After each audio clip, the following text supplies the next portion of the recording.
Good morning, everyone. Thank you for coming today. Very happy and very nice to see you all. Very nice I'm able to talk today, unlike last meeting for those who were here. It was not possible, so happy to interact with you all and happy to see a lot of familiar faces, some new faces today. So the outline of the workshop will be similar to what we have. We'll give you some data on what happened in the January semester. We'll go through the stars, the domains, the new initiatives that we have in NPTEL and how local chapters can actually utilize those initiatives if you're not doing it already. And the last part will be about the local chapters and then giving away of the awards that we have for this particular semester. So we'll follow that format. Hope all of you are comfortable. Hope all of you had some coffee, tea, breakfast is done. Everybody is awake, at least in the first part. Second part we can see later. So welcome again to IIT Madras. We have with us a couple of people we'd like to introduce today. Our coordinators are here, Professor Andrew Tangaraj, Professor Vignesh Muthuvijayan, Professor Ramakrishna Pasumarthi, they're all here. Professor Pratap Harida should be joining us shortly. When he comes in, we'll of course let you know. And then from KPMG, we have Mr. Dakshinamurthy here. So there is some kind of, should I call it, it's not auditing, but it's basically getting a feedback of how, say, NPTEL and SWAYAM is performing and so on. So you might want to just stand up to say hello. Yeah. So he wanted to meet some of the SPOCs and see, get some feedback from y'all also. So we did share all the videos. We said, this is what we are doing. Our data is public, our videos are there. But they said, no, we have to meet people in person. I don't know what you're doing. So he said, okay, you please come and meet our SPOCs here and they'll all be here today. So please do interact with Mr. Dakshinamurthy and you can share whatever feedback you have about, what we do here. So that is there. We also have a team from IIM Bangalore who's come in and they run the courses on SWAYAM. So Ms. Usha is here with her colleague and they also wanted to see how NPTEL runs our courses. They are kind of managing the courses on SWAYAM. They've taken it up and they are also seeing how to expand. Any other people we have here? So we'll have maybe one or two people from the industry who are here, maybe our CSR sponsor and one from ANSYS. We have a kind of a special sign up with ANSYS, so they said they will come and introduce it. Otherwise, our team is out here and yeah, we'll keep, I think, inviting the SPOCs as they come in. Thank you. We'll start with the first part of the presentation. I invite Professor Andrew Tangaraj to kindly come and start off with what NPTEL is and our data for the Jan semester.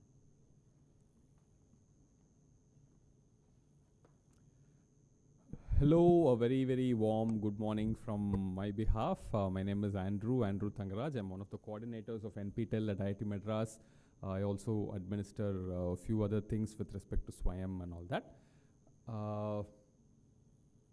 Okay, I'm just trying to get a sense of how many people, maybe more people are coming in. I think it's reasonably full now. As we get going for the next half an hour, we'll see more and more people. There are seats available widely. There are people who will help you sit, no problem. Welcome once again. I hope you had a good experience traveling to IIT Madras and getting to this venue. I hope there was no difficulty.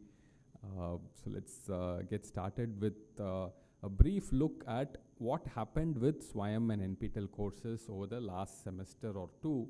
And along the way, I will highlight some of the things that we are concerned about. We have some, we have our own view of what's happening to the courses, what we are worried about, what we are very happy about, and I will talk about some of them.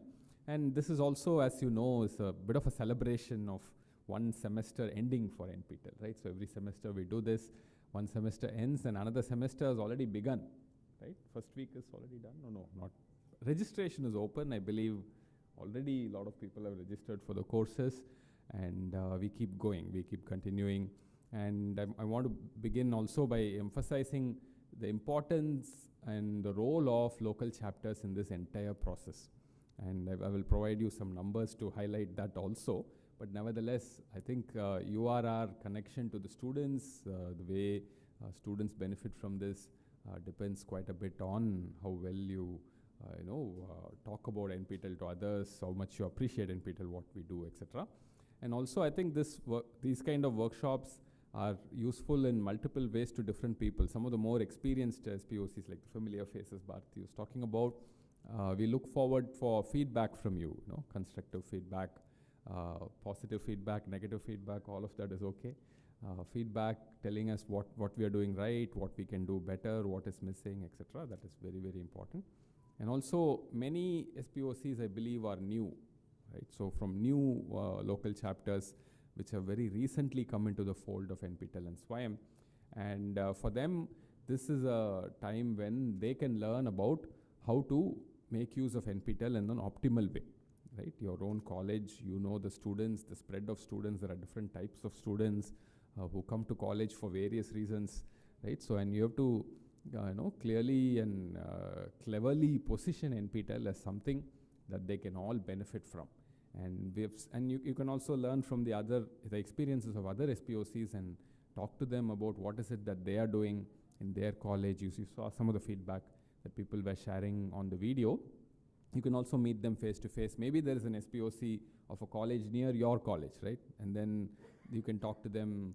There are similar students coming there, so they will be able to tell you things that are much better than what we can tell in general. Okay, so given that kind of a background, let me get started once again with a warm welcome. Let's look at what is it that we have done last semester, etc. So before I begin, like I said, this is a time for celebration, and there's also a big event we are commemorating this year, 2023. So NPTEL as a project has multiple launch dates. Different people will give you different launch dates. But I think a very nice date is sometime in 2003, because that's when I think maybe we received the first tranche of funds from the ministry. So, so that's always a good way to mark an opening. So it's from 2003 onwards. It's been nearly 20 years, no, not nearly, exactly 20 years of NPTEL, and for many projects in the country, 20 years is a huge time.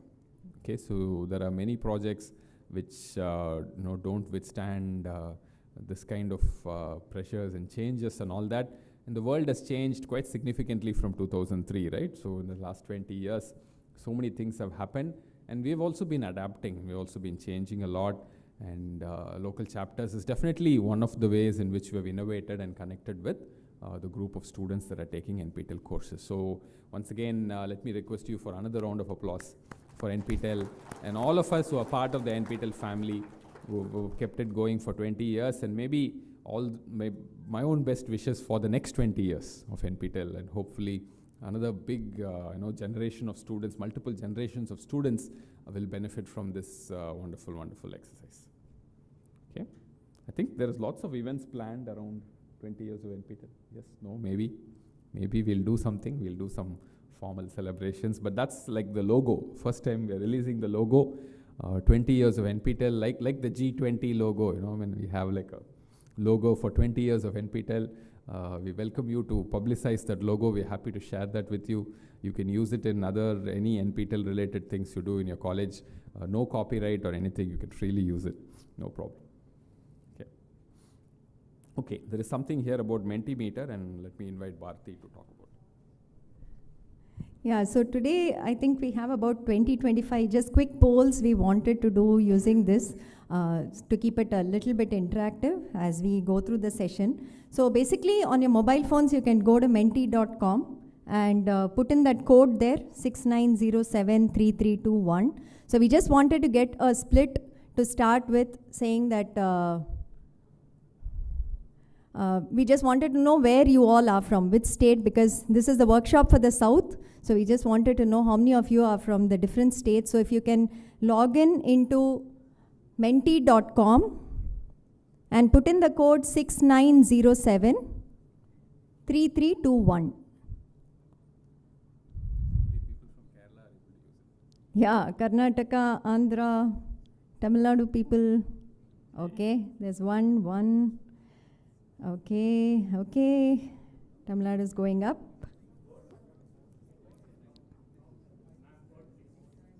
Code is 6907. It's at the top there.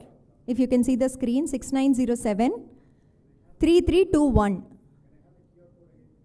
QR code may not scan. I don't know from there if it will scan, but you can try though.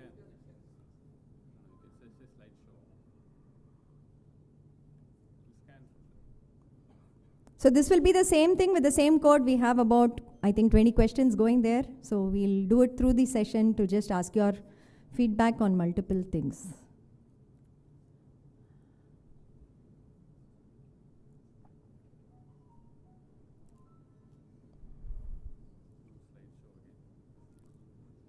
This is not on slide. It's already on that.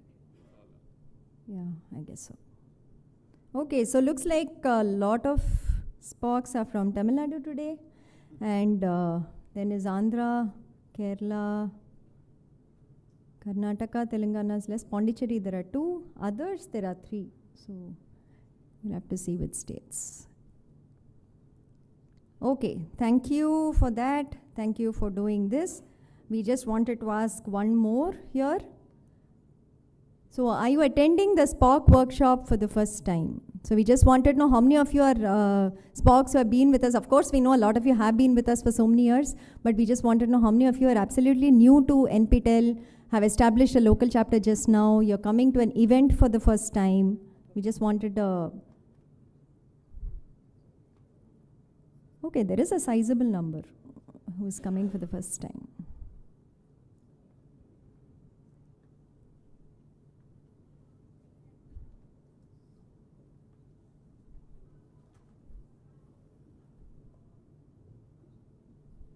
Okay, it's 70 people and 45 it says, about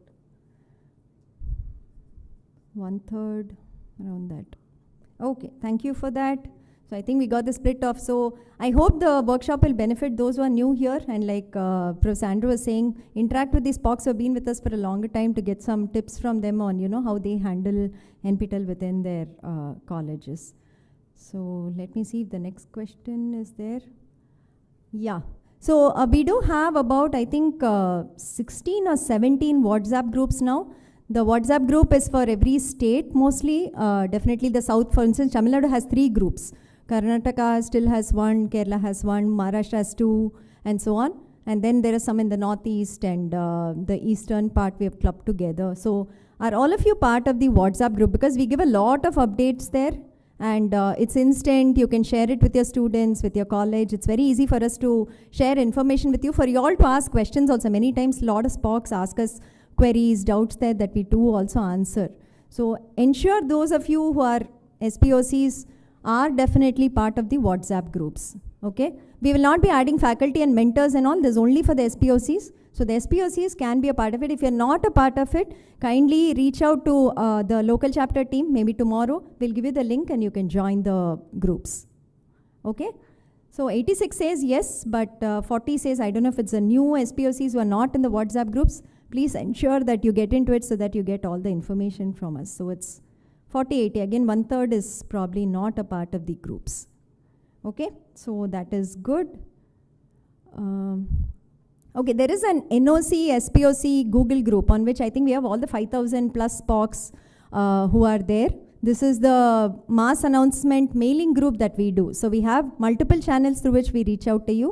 We do WhatsApp, we do email. So this is the email group that is there, and a lot of information again will come out here as announcements.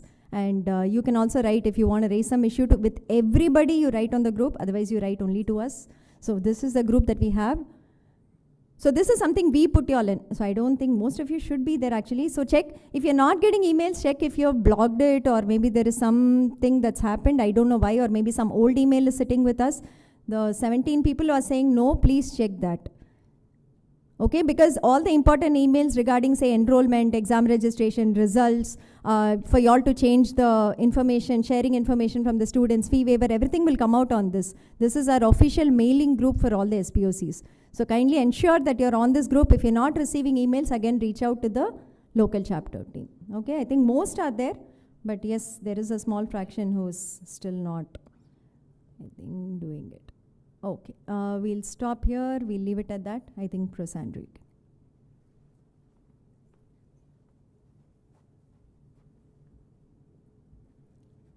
Okay, so good to know the spread of people here. The hall is slowly getting fuller and fuller, so it's also nice to see. Let me just proceed with where we are right now. Like I mentioned, NPTEL is a 20-year-old project today, and it's had a tremendous impact in terms of overall numbers. If you just look at simple numbers on how many times our videos have been viewed. It's 1.6 billion times. How many courses we have? 3,000 plus.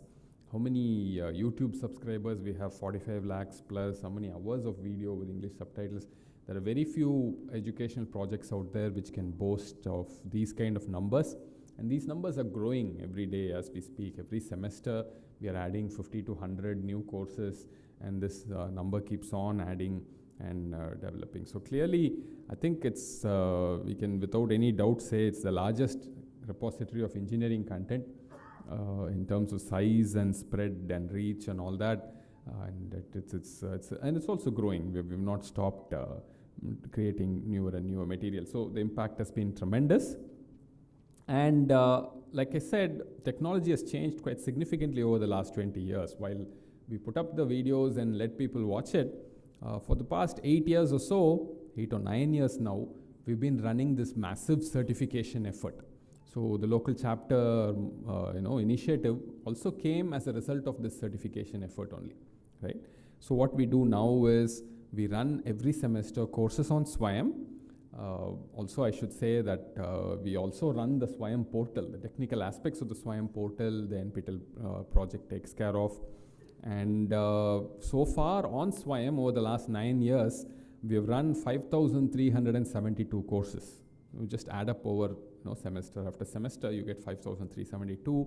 More than 2.3 crore learners have enrolled in these courses. It's a huge number of people, so it's a very, very popular website as such. Out of this, 28.6 lakh plus have registered for exams, and number of people certified has crossed 18 lakh now, 18.8 lakh.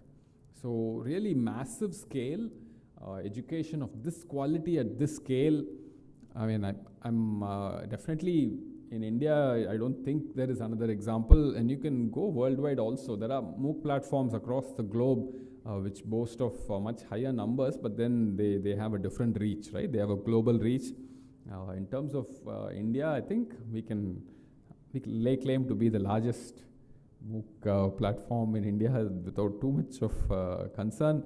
Definitely, if you think about the certification method that we employ, right? We don't certify without a in-person exam, right? So that's a big difference. Most of the global portals, they simply give away certificates, and while it's okay, I'm happy about the educational aspect of it, the rigor that you need for credit transfer, right? When you want to transfer that credit into a university curriculum, that does happen only when you do an in-person exam, and you can check that very solidly. So that we are able to do.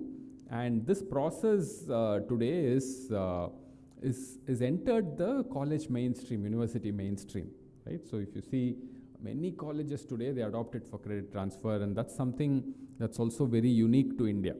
In many countries, this is not very common. In India, we're able to do it, and we are carrying on. This July semester, we have 692 courses. I think the time is not too far when we will hit 1,000 courses a semester, and we'll have a huge number of students who are logging in, learners, not just students, learners logging in and learning from NPTEL. So a couple of things which are also unique about the NPTEL portal is the learning is absolutely free. All you need is an internet connection, nothing else. The learning, there is no cost. And the certification also is extremely low cost. It's only 1,000 rupees. And for the past 9 years, in spite of all the inflation, you can compare the price of dal and rice and oil from 8 years, 9 years ago, or even cooking gas, you can compare the price. But we have kept our registration still below the price of a gas cylinder, I think, right? Still 1,000 rupees. So that's a good comparison for you to make. 8, 9 years, we have not increased the registration cost. So it just tells you what we are after here, right? So we're not worried so much about the making of money. Is that a wrong statement? Controversial? It's okay. Cooking gas, I think I paid the bill recently. It's more than 1,000. Okay. So we are going forward with this, and we really, I think the other thing to keep in mind is this: there is a community that is developed. So it's not there in the slides. I'm just talking about it. There is a community of NPTEL learners. When Professor Vignesh comes and talks about our stars and superstars, you'll see there is this fan base we have right now. It's just not wrong to say. There are people who are really crazy about NPTEL. I think some of you may also be in that fan base, and it's amazing to see that, and it's really, really heartwarming to learn about this community that is growing, and we have to do more for this community, and we're constantly thinking about how we can innovate and do more. Here is the certificate. This is how it looks. It's looked like this for a long time now. There's a photo, there's a QR code on the other side, and that's very important, particularly for things like credit transfer. To verify the authenticity, you can simply scan the QR code and see the original version from our servers, and if it matches with that, you know it's authentic. So that's some very simple thing that we do, and this is used by a lot of people for credit transfer. Okay, so let's look at the numbers, and the last semester was a particularly interesting semester. I want to point that out. But let's just start. I mean, 2014, we had just 3 courses. Some 3,000 people came and wrote exams totally. And compare it with, say, 2022 or 2023. 2023, we're only halfway. Okay, we've not finished the second half. In just the first half, we ran 665 courses. 24 lakh people signed up for these courses. 5.16 lakh registered for exams. This is the largest number we've had writing NPTEL exams in a single semester, and we really had to scramble to organize exams. In this light, I should introduce you to Mr. Christopher, who's here. Christopher, maybe you can wave your hand. So he's from TCS ION. He represents our exam partner today, and he has also had a very difficult time trying to find centers, making sure the centers run all across the country, and we are happy about the rigor of the exam as well as the smooth conduct of the exam. And we have to thank TCS ION once again. We should maybe clap our hands, thank them for their contribution in making this happen. And we look forward to his increased cooperation in the next term. It's going to be difficult. It's going to be very tough. There are going to be places where we're going to really struggle to find centers, but we are committed to making sure that we organize exams in a smooth way across the country. So that's what we're looking at going forward. So one of our great strengths is the diversity of our courses. We don't only restrict ourselves to the very popular computer science, humanities, or soft skills type courses, though we offer a lot of those also. We offer a lot of the programming, application development, software engineering, management, humanities type courses, which are popular across the board. Our strength is also in the core engineering areas and technical areas, science areas, physics, maths, biology. We're very, very strong in that, and we make sure that we offer a lot of courses in that. Think civil engineering, metallurgical engineering, chemical engineering. You'll be hard pressed to find courses of this nature anywhere else that you want, that you look for. So it's really, really an amazing spread. We even have law courses today. We're constantly thinking of adding courses to it. Of course, there are challenges. There are some big areas which are missing in this list. I will acknowledge that medicine, pharmaceutical area is a big area that we are trying very hard to get into. And but having said that, the numbers there are a little lesser, and number of students there are not very large, but nevertheless, we should do that. We are trying to get into it. And also, I think if you look at, I've said humanities and social sciences, but if you look at things like commerce, we don't have too many courses in that area, and we are trying very hard to increase our course bucket. So before this, I just want to say one more thing about who offers our courses. Most of our courses are from IITs. Centrally funded institutes are the institutes that we can most easily work with, given our mechanisms.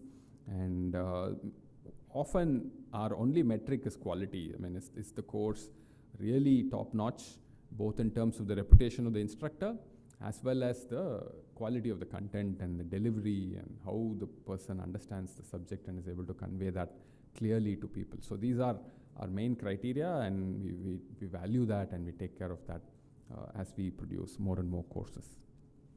Okay, let's look at a few statistics. I don't know how much you can read, but you can see a lot of buildings that are coming up there. Our attendance percentage in exam has always been about 90. We seem some rare times it goes about 90, but 90% of the people who register for exams come and write the exam. So that's a good sign. It doesn't happen that commonly. The pass percentage used to be very high, but then we introduced one small change. We said minimum marks of 40% in the exam is needed for certificate, and that reduced it slightly only, not too much. It's now hovering around 68-70%. We would love for that number to grow, but I'll also point out a little bit more about what's happening, and maybe we can discuss about that. The gender split is 40-60, is very, very healthy, and that number is looking good as well. So if you look at the reasons, so this is like a survey. We ask people when they register for exams, why is it that you're registering for this exam? What is the purpose? And you can see there is a wide variety of answers here, and all of them are nice, but then credit transfer is something that has grown tremendously over the last year or so. Okay, you can see it used to be very small, and now a huge fraction of people who are coming in and doing our courses are doing it for credit transfer. And that, I think, has played a very, very important role. If you ask me, the fact that you can transfer credit from these courses to an existing degree curriculum, so many students are benefiting from that. But other purposes are also quite strong. I think to update knowledge sounds like the sort of most the cleanest reason or the nicest reason why you may want to do a course, learning for the purpose of learning itself. And that's a very sizable number. And then for getting a job and internship, ultimately value comes from that, being able to, make a better career for yourself. And there are also a lot of PhD students who are doing these courses now, right? For research purposes, competitive exams, all of these purposes are out there. And credit transfer, like I mentioned, is a huge, huge reason for why students do these courses. Okay, there's another Menti question, and this is about credit transfer. I want you to answer very carefully. So a lot of time spent by administrators, particularly at the ministry level, is about credit transfer. They want to know how it's working. They want to collect data on the credit transfer process as it happens. They want to know how the student will apply. Everything should be integrated in one click of a button, etc. But what they are not very cognizant of, surprisingly, is the amazing diversity we have in the way colleges and universities administer data in their own systems. In fact, a lot of colleges still do pen and paper. Largely, they've not computerized very easily. So it's a very different process. And I want you to think about this, and we can have a little bit of a longer discussion, but let me now invite Bharti to come in. Okay, we are not doing it now. We'll do it later, but this is an important piece of the process. So one of the things that a lot of people were asking about is something called ABC, right? Academic Bank of Credit. It's an idea that has a lot of backing from different people, but then at least I believe it's not yet hit the road properly in the correct form. They've not figured out what is the meaning of credit, how to, how it gets moved into a curriculum, how do you earn credit, who gives credit, all of these things. They seem to borrow from the financial world, but in the academic world it works very differently. And they've not figured that out properly. And they're still working it out. So whatever feedback we give in terms of how credit transfer is currently working here in the NPTEL SWAYAM process, which seems to be working admirably well, the extent to which I can see it. If people are willing to listen to this story and understand what's going on here and try and improve this as a simple process instead of creating some parallel bank-like structure with very little idea of academics, that would, I think, add value. So let's try and see if we can provide some meaningful feedback on the credit transfer process. Okay, this will happen later, or this? So we are saying share it with us. Okay.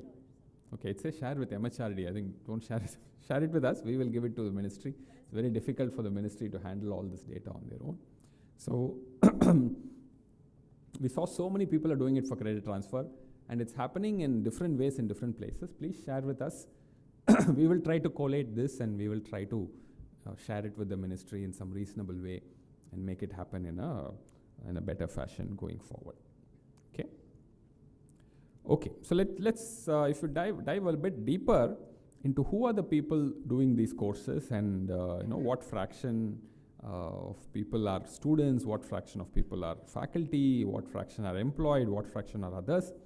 See, there's a very nice, healthy percentage of faculty, a very huge number of faculty. In fact, if you look at it in terms of absolute numbers, nearly 2 lakh faculty, sign up for Swayam courses every semester. I think many colleges, I don't know if many principals are here, some colleges have made it mandatory for their faculty to do one NPTEL course every semester. I think that's true, right? So some of them have made it mandatory that way.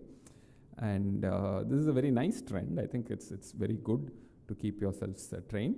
And you can notice that there is in terms of pass percentage, faculty are doing much, much better than students. Okay, so I think we should clap hands to ourselves and all the faculty out there. They're doing way, way better than students, and that's to be expected, right? So if it were the other way around, I would have been totally shocked.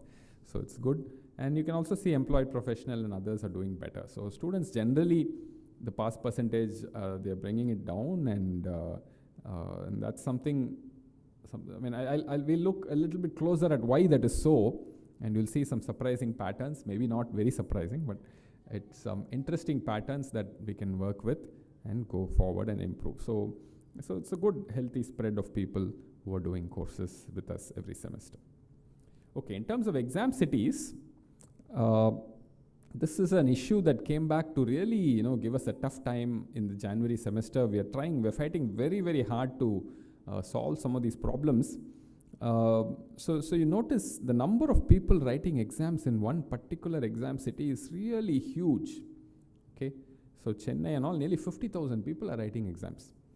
And it's really hard, I think you all know, those of you from Chennai, maybe even outside, real estate is not that easy, isn't it? Every year it keeps changing, the costs keep going up.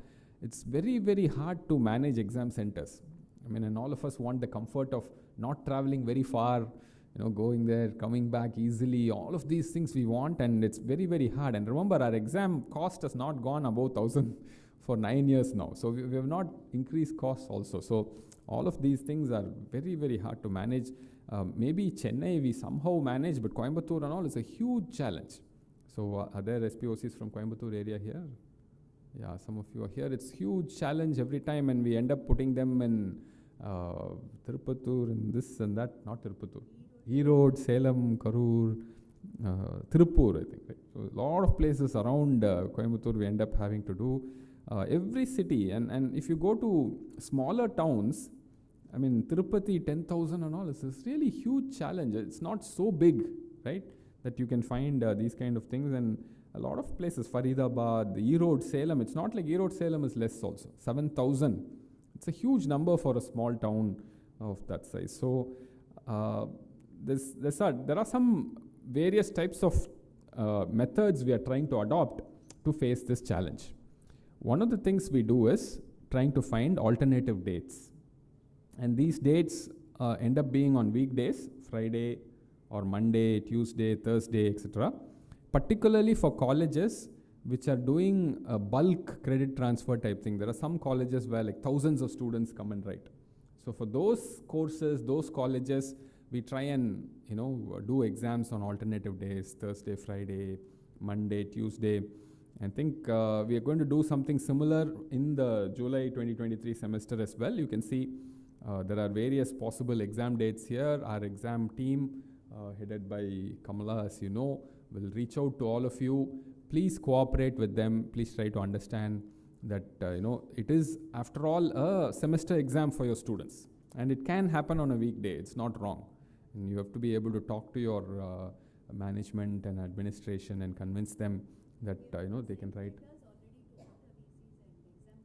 Okay.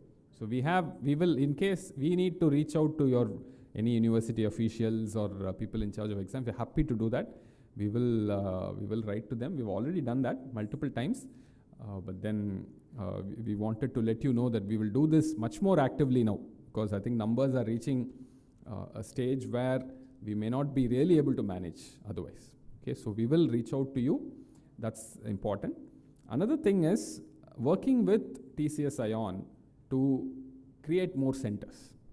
Now that's also a bit of a challenge because they are also stretched. They have only a finite number of people working, and they also have to do exams day in, day out.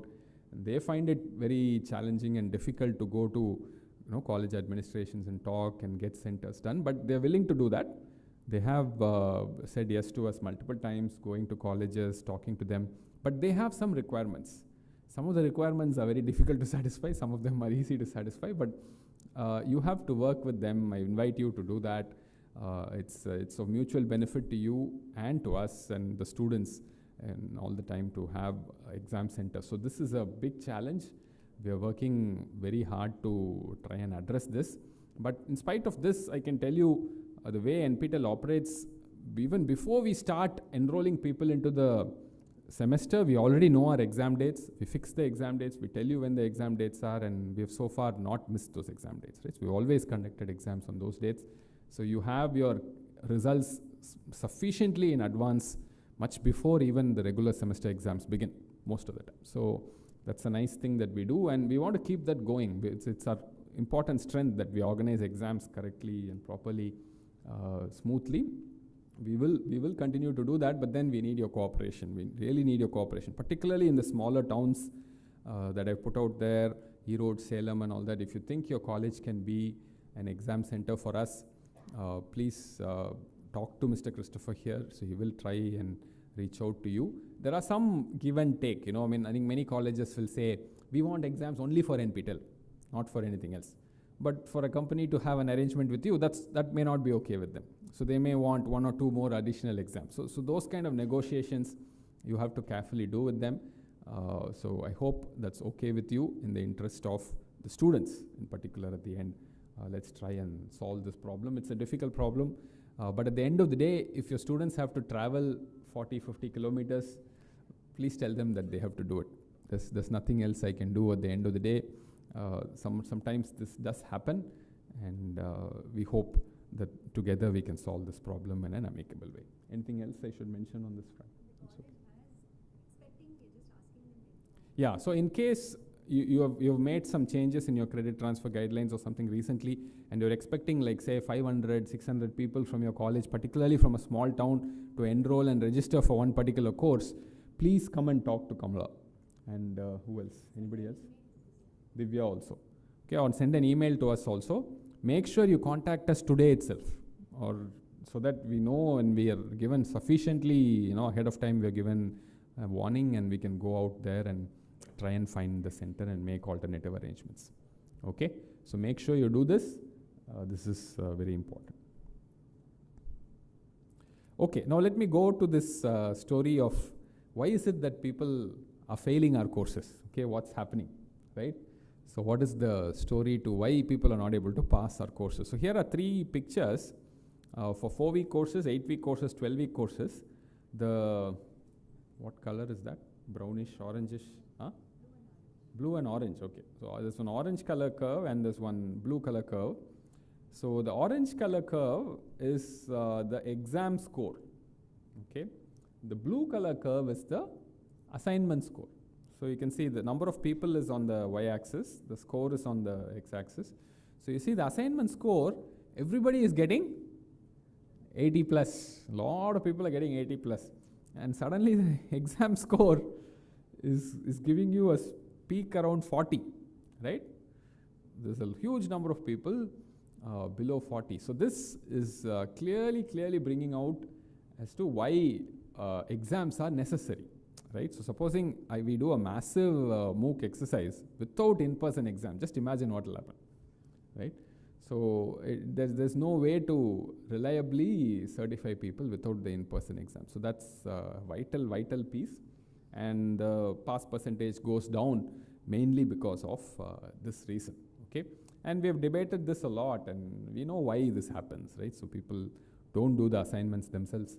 They just take the answers from somebody else and put it in there and make sure they fill that criteria, but then on the exam they're not able to really pass. So this is the story here, and in fact here is a slightly better representation or more detailed representation of what is actually going on. So this is for students who have actually failed, okay. They failed because they got less than 40 in the exam score. So this is a scatter plot type of thing, where number of people versus exam score is there. So you see all the orange dots are the people who've got scores at that of that type, and then they are below 40. All of them are below 40. Okay, And then the blue is the assignment score, right? And you can see there people are getting 100. There's a lot of people on the top, and then you see all of them have got less than 40 in the exam. And this is particularly true in courses, tough courses, where the pass percentage, overall pass percentage is even less than 70, 40 to 70. We didn't take the courses where the pass percentage is 90%. There are some very easy courses where everybody passes. We didn't look at that. We looked at tough courses. You can see the titles here, right? Digital signal processing. All of these are called degree stopping courses, I think, right? This is what used to be a common terminology those days. Probabilistic methods, fundamentals of combustion, thermodynamics, secure computation. These are tough courses, courses that require a lot of practice and hard work. And you see here students are struggling with converting their assignment scores into exam scores. So assignment score seems to be high, exam score is low. So this is a problem. And I think in your awareness workshops, in your colleges, you should tell people about this problem, tell the students about this problem, right? So you have to tell them, really, you want to learn, you want to get a certificate, you want to understand something, you have to do the assignment on your own, by your own effort. Don't just generally copy. And these are not courses where you can just study in the last minute and somehow pass, right? These are not courses of that type. If you don't learn how to do the assignments properly on your own, you're not going to pass in the exam. So it's really not very useful. So please emphasize this point with your students very, very carefully. Okay. So in particular, a lot of students from LCs who are failing in very large numbers in some particular courses. I've pointed out here a whole bunch of courses here. I mean, you can see Introduction to AI, electrical machines, a lot of courses. A huge fraction of people from one LC have failed. So this is again a big concern. So our concern is, why should we do this? I mean, I would ask, even if you're part of this, don't put yourself in a situation like this, where you end up, helping your students do all the assignments by giving them the assignment answer instead of actually helping them solve the problem on their own. Then what happens? They go to the exam and they fail, and there's a huge fraction of people who failed in spite of appearing for the exam. And that is something that's not nice. It comes out very, very badly. Please do not follow this approach. This approach is detrimental to you, your college, your students, to us, to everybody. Okay? So you have to make sure that students go into the exam well prepared, and that preparation comes from doing the assignments by themselves, knowing how to do all the assignments by themselves. There's no other shortcut to this process. Okay, so make sure you do. We spoke to those LCs and got some feedback. So the last course, for instance, they say poor mathematical background. The choice of courses also has to be. So I'll talk about it. So later on, you'll see when we tell you about what courses to pick. Okay, so maybe some of these things are because you picked a really tough course, like electrical machines 2. Sounds like a really advanced course to me, And probability and statistics, again, you need a lot of math background. A huge number of people have come in without the adequate background. And this is something that's very, very important. Choice of courses. If you're going to recommend a course to your students in large numbers, do not pick a very advanced, mathematically intense course, because this is not going to work for everybody in your college, right? So you have to pick a course that everybody will be able to do very nicely, and you should look at the material, make sure it's not very mathematically advanced. And I think COVID also maybe had some issues related to this, but nevertheless, I think we are far out of COVID now, so we have to be more careful about these things, recommend correct courses, and work with students to do assignments well, particularly for difficult courses. In fact, all the pass percentages of the courses are in the NPTEL website. I hope you know how to access that, right?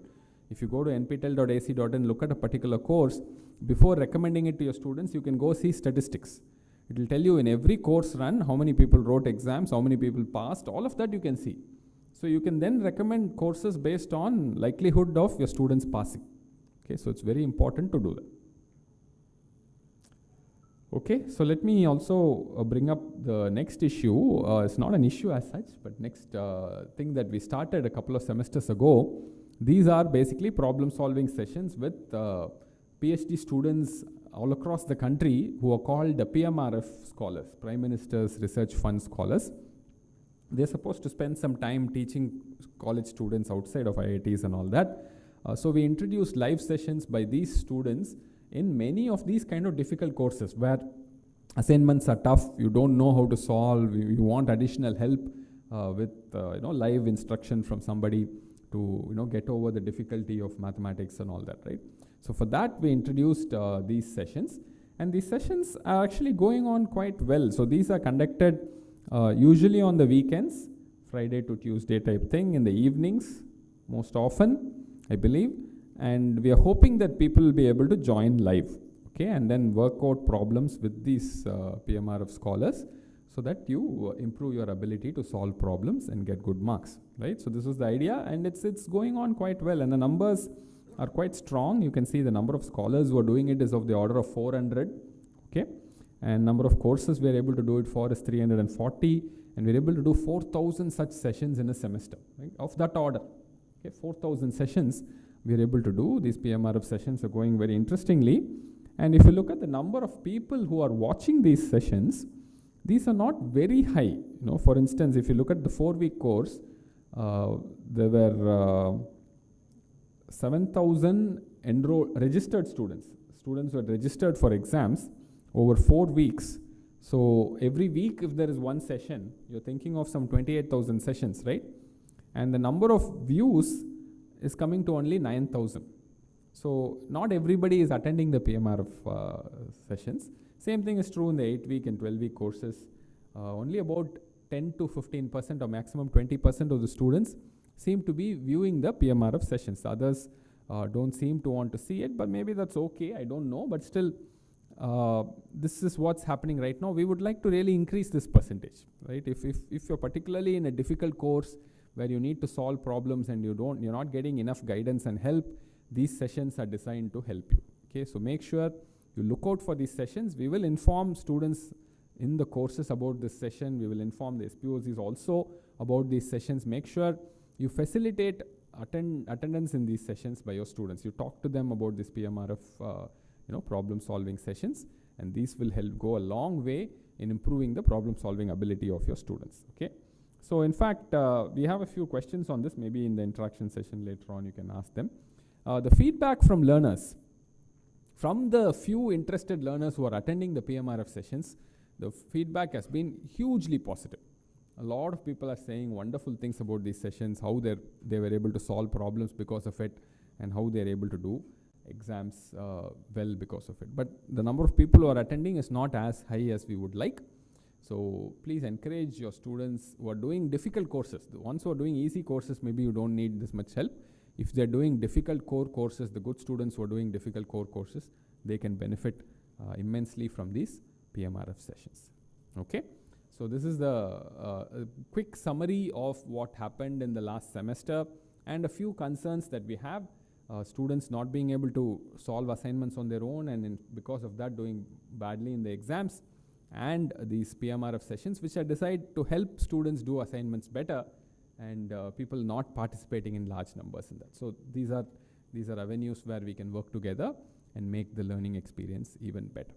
Okay, so I'm going to stop here and invite Professor Vignesh Muthuvijayan, who's one of the coordinators, to talk about our fan base.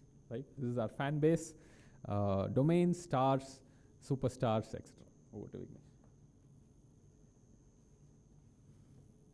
Good morning, everybody. So thanks, Andrew. So I'm Vignesh. I'm one of the coordinators for NPTEL, and today we are going to talk a little bit about, as Andrew mentioned, this fans of NPTEL. So these are people who have been traveling with us for various number of semesters, doing large number of courses. So we have different criteria. We are defining various criteria for each of these categories. So we have NPTEL domain scholars. So these domains have been defined based on the courses which exist on NPTEL. So specific domains have been defined in each of the discipline.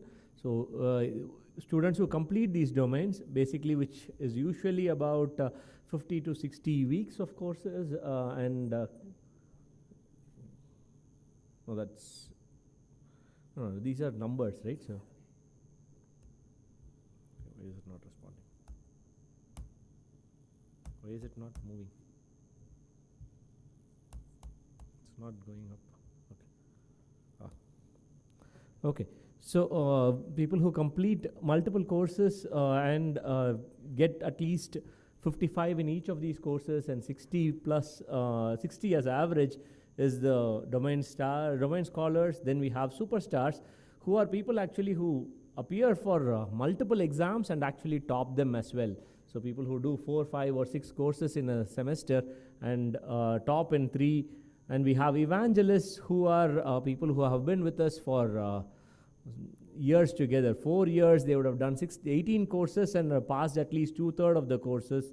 And motivated learners are the ones who have taken at least 8 exams in the 4 semesters and passed 75% of the courses. And we have enthusiasts, who are people who have done 8 exams in 4 semesters and passed 75% of the courses.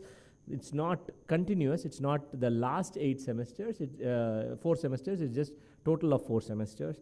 And the discipline stars are the ones who have done similar to domain scholars, but it's not within the specific domain, but it's spread across different domains of the discipline itself. And we have NPTEL believers who have been present for 4, 5, 6 exams with passing at least 4 exams which they appeared for. So you can see the numbers. So you have hundreds of students who are doing multiple courses with us, and thousands who have actually been sticking with NPTEL for years together and doing tens of courses with us.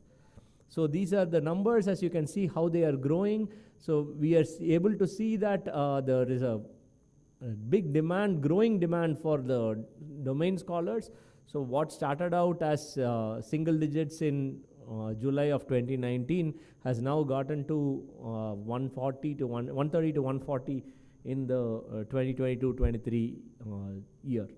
And these numbers keep increasing, and as we talk to more and more learners, we can see that they are aiming for these domains and they are actually working towards it. And as you can see, most of these are actually numbers are increasing. And some things like superstars, we have been seeing that there is a consistent group of 50 odd students who are doing it every semester, which is basically taking more than 4 courses and topping at least 3 of them. So let me talk a little bit about domain certification. So domain certification has been designed carefully with the idea of students learning specific domains. So when we look at the number of students who do multiple courses, you can see that a significant fraction of them do more than 2 or 3 courses with us. So it makes more sense if they were to focus their efforts in a specific domain so that they can gain the required expertise, so that they can pursue higher education or advance their careers in some way. So with that goal, the domains were very carefully designed in various disciplines. And this gives them specific certification in an area which might be of industrial importance or of academic interest for the student. So how do you get it? You basically complete a set of core and electives. You have to score a minimum of 60 in each course. Was it 60 or 55? 60 in each course, is it? Okay, 60 in each course, and all the courses have to be completed within a span of 3 years. So generally, students have to complete about 6 courses. So you can do 1 course a semester and complete in about 3 years. So that's the idea. But we do see that students are actually doing, or learners are actually doing 6 courses all in 1 semester so that they can get the domain in 1 semester in 1 shot.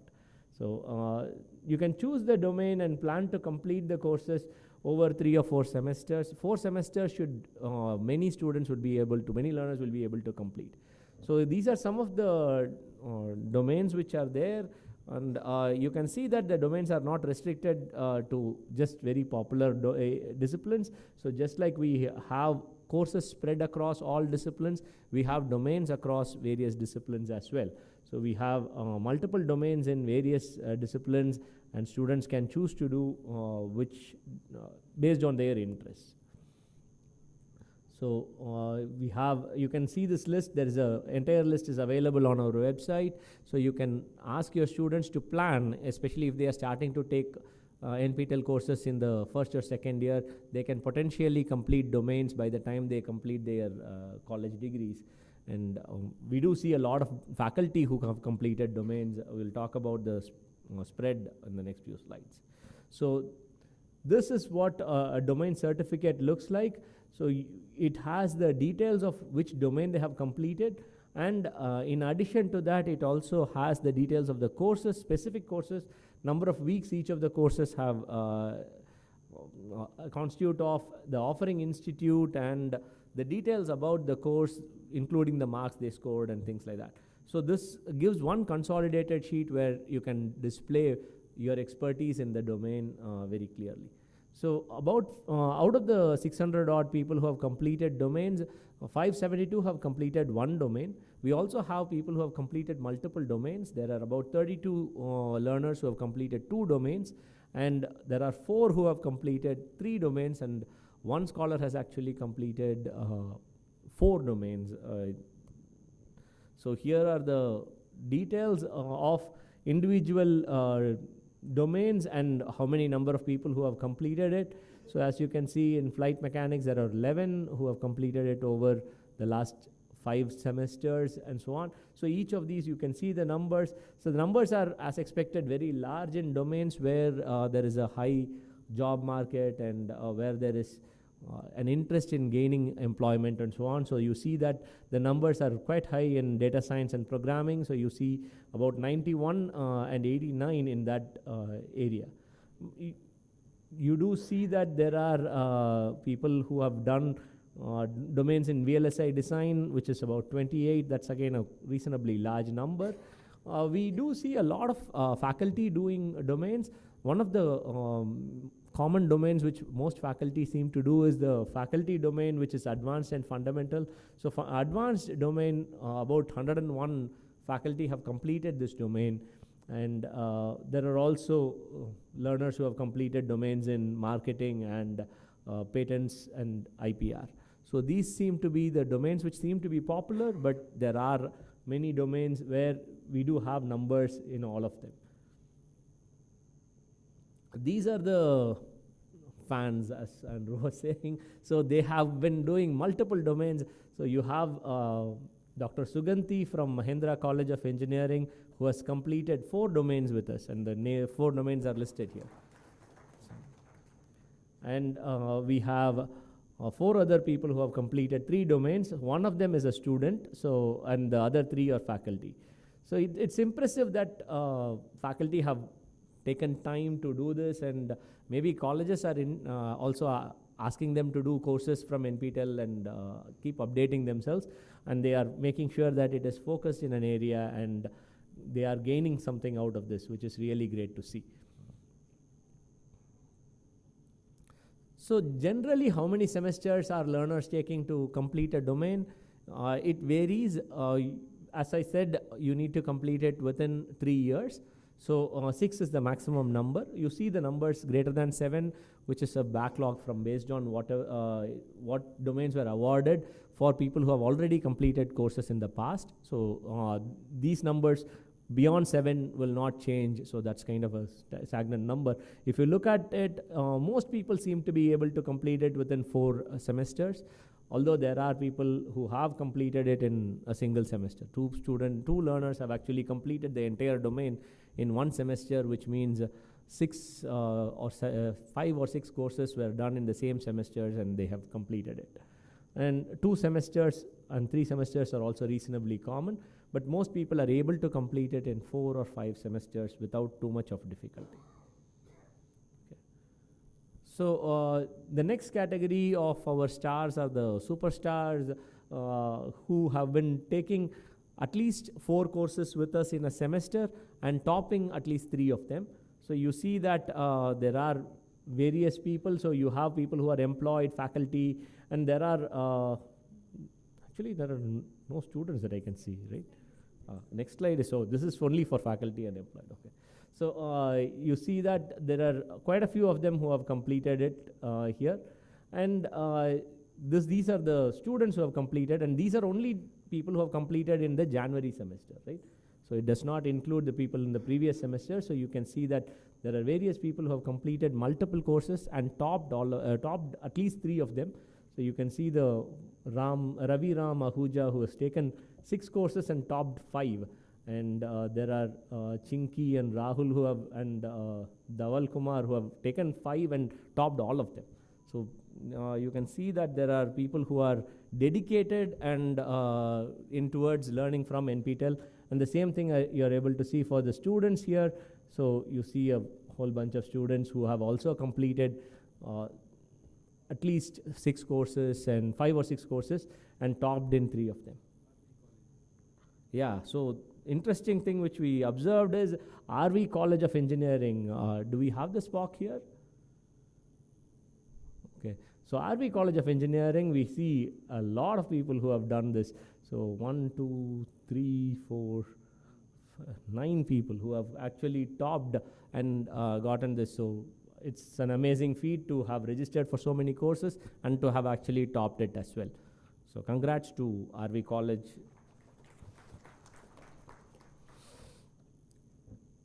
So these are the statistics on the highest number of NPTEL course takers. So these people have actually been taking different number of courses. So the big chunk is obviously with one course, which is 10 lakh students. But you can see that there is a range. You see a lot of people actually do 2, 3 or 4 courses with us. With the domains being introduced, we do see a lot more people continuing so that they can earn their domain certifications and things like that. So the highest count we have is 50. So one learner has completed 50 courses with NPTEL, and there are a handful of others who have completed 40 or more, and a substantial number have completed 20 and above, and 10 and above seems to be in the order of a few thousands at least. So you can see that a lot of people are actually sustaining to learn from NPTEL, clearly showing that people see value and do enjoy the aspect of learning from NPTEL. So that is something great to observe and note. Yeah. Oh, so for the Jan 2023, so these are the numbers. So as you can see, there are students, there are learners who have actually completed multiple courses in the same semester. You can see people who have gone all the way up to 9 courses in the same semester. So when we had to have additional days for taking exams, so usually we don't allow more than, I think, 6 courses. 6 courses is the max. So when we said that we will introduce additional days to accommodate people to take exams, so they said, okay, I'll do more courses. So that's why we have 7, 8, and 9 as well. So people have chosen to do a large number of courses in the January semester. So if we keep increasing this, so it's not really a good idea. So I think 6 should be a max, and maybe we should also look at enforcing it. So 6 courses in a semester is actually a full semester in a full-time college. I don't think doing something full-time and then doing another 6 courses on NPTEL is advisable. I would rather say do 3, 4 courses max, but not beyond 6 courses for sure. Okay, so highest number of NPTEL course takers from between the July 2021 and Jan 2023 over the last 4 semesters. So there are learners who have actually done 6 courses in each of the 4 semesters. So the Prashant from Nagpur has actually completed 24 courses over 4 semesters, and there are quite a few who have done at least 5 courses in each semester, 5 or 6 courses in each semester. So 20 plus, you have these many number of learners. So you have, again, faculty and employed being the major fraction, but you do see a lot of students, maybe 3, 4 students who have done this over the last 2 years. So these are some recognitions we give for their achievements. We call them NPTEL stars. Maybe fans is also not a bad idea to have. So we give them these t-shirts, and yeah, they do wear it proudly, and we have seen a lot of them wear it when we interact with them, when we go out to meet them. So with that, I will hand it over to Bharti to discuss the various initiatives which NPTEL is doing. So one thing which Bharti makes sure we do is new things that we do every day. So she is the best person to talk about these.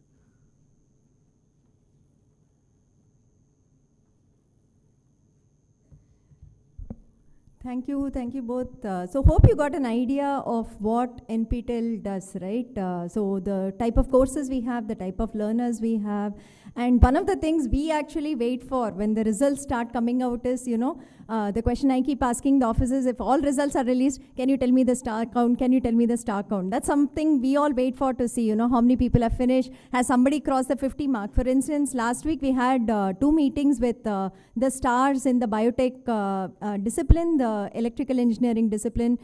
We had civil engineering. So we did 3 meetings. And there was one student who was saying, I've done 43 courses. Is there somebody who's done more than me? So he said, no, there's somebody who's done 50. So he said, no, I'll beat that record. 2 more semesters, I'm going to cross that record. So we said, yeah, go ahead. We'll see what happens. So there are these people who are waiting, to see, am I the highest? Am I in this bracket? And kind of competing also to learn a lot. So we wait to see who are the superstars, who are the domain stars and all that. One thing which we do actively from our side is at the beginning of every semester, we also see how many people are, say, completed 2 courses, 3 courses of a domain. They may not even know what a domain is, which we find actually, which is very true in users. People don't know that they actually have completed a domain. So we tell them, that you have done a part of a domain. There are so many other courses in the domain. Why don't you enroll to that and complete it? You can get a domain certificate. And also we actually proactively send out mails to learners where we see they have done maybe 2 or 3 courses and urge them to kind of complete the domain. So that's something that we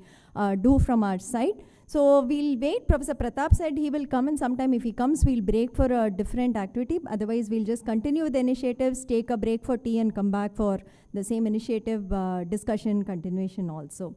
So these are the broad 12 areas we are going to talk about as part of the next maybe 1 hour or so. And these are, so we've listened about, okay, we are offering courses and people are doing courses, they're getting certificates. But what else? What else from NPTEL? What else can local chapters participate in? What else can students of local chapters benefit from? I think that is what we want to focus on in the next 1 hour. So, okay, so the first part is, of course, credit transfer. That's the most important thing that's happening with NPTEL courses. Like Professor Andrew said, the number of people taking it up for credit transfer has really shot up. In fact, from, I think, July 2022 to Jan 2023, more than 1 lakh students have registered to courses just for credit transfer. That's the jump that we have seen in 1 semester change. So all of you must know this, but we thought we'll always say this for the sake of completion. UGC has permitted up to 40% that can be taken up from SWAYAM courses for credit transfer. That is something that they've come out with.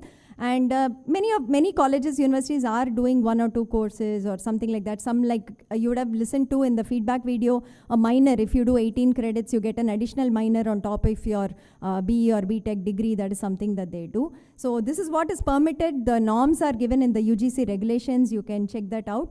And typical question, I think many of you know, because we saw that 60-70% of SPOCs have been with us before. We've talked about this. How do you do credit transfer? The university has to adopt it first. They have to put down the norms for how they are going to integrate the courses into the credit transfer, whether they are going to do it in the open elective category, general category. Is it going to be, how many credits they will do? Do students have to write NPTEL exams, or they only enroll and do the assignment score as internal marks? These are all different policies that different universities, autonomous colleges adopt. So that is something that first has to be done. What kind of courses also?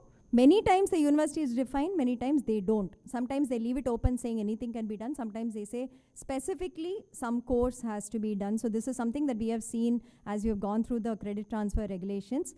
Recommendations from our side, whatever experience we know, whatever we have interacted with LCs, the results that we see and all, these are things that we keep on telling, and we ask you all to push it internally also if you all have a voice in any of these councils or if you're asked for feedback, right?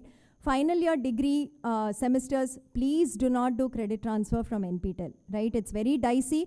We do release scores on time. It's not, problem with logistics, but the problem is if the student does not make it, then their graduation will be in jeopardy. And I think that's not something any of us wants. So the last 2 semesters of the graduating year, do not make it mandatory for them to do a credit transfer. That's something we really say kindly avoid. They can do it ahead, they can credit it if they're happy, if they've done a good score and so on, something like that, but don't mandate that NPTEL courses have to be done for credit transfer in the graduating year.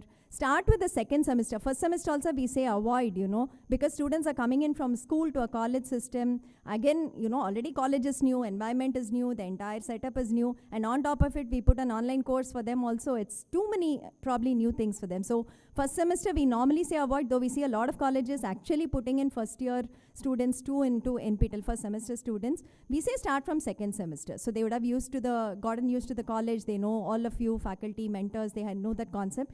Then you can start with soft skills English courses maybe to kind of prime them to what is NPTEL, how does the online course work. Every week that they have an assignment, they have to go for an exam. So that might be something you want to start off with, or at least some courses like maybe a German course or an a Japanese course that we have, something on the humanities side that they can cope up with. And second year onwards, they can start off with core technical courses. So that could be something that you can plan if you have an option to plan, and if you have the authority to kind of influence. We would say that these are recommendations from our side to do it.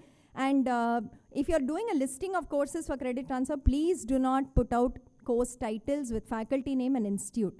Because one thing that we run courses is, we have to ask the faculty every single semester saying, are you available? Are you okay with offering your course? Will you be available to, do the assignments, exams for us? Only when they agree, we put the course for NPTEL semester. So if you put a specific name, institute and faculty and say only this can be taken, and supposing that faculty does not offer for some reason, then it becomes a problem again for credit transfer. A larger bucket is very nice, put maybe 20 courses and say anything can be taken from there, or some such like that is a better, way of implementing credit transfer.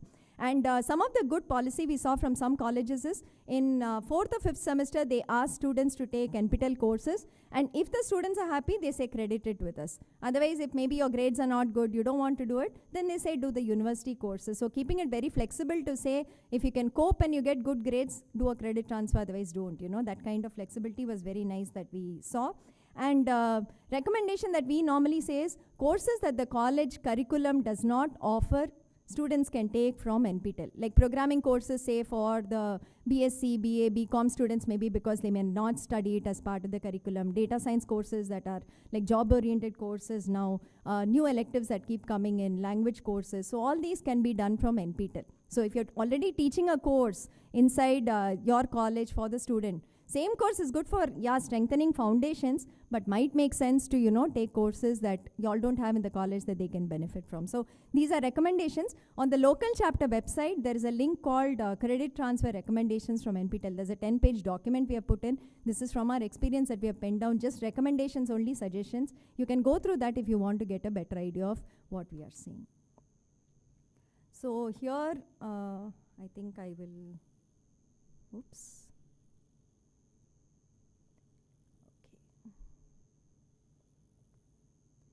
So here is where we wanted to ask about credit transfer and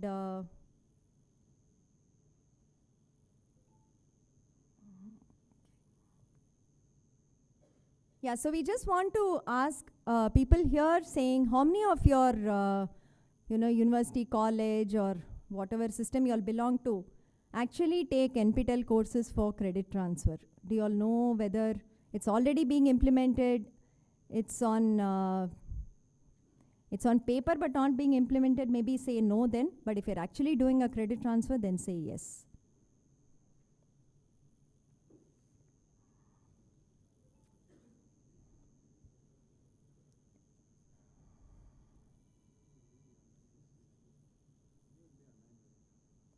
Yeah, but it's okay. Yeah. Okay, so 44 are saying no, and 38. Okay, about 50% is saying yes, 50% is saying no. Okay, so if you're saying no, then those who said no, can you just put in maybe 2-3 words which say why we are not doing it? Has the university not adopted it? Or any other constraint that you're not taking for? Yeah, so if it's an affiliate college and university does not have a policy, please say that, so that we know. Maybe you can even put the university name so that we know. We do know some parts.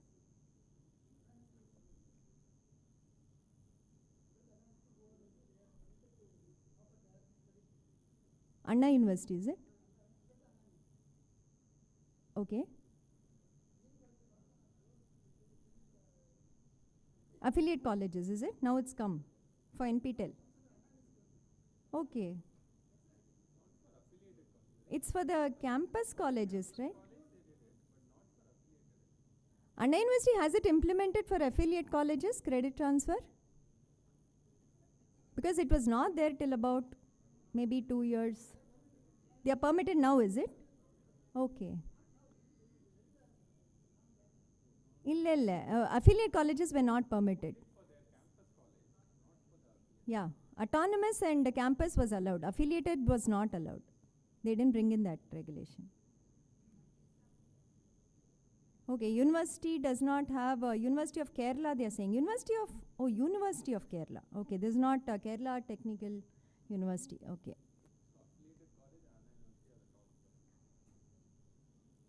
Okay, so Kerala Technological University I think has a minor policy. If you do 18 credits, you get a BE BTech with minor, I think, but I don't know about the other degrees that are there. And Bardiyar University, I think even University of Madras affiliate colleges does not have a policy. Only the campus again has implemented it. No, not for the affiliate. Autonomous, yeah.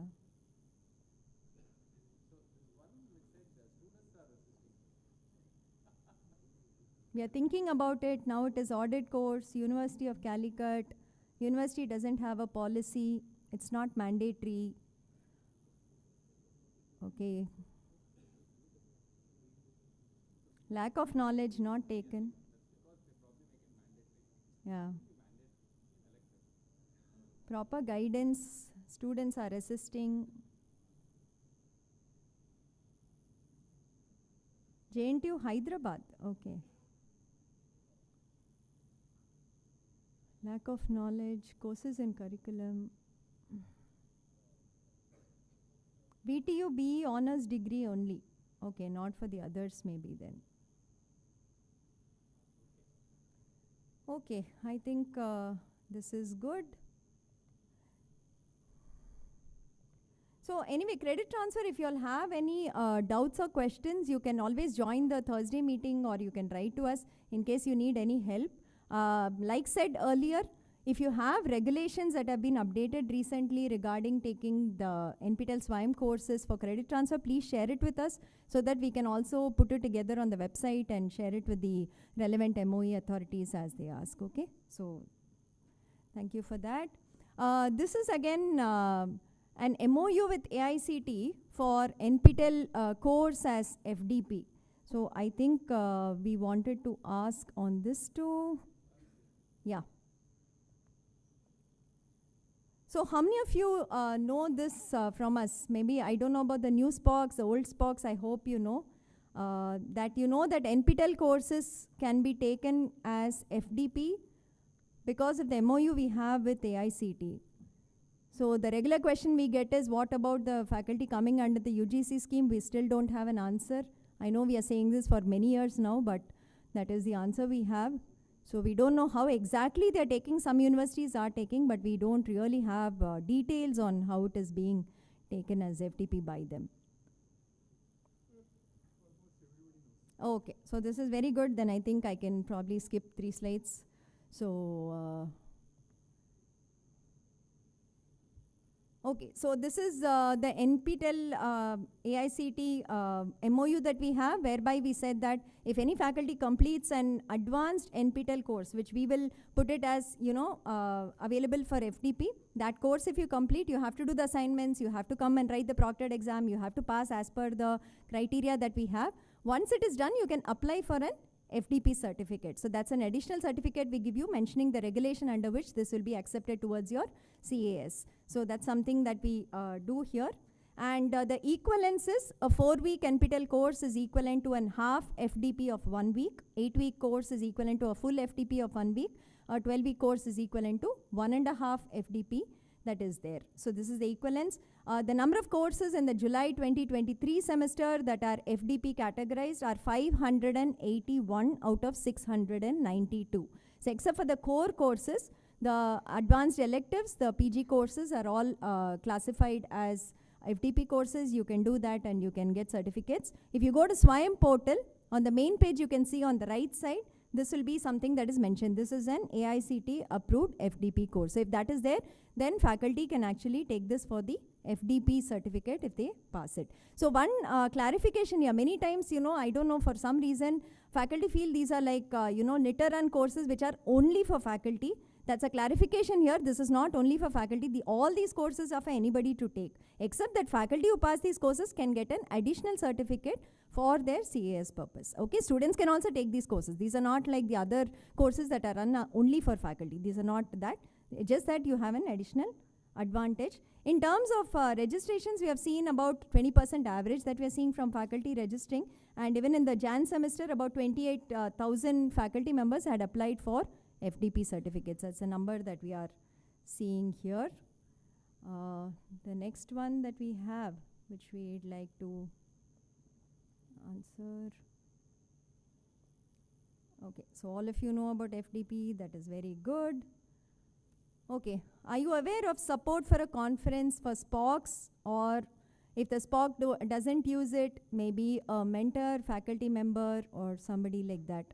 How many of you are aware that we are running this scheme every month, 1 to 10, we open a form where you can apply for this, facility and kind of go there.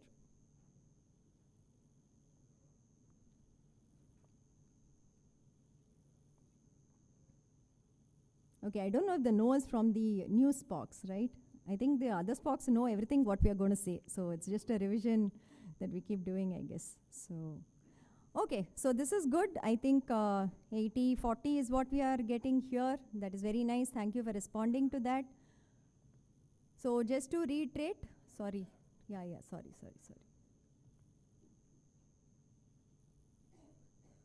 Yeah, so support for SPOCs up to a limit of rupees 25,000. We would like to support SPOCs who wish to attend conferences, especially if they have a paper. This can be going towards their registration fees, their travel and accommodation that they will be spending on for the conference. Every month, 1st to 10th, we keep a form open and we ask you to submit certain documents there, details of the conference and whether you've written a paper, papers accepted, where is it going to be held. The only condition we have put is we have listed a set of venues or set of institutes where the conference has to be held, for which we will provide support. So if it is any of those, then we will look into it. We'll see what you've applied, then approve it and kind of disburse it after you finish the conference. So this is the numbers that are there.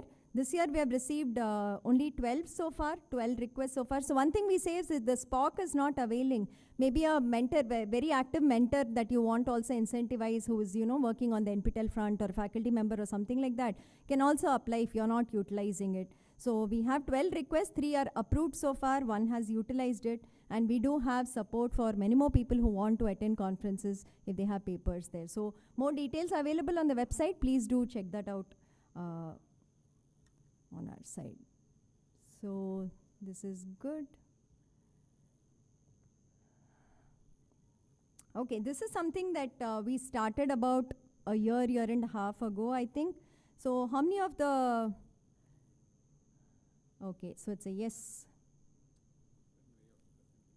Yeah.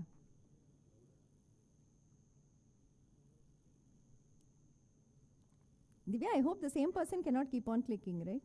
It's one response. Okay. It's coming in so fast. Okay. Okay, so 90 people say that they know about it, and again, I don't know if the 30 is the new SPOCs who are here today, but so looks like you all know about the initiative. I will get to that. Before that, we wanted to also ask, we've been monitoring the numbers of students applying to the GATE exam. So I think a couple of years back, it used to even be like 12 and 13 lakhs that used to write GATE exams. So GATE exams are basically for the higher education and the PSU recruitment, as all of us must be knowing. But recently, I think even this year, it was only about 7.5 lakhs that wrote GATE exams. So we just wanted to know, saying what is happening with your students. Next slide, I also have a question which says, what are your UG students doing, right? Where are they going? Are they not writing GATE exams and so on? So we just wanted to know, saying, why is the number reducing? Why are students not writing GATE exams these days, as opposed to, say, 5 years ago or something like that? Okay, so demand on software jobs. Students are placed, not interested. The biggest is, of course, difficult. Lack of awareness about the GATE exam, is it? Okay, so that's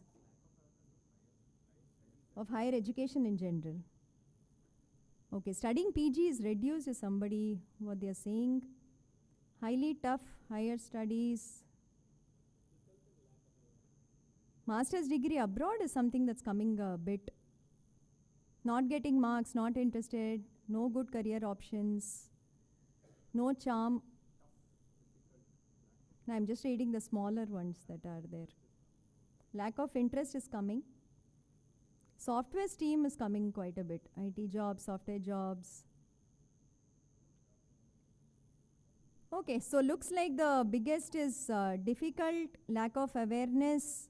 Software jobs seems to be the third biggest, that they are going for jobs or something like that. Lack of interest is coming again.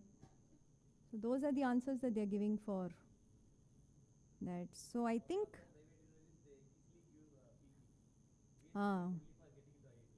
okay. Okay. Okay, so I think this is maybe redundant, but what are students primarily doing after their UG degree? Are they now taking up jobs? Are they going in for, like you said, higher education in private colleges, or are they going abroad? Maybe just 3 we can try and see on how it comes. So placement, jobs are there. Okay, preferring jobs. So even the art science colleges, is this true? After the UG, are they all going in for jobs? They are not going in for a PG degree or something, is it? Okay. Okay, going abroad is coming out again. Okay. 25% for PG, somebody is saying. Software jobs, taking jobs. Yeah. Okay, so I think that was informative. So thank you for sharing that again. In terms of, okay, what we do for GATE, at least for those who are interested in writing GATE, is one thing we wanted to do. Yeah, so I don't know if you're making it easy. We are helping, assisting in them preparing, but they have to anyway prepare. So one of the things we are doing is, see, there are a lot of institutes that do coaching for GATE, right? So one of the things we wanted to do is, we have a huge pool of NPTEL courses, and the content is created by faculty primarily in the IITs, ISC, and these faculty, many of them might also be setting the GATE papers, right? So there's large overlap between content put out, the papers that are coming out, and so on. So we said, why not utilize what we have and kind of streamline it so that students can prepare for GATE exams. So this entire portal that came in is completely free. There is no payment to be made to learn from this or to use anything that we have done here. And what have we done here? There are 3 or 4 line items we have done here. One, we have done the entire GATE syllabus mapping. So for every discipline, the listed here 10 disciplines, we have mapped the syllabus to the corresponding NPTEL course, and we are saying, if you want to learn these topics, this is the course you have to go to, even specific videos that you have to go to, and you can study these for actually understanding better and learning better. That is the first step that we have done. Then the second one, we solved all the past GATE papers as video solutions, and we have put it up, explaining step by step on how the problems are solved. That also we have done from our side. For 9 departments, we have about 4,000 videos, 420 hours of content approximately. And then we started with mock tests. So these are again free, there is no payment. Every Sunday we were conducting mock tests in 6 disciplines. It's a similar 3-hour exam with questions coming out from the GATE papers only. We were giving them timed exams and asking students to solve. And we would put out their marks at the end of it and also have leaderboards. So we did this, a total of 115 mocks, which 3,500 students actually took.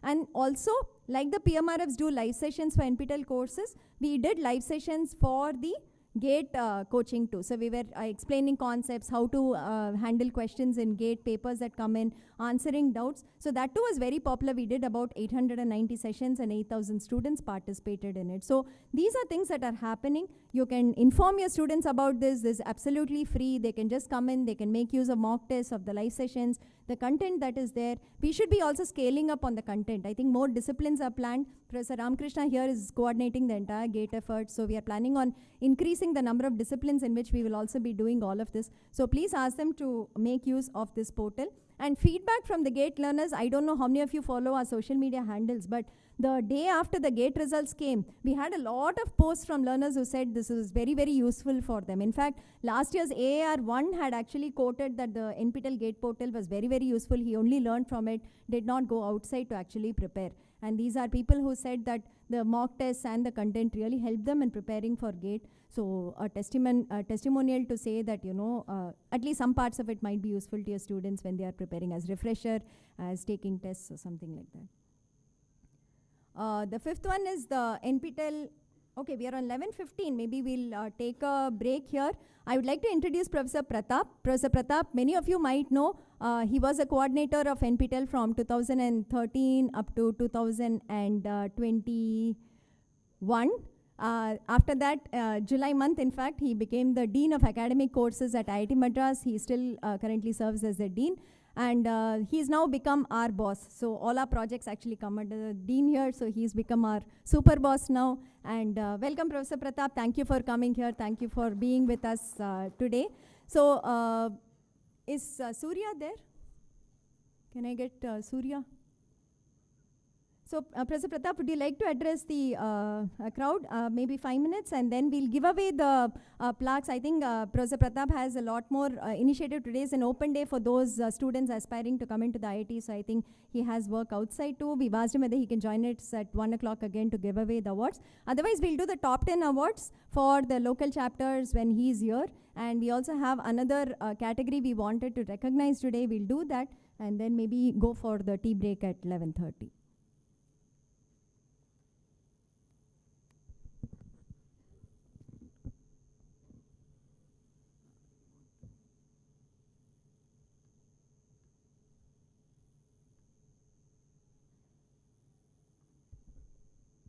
Good morning.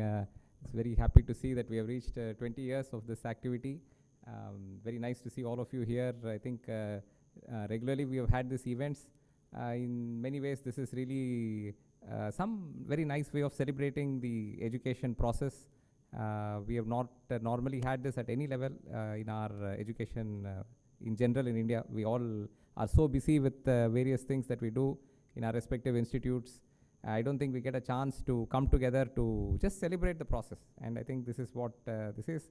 And NPTEL, I think, has really bridged a lot of gaps. I mean, a lot of gaps, and brought us all together in ways that was probably not imaginable 20 years ago. 20 years ago, we all were separate. We didn't have any common, even though we were all in the education field, we didn't really have anything common to pull ourselves together. The usual occasions, which would be, let us say, a conference or something else, they were all very narrow in definition, because that is how those conferences are. They're technical conferences and so on. And so we have never really had an opportunity across institutions, across the country, differing audiences that we address, to come together and just have a day where we just enjoy the fact that we are in the field of education. So I don't think all of this was not really imagined 20 years ago. It all started off as a small step, trying to address what was immediately necessary. And although I have been part of the team, I think it is really a lot of credit to the team, to many of the people who have been involved, Professor Mangal, Professor Andrew, Professor Vignesh, Bharti, a lot of imagination in what can be done and what should be considered, which would also be of value. See, we can think of many things that we may want to do, but may not necessarily be of value to the student or to the faculty or to the community at large. So many initiatives, whether it be FDP, be it credit transfer for students, now arranging for conferences, GATE portal, translation, lot of stuff has been done. which I think required a lot of imagination, very hard work from the team that has been involved to move it from concept to something that is deployed out there for people to use, and also to get such valuable feedback from you, from all of you who have been participating in different levels, to get valuable feedback like what you saw here today was a very nice way of seeing it. In fact, these are nice tools to learn for you to try in your class also, because we keep saying classes are boring, they're all not interactive, somebody just writing on the board. So now you can, middle of the class, you can ask something, and instead of just making some student embarrassed by saying, you get up and tell me what did I just discuss, you can put this up. Now everybody is answering and everybody is happy to participate in it. So all of this happens when we come together, and I think it's we are all fortunate that we have been through this journey together, because I think over a period of time what we have seen is nothing like this exists anywhere else. When we have visitors, IIT, given that we have a lot of international collaborations, we have visitors from so many institutions coming here, and they have not seen anything like this. They have not seen anything like this. They have not seen anything like our programs, which have such a because first of all, our nation is very complex. I mean, we have now we are now the most populous nation in the world. To deliver something to our nation at scale is takes an amazing amount of work and imagination and initiative. So I think I'm really very proud and delighted that I have had some time that I could spend in this. I never imagined that I would have had time to spend on it. Somehow it ended up that I did. I'm delighted that all of you are here today. I wish you a very happy event today, and also I think a lot of people we are going to recognize, some of whom particularly if they have worked for 10 years under Bharati, they have done remarkably well. So I'm really envious that they have reached this stage. I'm very proud of them also. I'm very glad that we get an opportunity to recognize them. Thank you.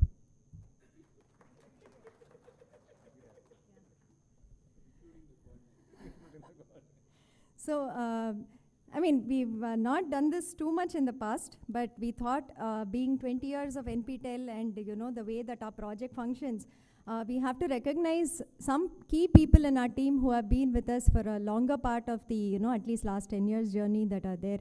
And they've been very, very instrumental in the growth of the project, ensuring that everything runs, whatever you see that runs almost at clockwork precision. I know our server goes down, certificates are not verifiable, SPOC logins were not working for a month. We are very, very sorry about all of that. We were trying to bring it out, something crashed and we just couldn't come up on that. But in spite of it, overall I think we do a decent job of running the courses and releasing scores on time, doing all the certifications and the events and all that. We'd like to recognize the people behind it. I invite Professor Ramakrishna, Professor Andrew, Professor Vignesh to kindly come on stage. And the first part will be our own team that we wanted to call out today. First we call upon Ms. Lakshmi Priya, who is completing 10 years with NPTEL. She came into us to the organization as a fresher. And today she is actually managing the entire SWAYAM, Surya. She is managing the entire SWAYAM portal end to end. She ensures that courses come, the scheduling, the content on the portal, monitoring the forums, working with the other IITs to see everything is okay, the exam allocation, score, everything comes out because of her. So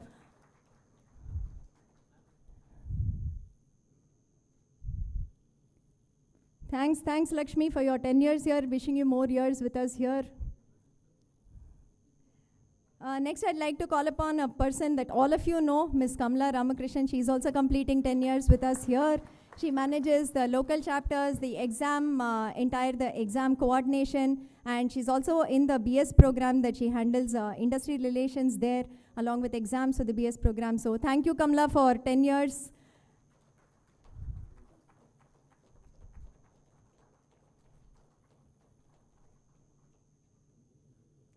Next, I'd like to call upon Karthik. Karthik is a part of the video production team. He's been with us for 8 years now. And a lot of the NPTEL IIT Madras at least coordinated content. He's been one of the key factors there. Ravichandran. He's another person who's been with us for 7 years. The content production team, the video. Today also they are streaming. Our live streaming is happening thanks to them.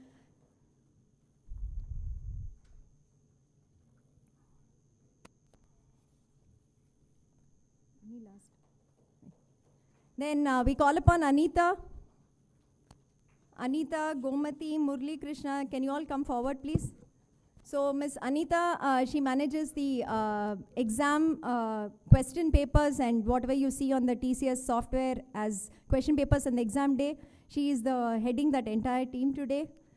We do, I think, so this semester if you see, we'll do 700 into 1400 question papers. If you again add up the other additional days, it might be 1700 question papers that we are doing.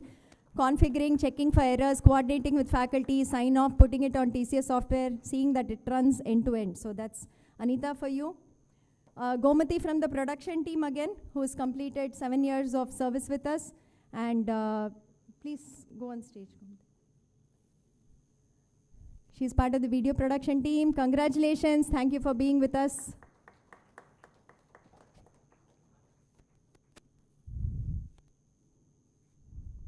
Murli Krishnan, who is part of the accounts team and he manages the entire exam fees reconciliation, the tenders we put out, anything that has to be ironed with terms of the SWAYAM, ASP, CSP and all that we have to do. He's completing 7 years with us again today. Thank you so much.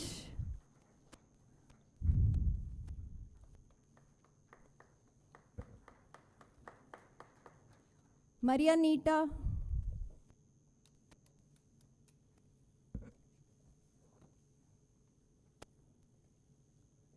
Vinodini.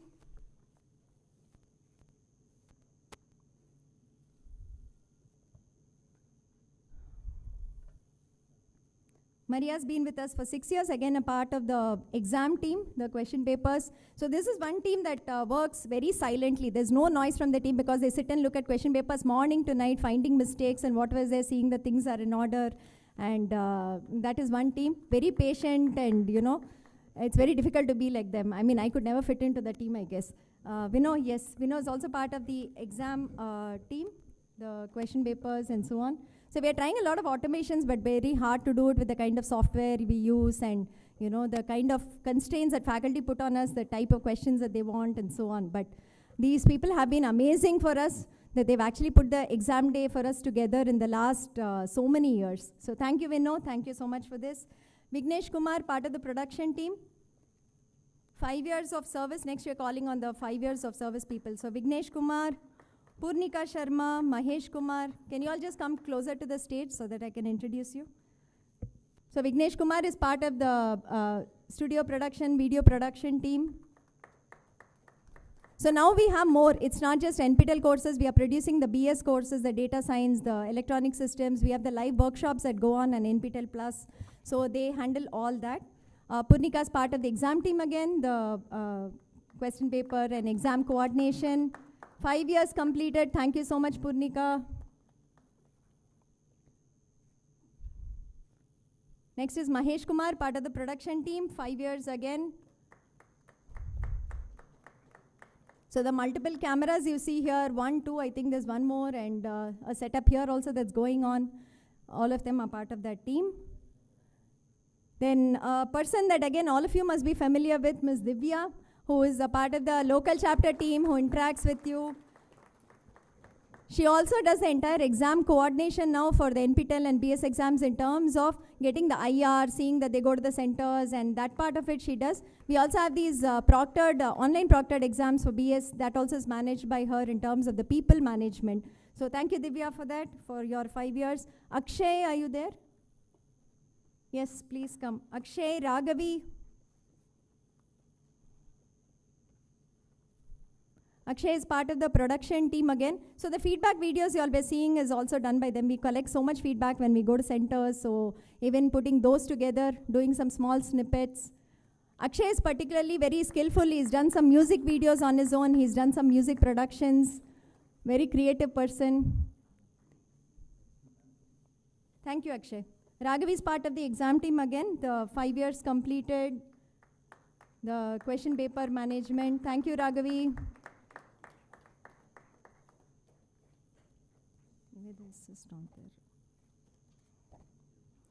Madhu.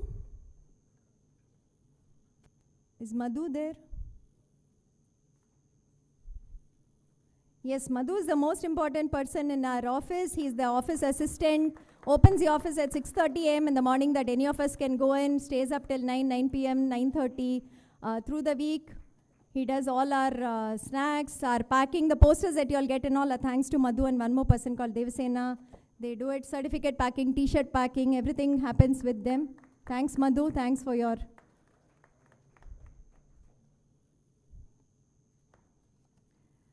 We also recognize Niveda S. and Satya, who are part of the technical team who maintain the website, but they're not here with us today because of some family situation. We'd like to call upon Dr. Jayakrishnan, who said, I will be with you for maybe a year and think about it, but has completed 5 and probably has 20 more to go with us. So thanks JK as he's popularly known.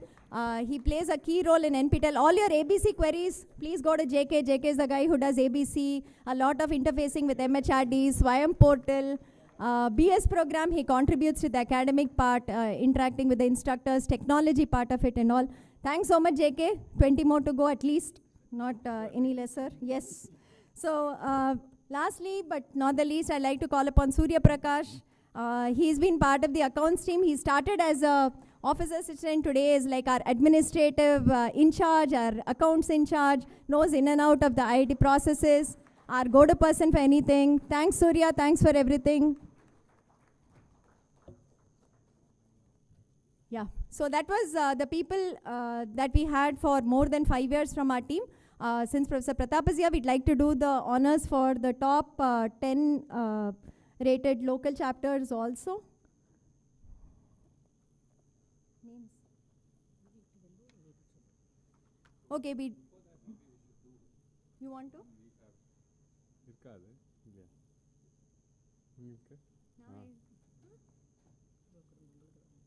We'll do that also. So we have a rare chance to felicitate Bharti also. So we'll do that. I thought I was escaping that. I believe there is a secret plaque, and yes, there is a plaque. Next year is my turn. That's okay. We can do it now. Almost 10. So next year, so all of you heard that Bharti is referring to profs as boss, but yeah, this is we acknowledging our boss for 9 years of, like what Professor Andrew said, if NPTEL has survived, it's because of Bharti, and Bharti is like, I think for another 25 years, if I am 20, you are 25, right?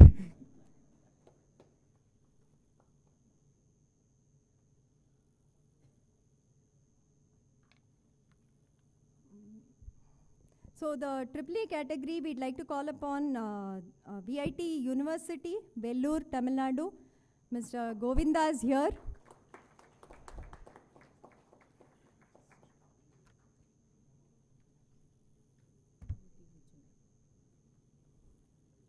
Only 2? Okay. And next we'd like to call upon VIT University, Chennai, Pradeep Kumar sir, to kindly come up on stage. So looks like we have only 2 attending this particular SPOC event today in the AAA category.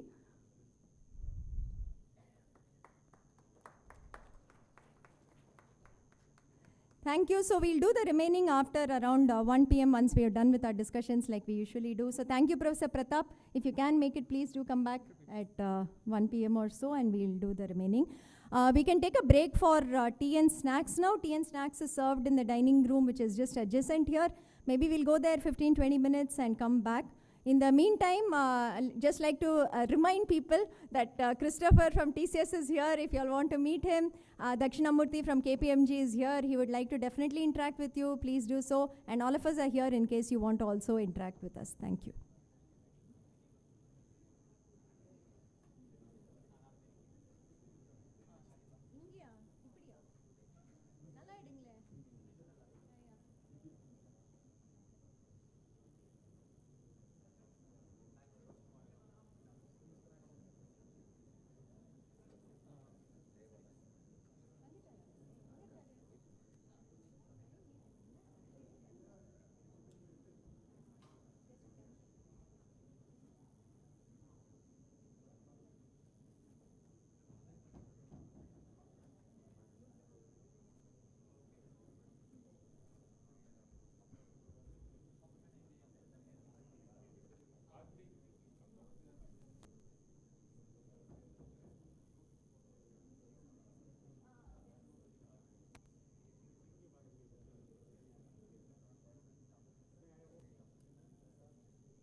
இதானே?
Appreciating Carnatic music. Indian fiction in English. Course called soft skills. Joy of computing using Python. Human molecular genetics paper. The exam is Indian fiction in English.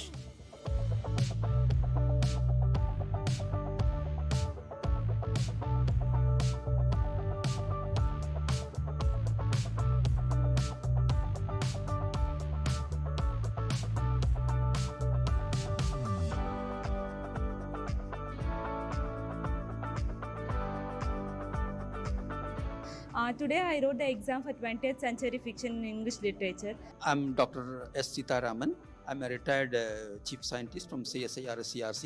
I'm Shalini, working as an office manager in CAL ATM software. I'm Ranjana, working as assistant professor in the Department of Computer Science, Anadish College for Women. And my son, S. Naveen Srinath, studying class 10 at SBO School and Junior College. This is probably my 38th course. NPTEL, so to say, is a really great platform for those people who doesn't have an opportunity to go to IITs and IIM, so to say. Especially for someone like me who hails from a rural background, to come over and attend this IIT level class is really helpful. And assignments I used to do very spontaneously, very interestedly. The teaching is especially very good. The professors are really good. It is quite economical and you get certificates from a very renowned universities or IITs, IIMs. So that's the reason I got interested into it. And all 12 weeks I enjoyed learning and it was out of expectation. And the assignment problems, really I enjoyed. Very tricky questions were asked. I enjoyed solving all the assignment problems. And hope this is going to give a very big impact among the society. I do recommend for my students as well. I am recommending for all the dental students who should take up this course because the question setup and the clinical scenarios what they have given is completely amazing questions they have selected. In PG they recommended taking NPTEL courses, and I took NPTEL courses just for 2 credits which was given during the PG days. But after that I came to know that through NPTEL I can learn many things because the trainers who were giving lessons were very informative and they gave me very new information about the courses.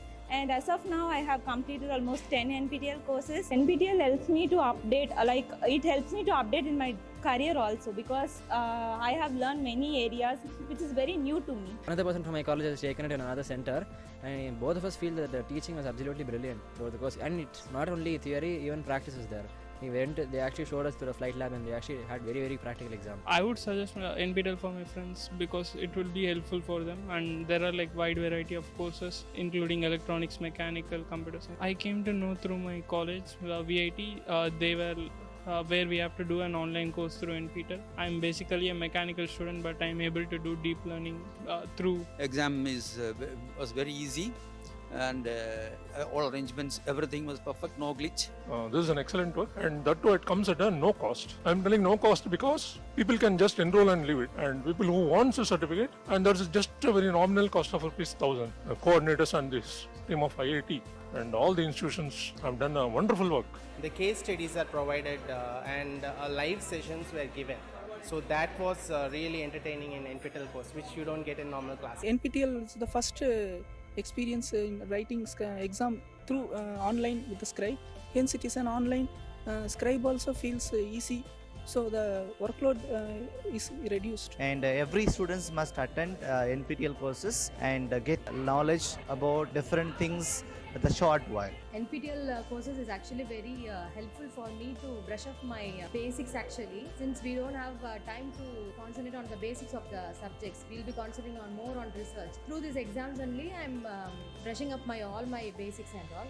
We both took this online course on data science in NPTEL. It's a great platform where there is no restrictions for ages or qualification. So it's a great learning experience for both of us because when I read along with my son, I got more confident to take up the exam because data science is the latest technology. In my field, I have to keep on updating. But last time I took up the course, I didn't have the confidence. But when I enrolled along with my son, with aspiring young minds, I get an opportunity to learn more. Thanks NPTEL for offering this course at a large scale. Thank you very much. So I would like to recommend to my students to take the examinations. It will be very helpful for them for industry needs as well as for their placement. My overall experience about NPTEL is fantastic.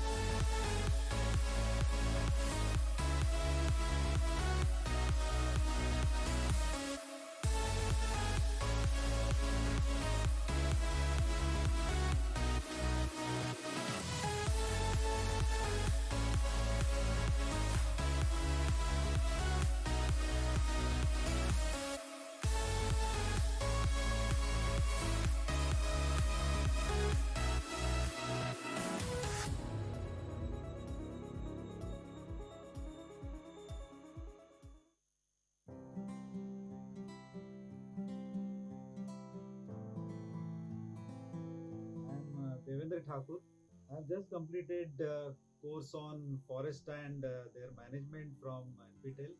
I have also completed basic course on ornithology last year. Nature conservation has always been my top priority.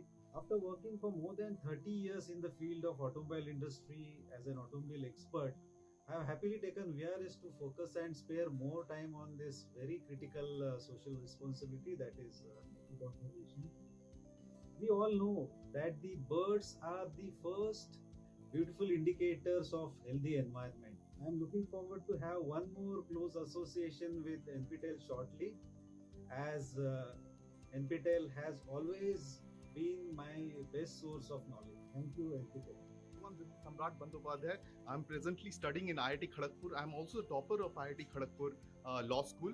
The most important factor that I want to actually convey via this message is that NPTEL has been an endeavor from not only from Ministry of Education, taking everyone's perspective, not only from PAN IIT perspective and IISc Bangalore, but also helped the different, the masses and the populace of this country, not only from information dissemination perspective, but also from bringing about the message to the people about education forms the manifestation of perfection, which Swami Vivekananda has also told. Thank you very much, and I wish everyone to join this kind of courses which are offered by NPTEL, and wish them the very best. Ladies and gentlemen, since 2018, I have undergone more than 25 courses and overall 380 courses all around the world. I must appreciate the entire team of NPTEL under Ministry of Human Resource and Development, that they are doing immensely potential work in the field of making people aware of different kind of education in terms of, you take it any given stream of engineering, management, commerce, and they are massive. All Indian science, all IITs, including IIMs, they club under one umbrella and they are coming up with various kind of wisdom and knowledge. I really appreciate the entire team, and I must say they are doing immensely good as far as educating people of India and throughout the world. My name is Sandeepan. Today I would like to share my experience regarding this. NPTEL platform has been absolutely fantastic in knowing about the new courses and knowing about the new technologies, knowing about the new details. In the last 1 year, as a part of my PhD curriculum, as a working professional category, I have completed 6 courses, starting from materials science and engineering, then thermochemical process, fatigue, fracture and failure of metals, surface engineering, corrosion resistance application, welding metallurgy. So it has been absolutely fantastic in knowing about these courses. The best part about this is the simplicity in which the lecture has been taught over 8 weeks or 12 weeks. I have done the 8-week courses on 2 subjects, which is material science and engineering and thermomechanical processes, while the rest of the courses, 4 courses, I have done on 12-week courses. And regular assignment, submission, and that actually helps in knowing where the mistakes have been occurring, and to know more about which are the topics which you have missed out during while going through the online recording. One point I would like to really tell about that the exam centers, the feasibility of choosing an exam center is the best part of this course, is one of the best part of this course, primarily because I have given the courses, although I am located in Kerala, exams start from Ahmedabad also, from Kolkata also. I am Manish Godbole, 53 years of age, working in public sector as a senior officer. I am an electronics engineer. I hope you are taking full advantage of the opportunity of knowledge enhancement provided by NPTEL and SWAYAM. I have read book on AI by Russell and Stewart. I first took up the deep learning 12-week course of IIT Roper with aim of earning certificate, and in April 22 exam got the elite certificate. My second course was fundamentals of AI weeks course from IIT Guwahati in October 22, for which I got rank in top 2%. I also got top 2% rank in 12-week course on blockchain and its application of IIT Kharagpur in April 23. The contributing factors in my success are regularity in studies, understanding of concepts thoroughly by referring to book and other online resources, and last but not the least, timely completion of the assignments. I wish all the best to you in your quest of knowledge. I'm Dr. Chandra Chokshi, a pediatrician in private practice in Mumbai. I was introduced to NPTEL, the National Program on Technology Enhanced Learning, by my husband, who has done a course on ornithology with them. I always wanted to learn Sanskrit as a language, and I'm thankful to NPTEL for this opportunity. NPTEL is providing a great platform for people from all backgrounds and professions to fulfill their thirst for knowledge in various disciplines like engineering, mathematics, humanities, which includes languages, art, architecture, film appreciation, and numerous other courses. The proctored exams are professionally conducted and the certificates carry credits. A very big thank you to NPTEL for this great initiative, and I hope I continue my learning with them. I have been engaged with NPTEL SWAYAM since last 1 year. 1 year back, one of my senior faculty has encouraged me and sensitized me to join one of the courses in NPTEL SWAYAM. By seeing the quality of learning process, I feel there is an enhancement in my knowledge and the thought process, and the way I will deal with my patients while treating my patients, it is helping immensely in carrying out the academic sessions with my students. I strongly recommend my juniors and students to explore the domains which they are not usually exposed in their undergraduate and post-graduation days. They will gain confidence in the domains which they are not normally exposed to. Thank you. Thank you, SWAYAM NPTEL.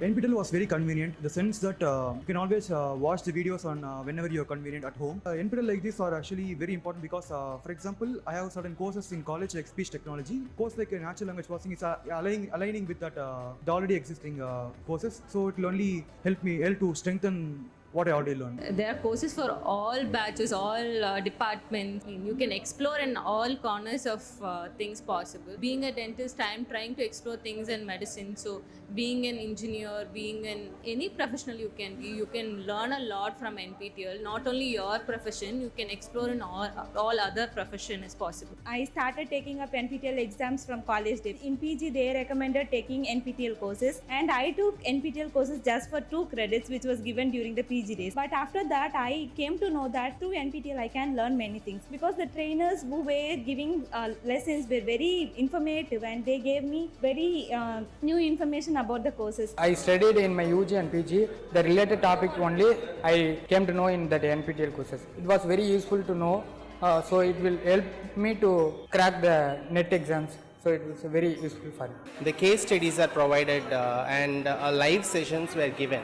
So that was really entertaining in NPTEL course, which you don't get in normal class. NPTEL, the best part was that after the week videos, we were assigned some quizzes and some programs to solve. That is the difference between like the classroom learning and the NPTEL which is providing. I am able to learn so many new things, new techniques. In the career also it will have a great impact. So obviously NPTEL is helping many students to know many things. The cost of the courses also is really low. NPTEL is a good platform in the digitally dominated world. It helps a person who is running short of time catch up with their portions, catch up with their upskilling and all of that. Current technology, actually, they're not only providing in lecture wise, in writing and all, they're getting the board and all. I just seen they use the styling board, they match and they work with output and all. So they really get in exactly the view of it in correct way. NPTEL courses is actually very helpful for me to brush up my basics actually. Since we don't have time to concentrate on the basics of the subjects, we'll be concentrating on more on research. Through these exams only, I'm brushing up all my basics and all. So I would like to recommend to my students to take the examinations. It will be very helpful for them, for industry needs as well as for their placement. The topics which were given in NPTEL is every semester they are updating like anything. Okay, so whatever that is needed for the students, they are updating, giving to the students with very less amount of cost. Okay, it was overall a nice experience, right, from the lectures to assignments and the semester exam. Because in other websites or Coursera or Udemy, peer-to-peer learning will be very less. So that was well covered here. So thank you for NPTEL. I have completed almost 10 NPTEL courses. NPTEL helps me to update, it helps me to update in my career also, because I have learned many areas which is very new to me. It is very convenient for me to learn using NPTEL because I can learn anywhere, I can learn it from anywhere. And every students must attend NPTEL courses and get knowledge about different things the short while. My overall experience about NPTEL is fantastic. Before this, I had no idea about it, but after studying for this exam, my research now I am more oriented to my thesis work, to my dissertation and my researches. This is probably my 38th course. NPTEL, so to say, is a really great platform for those people who doesn't have an opportunity to go to IITs and IIM, so to say. Especially for someone like me who hails from a rural background, to come over and attend this IIT level class is really helpful. You can study and get certification. That will help the learner's profile and get so many opportunities, avenues, and build fabulous careers for themselves. I already have a background in public health, Master of Public Health, but in spite of that, this course gave me more added knowledge. So it was something which was, and it also acted as a refresher course for me. So the course wise, I'm very happy and I'm glad that I gave this exam. I would suggest NPTEL for my friends because it will be helpful for them, and there are like wide variety of courses including electronics, mechanical, computer science. I came to know through my college, VIT, they were where we have to do an online course through NPTEL. I'm basically a mechanical student, but I'm able to do deep learning through a mentor. They thought really. Being an English teacher, I love literature topics, and every time I choose literature topic, and it is a great experience learning and updating the current fiction and the other genres of literature. And NPTEL conducts very sensible courses, which is very useful for updating the expertise of faculty members. overall the experience is very good. Wide varieties of courses are available for the faculty as well as students. It is really an enriching experience. The teaching is especially very good. The professors are really good. It is quite economical and you get certificates from a very renowned universities or IITs, IIMs. So that's the reason I got interested into it. We will definitely gain a lot of knowledge. It's not just we can register and then come back and write an exam. It keep us engaged all the time. So the lectures are very good, providing good explanation, and it is easily understandable to everyone. And hope this is going to give a very big impact among the society. I do recommend for my students as well. And all 12 weeks I enjoyed learning, and it was out of expectation.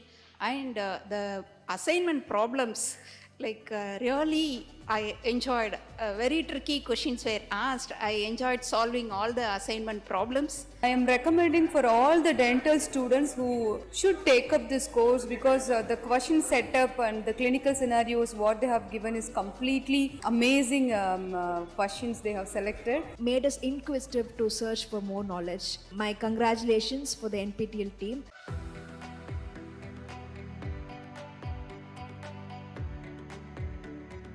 I am Ranjana, working as Assistant Professor in the Department of Computer Science, Anna Adarsh College for Women. Okay, my name is Fareen. I am coming from SRM Institute from Ramapuram. My name is Siddharth Das. I am from VIT Chennai. My name is Pushka Bhattacharya. I have come from SRM University Ramapuram for this NPTEL exam. I am Lukman Ali Khan. I am Dr. S. Sitaraman. And my son S. Naveen Srinath, studying class 10 at SBO School and Junior College. So this is Yogalakshmi from Rajalakshmi Engineering College. My name is Harshini and I am from the Department of Biotechnology. I am Sankalpa, final year undergraduate from IIT Madras. I am Priyadarshini. My name is Deep Lashmi, Assistant Professor of VLB JKS.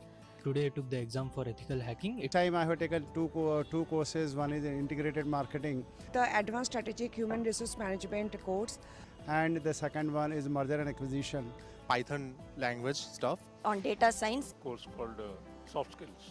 Python for data science, today's exam. Appreciating Carnatic music. Course on data science. Human molecular genetics paper. Indian fiction in English. Introduction to professional scientific communication. Internet IoT.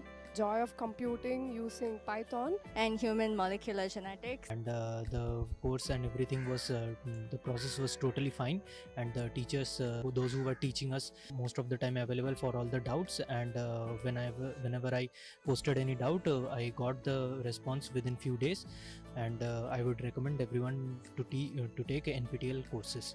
And I'm really benefited out of it as I'm a HR professional. So it was really a good experience to be part of NPTEL team and take up this exam. I am taking up the various courses of NPTEL for the last almost 3 years post-retirement. I am a young man of 63 years. So I like the courses, these are all very helpful, and when I view the videos of the NPTEL, that helps me a lot. And I am into academics after post-retirement, so these courses are helping a lot. Especially this time I have taken two courses. One is in integrated marketing and the second one is merger and acquisition. The courses are quite relevant, and the kind of delivery given by the faculties is excellent. I think it is going to add value to all sections of the society, irrespective of the students or the professionals or the practitioners, whomsoever is. Yeah, teaching was good. The video was very helpful. The quizzes, the assignments was very, very, very helpful. And the best thing about NPTEL the thing is that they are very much punctual about their assignments and quizzes. All in all, it was a good experience from the NPTEL team. This is an excellent work, and that too it comes at a no cost. I'm telling no cost because people can just enroll and leave it, and people who want a certificate, and there's just a very nominal cost of ₹1,000. Coordinators and this team of IIT and all the institutions have done a wonderful work. For additional knowledge, we can able to learn from assignments and extra topics, and the video is also good. I'm a retired chief scientist from CSI RSCRC. Exam was very easy, and all arrangements, everything was perfect, no glitch. We both took this online course on data science in NPTEL. It's a great platform where there is no restrictions for ages or qualification So it's a great learning experience for both of us because when I read along with my son, I got more confident to take up the exam because data science is the latest technology. In my field, I have to keep on updating. But last time I took up the course, I didn't have the confidence. But when I have enrolled along with my son, with aspiring young minds, I get an opportunity to learn more. Thanks NPTEL for offering this course at a large scale. It was quite easy, and the duration was so sufficient enough to do, and even the questions were asked from the materials which they have provided in NPTEL website. The course now I wrote the exam is Indian fiction in English. NPTEL is the first experience in writing exam through online with the scribe. Hence it is an online scribe also feels easy. So the workload is reduced. எங்கள் English master தான் என்பிடிஎல்ங்கிற ஒரு exam இருக்கிறதே இப்போ தான் தெரியும். உண்மையுமே ரொம்ப புதுசாக தெரிஞ்சுக்கிற மாதிரி இருந்தது. ஒரு தமிழ் ஸ்டூடெண்ட்ஸ்க்கு இவ்வளோ இருக்கா, இது இன்னும் பண்ணணும். நெக்ஸ்ட் டைம் நான் வந்து ஸ்க்ரைபாக வரக்கு எனக்கு ஹாப்பி தான். ஆனால் இந்த என்பிடிஎல் எக்ஸாமை நானும் எழுதணுங்கிற ஒரு எக்ஸ்போஷர் கிடைச்சிது. This material is very good and the professors who are leading are giving a proper guidance for us. Many college students, PG students, research scholars and professors are also attending this. This is very helpful to enrich our ideas or concepts in the particular upgrading trends. As the name says, the course was like fun-filled. We got to like code for games like Snake and Ladder, Fizzbuzz and so on, which was like very interesting. Today I wrote 2 exams, Introduction to Professional Scientific Communication and Human Molecular Genetics, and I really enjoyed my experience. I thank NPTEL for giving an opportunity to all the students and teachers, giving a great new technology to be learned from the internet. The course content was really great. They are giving very much content in that, and it was very helpful for the futures of the students and the teachers. It was easy to learn a new technology. Dr. Kalpana Jayaraman, I head the Department of Zoology at Stella Maris College. Dr. Saranya Jayaraman, working as an assistant professor in Radhalakshmi Engineering College, the Department of ECE. I'm Jay Suryan. I'm from 3rd year CSE. I'm Dr. Padmini. I'm working as a professor in Thiruvallur Medical College and Anesthesiology Department. I'm Sangavi from RMK Engineering College. My name is M. Papita and I'm a faculty assistant professor working in Chennai Institute of Technology. Yeah, myself is Harisudha. I'm assistant professor from SRM Institute of Science and Technology. Dr. Tamil Shelvi, associate professor working in Anna University. I'm Dr. Armugam, professor and HOD in Department of Transition Medicine in Tamil Nadu Dr. MGR Medical University. I'm Sri Vaishnavi from Petrosian College of Arts and Science. I'm Sangeeta from Karpai Vinayak College of Engineering and Technology, Chengalpattu. Basic course on ornithology. The biomedical research. That e-business. Programming in modern C++. Microprocessor and interfacing. Principles of communication systems 1. Machine learning. Safety construction. Basic research methodology program. Forest and management. Usable security on network issues. Company internet and protocol. This year only I have taken forest and management in NPTEL. If we are doing well, then also we are getting certificate, which will be definitely it will be helpful in our future, like in any interview and all. Definitely it will give a plus point. And I took the course Principles of Communication Systems 1 from IIT Kanpur. I attended a 12-week course. So the ma'am who took the live sessions were extremely, she is very good, and weekly we had a great time in learning. I hope maybe I'll be getting elite gold also. I think students may get benefited. I think that students should all follow this. So it is very helpful for us to learn much more the deep concepts for the subject. Most of the questions were from the assignments which we were attended. The videos which we saw in NPTEL was very much useful for us to write this exam. We listened those videos. Those videos were not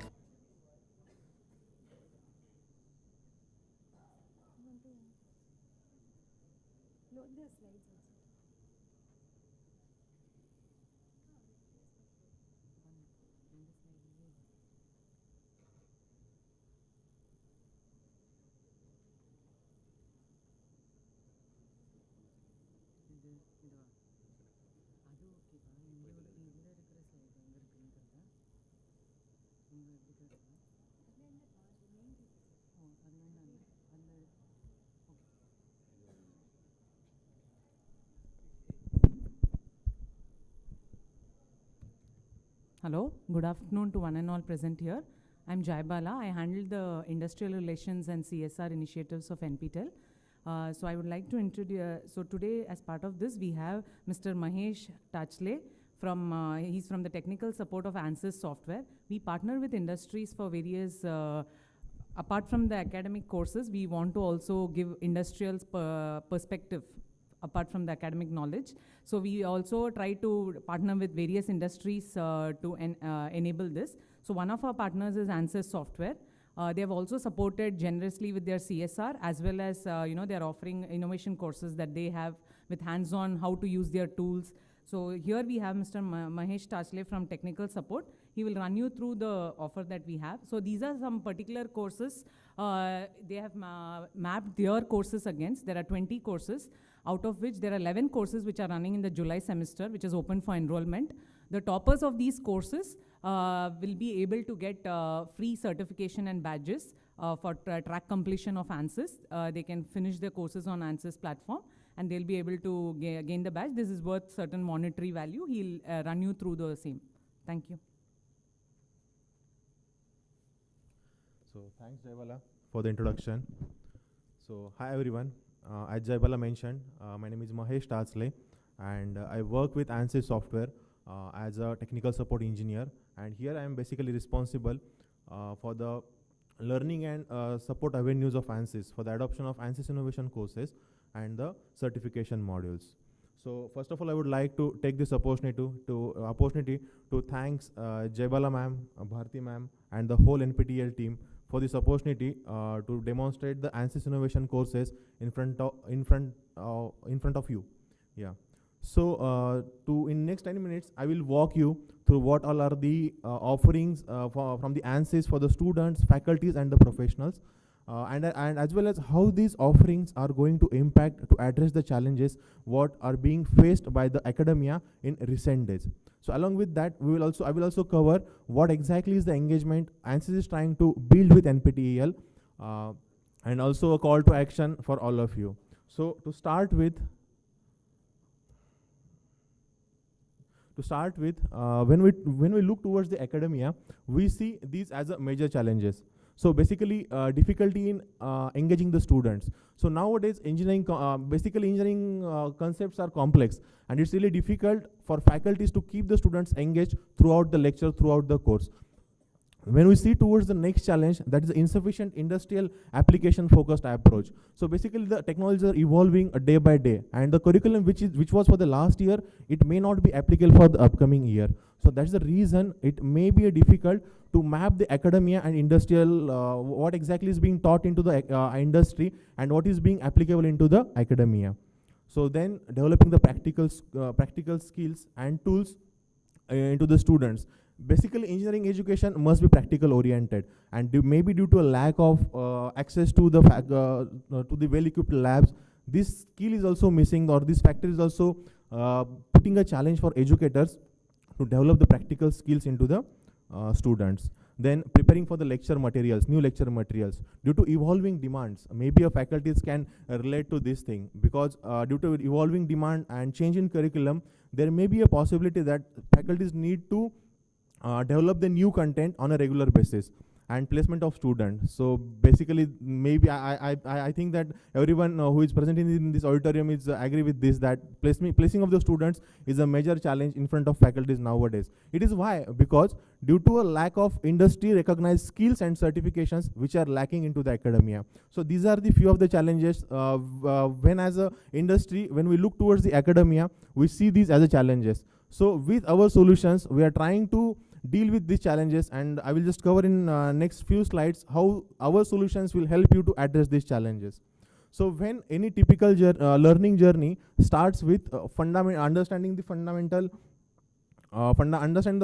concept associated with that particular topic, followed by the real world applications, and also also using those real world applications into the on the job learning to master into that particular skill.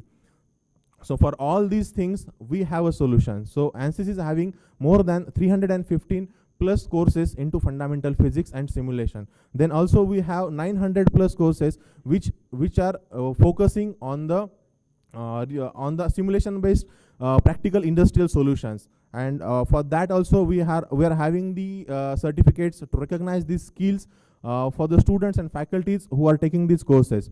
So with that, we have 17 certificates currently at the 3 levels. One is associate, another one is professional, and third one is the simulation certification. So as I mentioned to you, we have more than 315 plus courses into the engineering fundamentals, and those courses are basically into the fluids, structures, electronics, Python, then the mission engineering, photonics. So these all are areas where we have a free courses on courses.ansys.com platform. Then as I mentioned to you, we do have 900 plus courses. Those courses are basically on the industrial applications, and basically this comes with the paid subscription, and the 315 courses will be with the free access. As I mentioned, we do have the certifications for the industries. We have certifications for the academia as well. And if I have to talk much on the certification front, then as I mentioned, we offer the 3 level of certifications. One is the associate, another one is associate certification. So associate certification is basically focusing on the basically we award the associate certificate to the students upon successful completion of the certification exam based on the fundamental concept associated with that particular topic. Then the next part comes towards the professional certificate. So professional certificates are being awarded upon the successful completion of examination which is on the simulation tool based, and next parts come to the simulation certificate. Simulation certificate comes with the premium content, and if someone wants to take that certification, they may have to go through certain courses, and then they can appear for the certification, and that is also awarded upon the simulation based kind of things. All these certification exam consist of 2 types of examinations. So one part is of the theory based simulation quiz, and another one is a simulation based quiz. So currently, suppose someone wants to get this certification, they have to undergo all these 2 tests. And basically we highly recommend to take the free courses prior to taking this certification. So as I mentioned to you, the courses are freely available. If suppose someone wants to have the certification out of that, then they have to pay for this.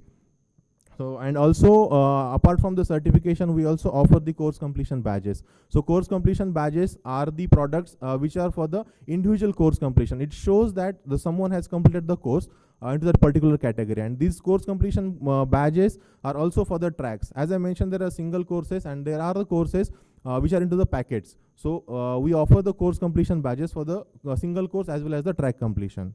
And all these courses or these certifications are in digital format. I will just show you an example. So if you can see on the screen, we offer the certificates in a digital format. So the students or anyone who is taking the certification, they can use that certificate to show on the social media sites, maybe a professional media. They can add these certificates to their profiles. They can use it as the email signatures, and even they can show it to the potential recruiter that these are the digitally verifiable certificates. And on the right side, you can see that there is a sample certificate which can be downloaded for the record and for the references. This is a sample certificate. I'm going to show it to here. So now I would like to quickly walk you through a quick demo of the platform. So how this platform exactly looks like and what kind of things are there in each course.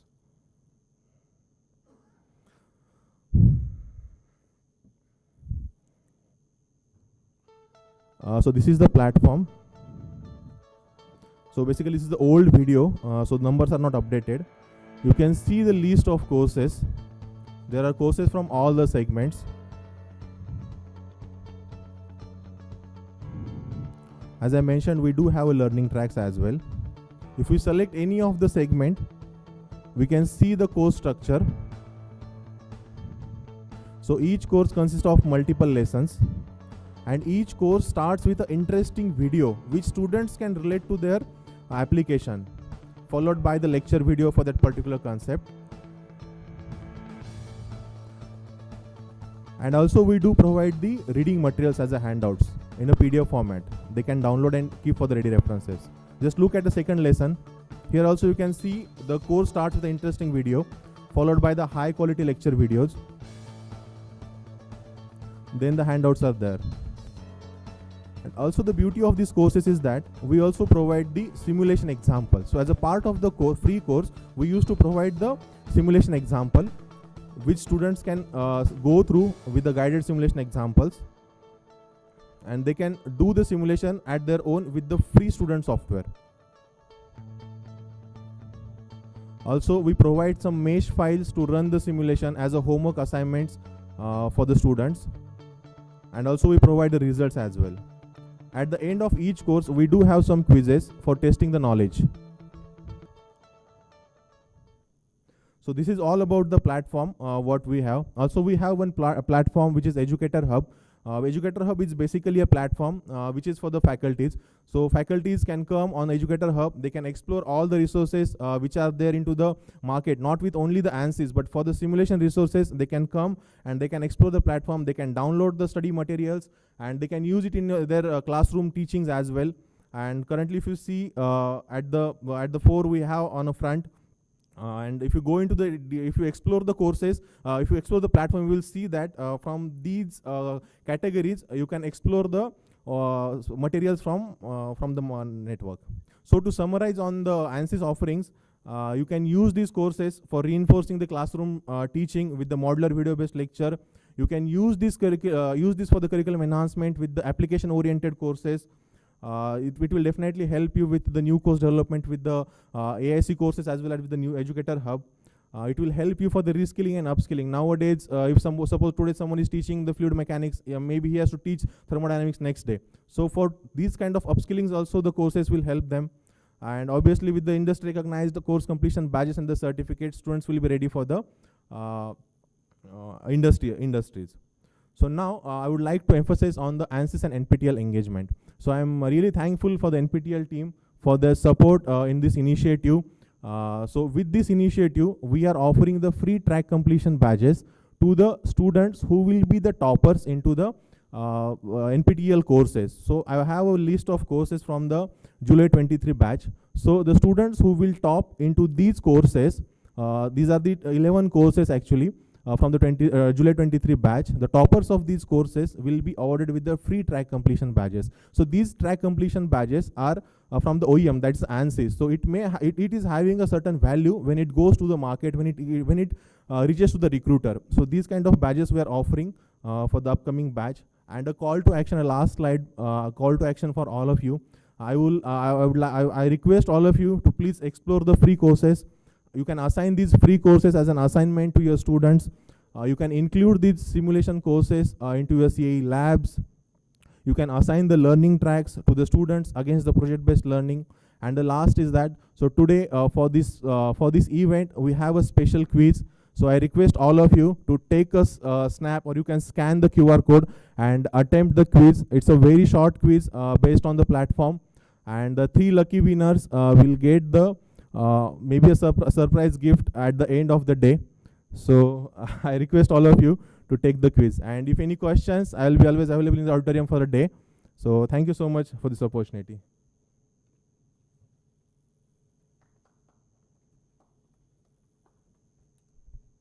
Thank you.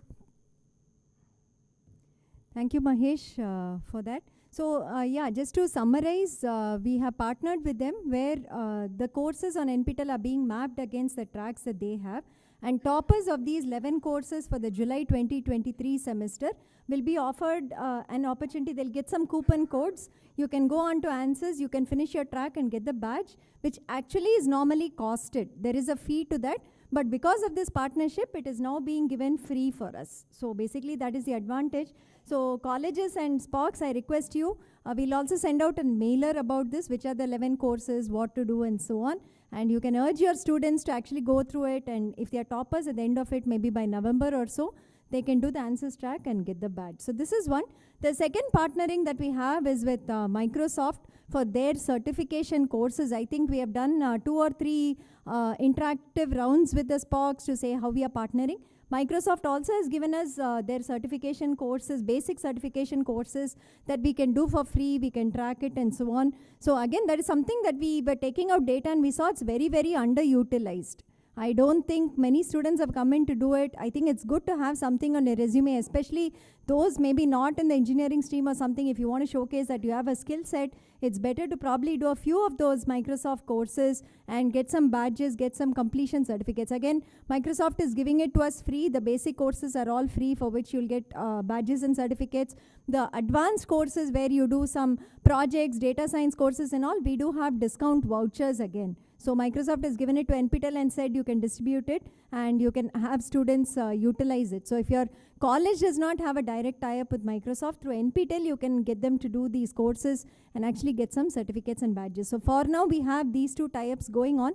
And as you know, we'd also like to acknowledge MathWorks, who is our partner for the last, I think, 5 or 6 years. Whichever courses require MATLAB, in that we have been getting support from MathWorks, and they've been giving us access to their cloud application, and people can actually go there and use it during the run of the course. So that is also something that MathWorks has been partnering with us for the last 6 years or so, so thanks to them. We hope to increase such partnerships where we can kind of, enhance and complement also whatever technical, theoretical learning is done from NPTEL with these kind of hands-on training tools, and maybe something that will be better recognized by the industry too when you go with it on your resume. So please make use of this opportunity, and thanks Mahesh. We'll reach out to you in case we need a session with the SPOCs to explain further. We can have a more detailed session probably as in the coming weeks that we do it.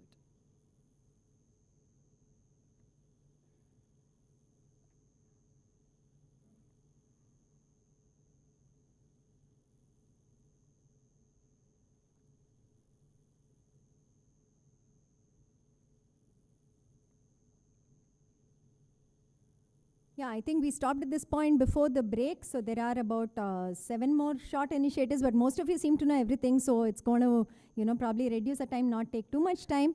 NPTEL Plus is a portal we started in Jan 2022. And this was mostly to cater to the demand that people wanted to get certification from NPTEL at any time of the year. So like in Swayam portal, we do it only twice a year. We have fixed dates. You have to go to the center and so on. So that was something as a request coming mainly from industry professionals, a lot of them saying that we want to get certified when it is required by us. Maybe we have to change a project, we have to learn something, and at that point you're not available for certification, and can we do something about it?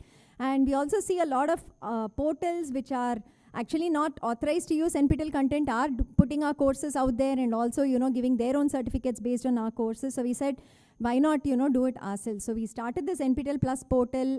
One main feature of it is the self-paced courses, as we call it. You can enroll any time of the year. You can go through the content at your own pace. You can even finish the entire 12 weeks content in maybe 3 days time if you can do it, do the assignments and so on. But there, every single assignment, you have to get more than 50 marks. We have put the bar a bit higher there. So every single assignment, you have to get more than 50 for the 4-week course, 8-week course, and so on. If you, comply with that condition, then you can ask us for an exam. The exam is online, remote proctored. It is not in centers. It is online, remote proctored. Every week on Wednesday and Saturday, we conduct these exams, and you can come and take those exams and get a certificate. So that is something that we are doing for anytime certification that is there. Yeah, that is the first part of NPTEL self-paced courses. The only catch here is that since we are maintaining the portal, this is coming on the cloud and we're doing it, there is a charge for enrolling also, and there is a slightly higher charge for the exam cost that we are operating, because this has to kind of self-sustain. So that is something. For local chapters that have any request, we are also complying with them. If you have any special request from your side, we are also looking into it and helping you out as is required on this portal. So this is the NPTEL self-paced courses that are there. The other thing that we are doing on NPTEL Plus, right? We call it NPTEL Plus because it's more like a, add-on from the regular just courses that we do. Differentiation between NPTEL Plus is NPTEL normally we do Senate-approved courses. They are fully academic. It has to be offered by faculty of the IITs or on invitation basis that we do. Target audience is, we adhere to the curriculum, so it's students and faculty in colleges. 4-8-12 week is a very strict, guideline we adhere to as duration of the course. We don't do anything in between that is there. And we offer it only on Swayam once or twice a year. The enrollment is free, the exam has a charge and so on. There's no limit on numbers. So NPTEL Plus, we are doing a lot of skilling based training also. So there are a lot of industry people coming in to do training programs on these, workshops on these. So we do workshops from anywhere between 2 hours to 3-4 days at a stretch, maybe a Saturday, Sunday, next Saturday, Sunday, or maybe a Friday, Saturday, Sunday, or some such like that. We are doing anywhere between 2 hours to about 10 hours, 20 hours of workshop. These are more skill-based. These are direct, interactive. People are live, that they are, doing something online. Mostly we are doing it online because then our reach is much better throughout India. That is something that we are doing. We offer it any time of the year. Throughout the year, we are organizing these. In fact, every single week, I think we have at least one going on, definitely, if not more. And all programs are paid. But we are keeping it very flexible. The minimum is some 100 or 200 rupees we do even for a general workshop. Otherwise, it goes on to a max of 500, 800, and so on. That is more because when we do free registration, a lot of them register and hardly 10% turns up, and then it becomes a logistic hassle for us. It does not look good when we share the data with the speaker who's coming in and so on. So at least that 100 or 200 gives it a little bit of, importance when they pay that money and they tend to come in for the workshop. So that's something that we are doing here. Just to give you an idea of the kind of topics we are doing here, right? We are doing something on data science and applications. Then for faculty, we did 1 or 2 workshops which are on re-energizing the classroom, gamification of the teaching process, what tools and techniques you can do to engage your students better. Of course, there were more technical workshops on digital controllers for power applications, machine learning techniques in biology that we did. Recently, we concluded Indian democracy workshop. There was just an awareness kind of a workshop we had done on Indian democracy and so on. So these were some topics. I'll skip that. The other topics are social computing, additive manufacturing, cyber security and all. So these are not like the full-fledged courses that we offer like a 4-week, 8-week, but these are small ones. Could be introductory lectures to topics. It could be a little more detailed in some sense. So this is again something we request you take back to your students. We send it all on WhatsApp. We send the flyer. We send you the registration details. There is enough time that we do. We put it on social media. We again, request all the SPOCs to share it with your students, faculty, and the relevant audience, so that whoever is interested can at least make use of such opportunities to kind of widen what they are, knowing as topics or something that they can do with us. Maybe some of these will perk interest in them to do, go more in depth into such topics. So this is what we do. Let me see what I have there.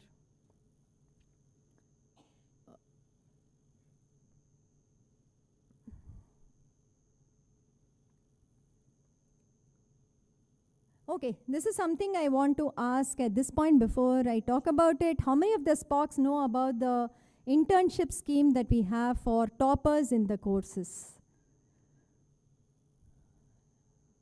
So the menti.com is the website, 6907-3321 is the code in case you want to log in again.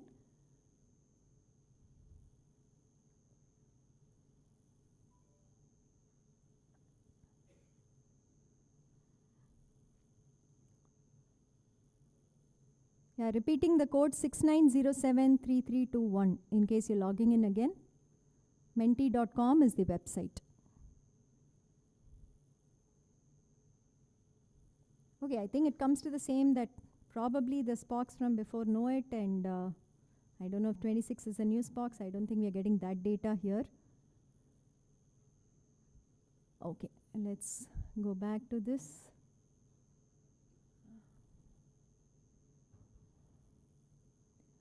Yes, so what we have been doing for the last 4 years is, again, from the NPTEL side, we do not just offer courses.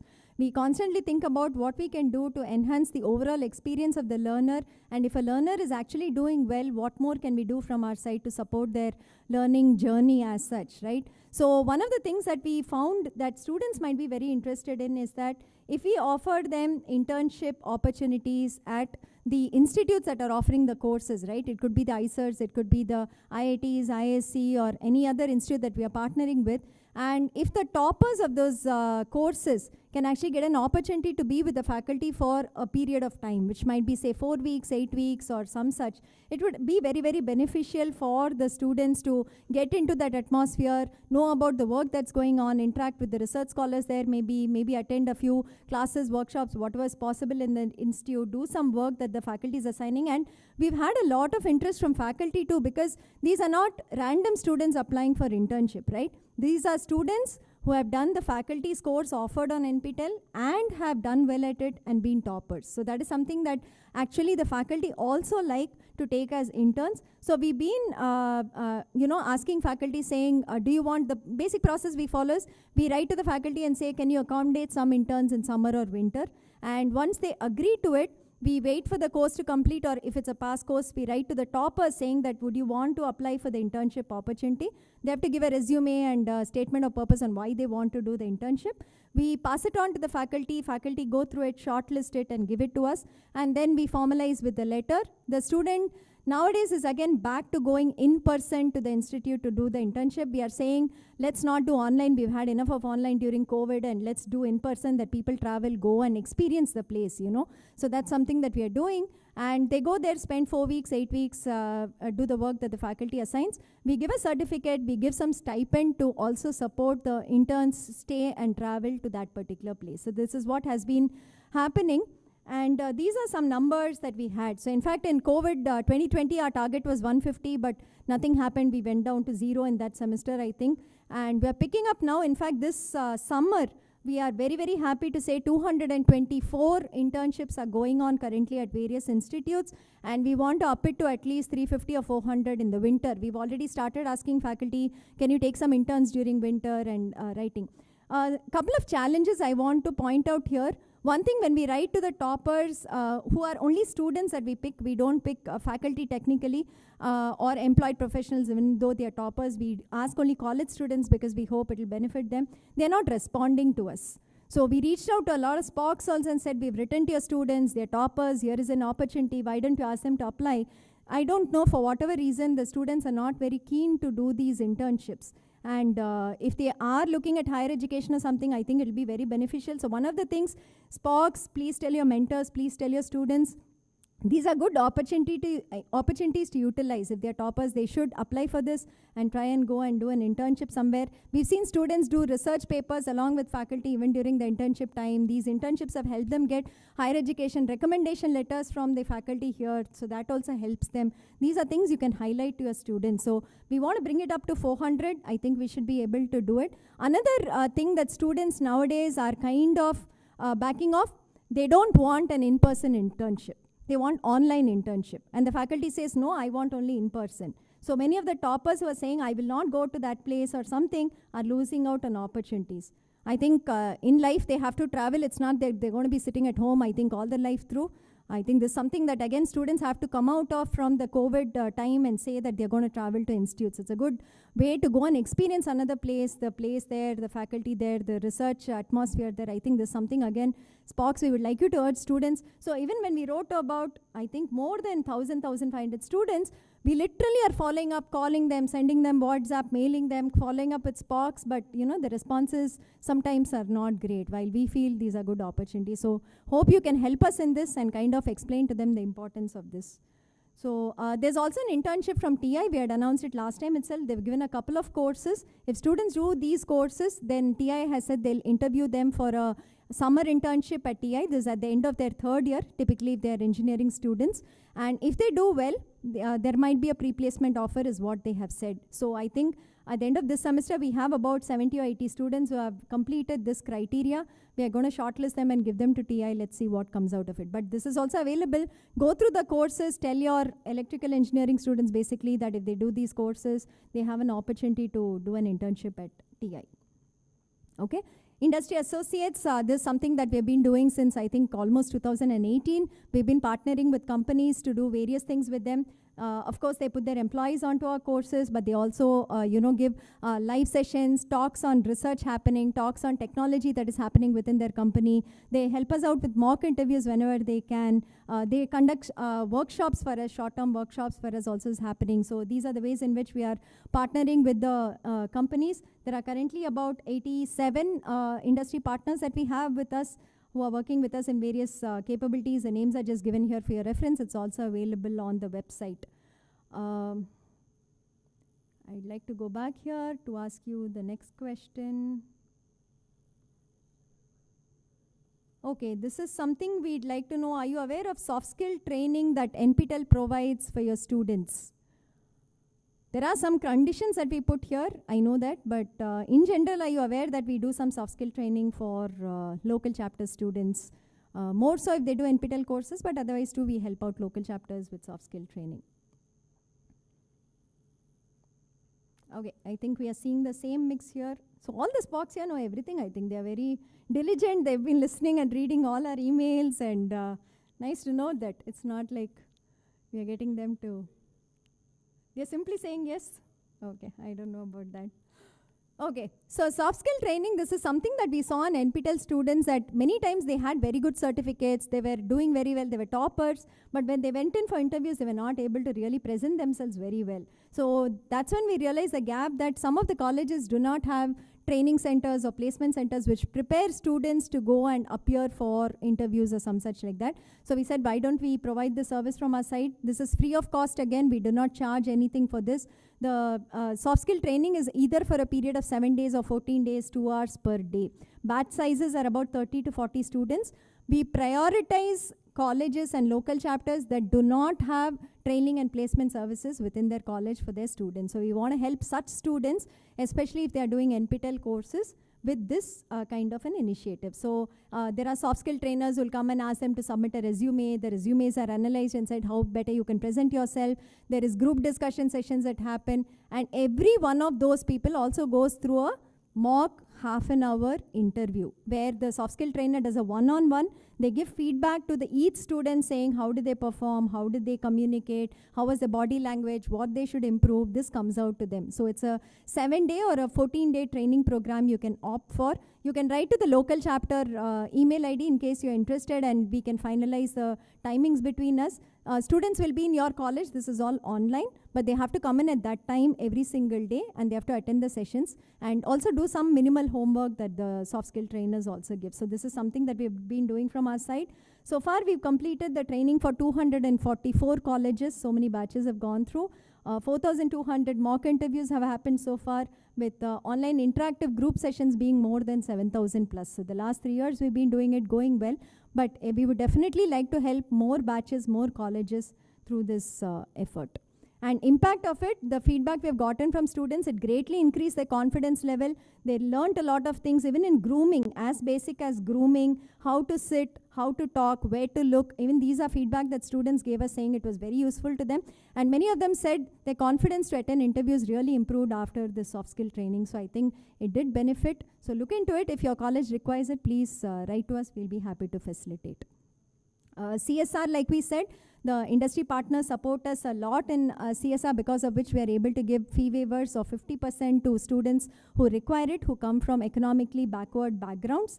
So last time in Jan 2022, we were able to help about 14,000 students with fee waivers. In July, we had a delay in getting the funds. So the CSR fee waiver is only based on availability of funds with us. So if companies give us CSR money, we are very happy to distribute the same. In fact, we do 100% distribution. We don't even keep an administrative fee. Whatever comes in, we put out for the benefit of the students. So there was a delay. We didn't get enough at that time. We kind of delayed the process of telling you all, saying, please apply for it. So we did only about 2,000, maybe about 3,000 students in July. But this year we have sufficient funds, thanks to all our companies that are there: Gabs Technology, Answer Software, Ananta Technology, Texas Instruments, Sutherland Global, and private donor too. So these people have helped us. We have enough for Jan 2023 and July 2023 this year. So we are very happy to say that we'll have enough fee waivers. We have gotten requests for about 9,000 so far. So let us know if any of you has missed the opportunity, let us know, we'll be happy to help out. These are for students from economically backward backgrounds for who even the 1,000 rupees is too much to pay for exam certification. So if the student has passed the course by paying the 1,000 rupees themselves, the college has to recommend, the local chapter has to recommend after verifying the proofs from your side that this is a list of students who required the support. So once you all give it to us, we only take some sample proofs from you and then we return back the 500 rupees. 50% is basically what we do to those students whose list you have shared. So this is something again we do as for local chapters alone. Please make use of this funds. We'll be very happy to get more. We are already constantly on the lookout for more funds. I think we should be able to get it. So any of you missed the opportunity, kindly contact us. Otherwise, upload the letters. We are waiting for the letter uploads from your side to make the refunds for this semester. Feedback from students, again from the CSR students also. I think this is something that really keeps us going here, the kind of students who study from NPTEL courses and who also benefit from such initiatives, right? So there's somebody who has said that it keeps them motivated and learning. Somebody from Rajasthan, they've gotten a fee waiver twice, they get stationery, it helps for paying exam fees that they'll do from middle class household. And this is a spread of colleges across the country that we help out in the fee waiver scheme. It's not localized, but it's kind of spread out throughout India. Okay, one of the most important initiatives we've been doing in the last 3 years with a lot of emphasis from MOE also that we have to kind of pursue this is translation activity of the English transcripts that we have for the NPTEL videos. So we tried multiple methods since 2020. I think now we have stabilized. We are going to make one more change now, probably in the next 1 month. After that, we should be good on the translation front. 224 unique courses so far have been translated into one or more languages. So that is something that we have done. So 894 course language combinations is what we have. I think today we have given you printouts also because we want to see the usage of these courses, the translated version of the courses from the student side, whether they are able to see it, whether they read it, whether they're using it. I think we're not getting sufficient enough feedback on this front for what we are putting out. So we've given each of you a list saying what are the courses in Tamil, what are the courses in Hindi, Marathi, Gujarati, Kannada, and all that we have. So please go through it. If it is relevant to your students, pass it on so that they can see it. I'll also show you how you can use it. There's a split of courses that are there. I'll go to this, but I'll show you what you can do, with respect to translation. So,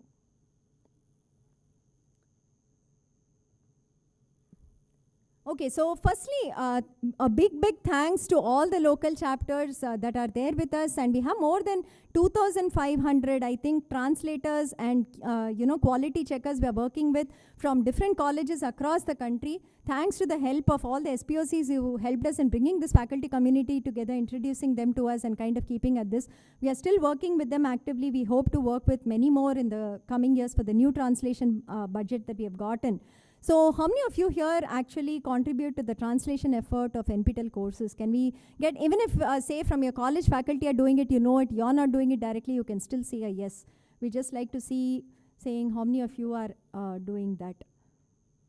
So basically we ask for, you should have maybe done the course or teaching that course in college, and of course your own language expertise is something that's there. So if you speak, read and write Tamil, and maybe you teach, say, machine learning course, then we'll allocate a machine learning course for you to check the translation in Tamil, and you kind of verify it and give it back to us. That's a way that we map faculty to courses when we are giving out the, translation activity for you all. Okay, so here I think it's a reverse that 35 says you contribute, but 70 says I'm not. So there are forms that we keep running and saying, if you're interested in doing this activity, please write to us. There is a way in which we ask you all for a sample, we shortlist it, and then we give you all the actual work. But the only thing is the actual work should come back to us in a reasonable amount of time. At least 2 or 3 months we should be able to get back. Otherwise it just delays it. We would have given it to you, we don't allocate it to anybody else, and it gets stuck there kind of for a long time. So then we withdraw the work given also. So 2-3 months, if you can spare maybe 2 hours every day to do a part of this. There is a honorarium for this. For every hour that you do, there is a honorarium component also for this. It will be really helpful if you do 2 hours per day, maybe weekends a bit more, and complete a course in say 2 months or so. It will be really nice for us. So reach out to us if you are interested in this activity. And the next one that we wanted to ask you is, where all, okay, do your students use NPTEL course transcripts in local languages? At least whatever is available. The SPOCs who have been with us, who know about this translation effort, we'd like to know whether your students actually read the transcripts in the local languages, the books that we have made, I'll tell you where else we have embedded. I would like to ask you that before we show it to you too. Yeah. Okay, maybe when we interact with them, we should ask more about this as a point, because when we see the downloads from the drive, we are seeing very, very, very less shares. It's not commensurate with the number of people who might have the potential to use it, but okay, it's 60-50 kind of who are saying yes. Yeah, this is not course transcripts in English. I hope it's local languages, the Tamil, Malayalam, Kannada that we are asking for. So, okay, we'll ask more about this. This one we wanted. So which language do your students use the transcripts in? We have not put English here, so you can't mark English. We just want the other languages to be done. Oh, Tamil is so much. Okay, we'll ask them where they use it. We want to see where they use it.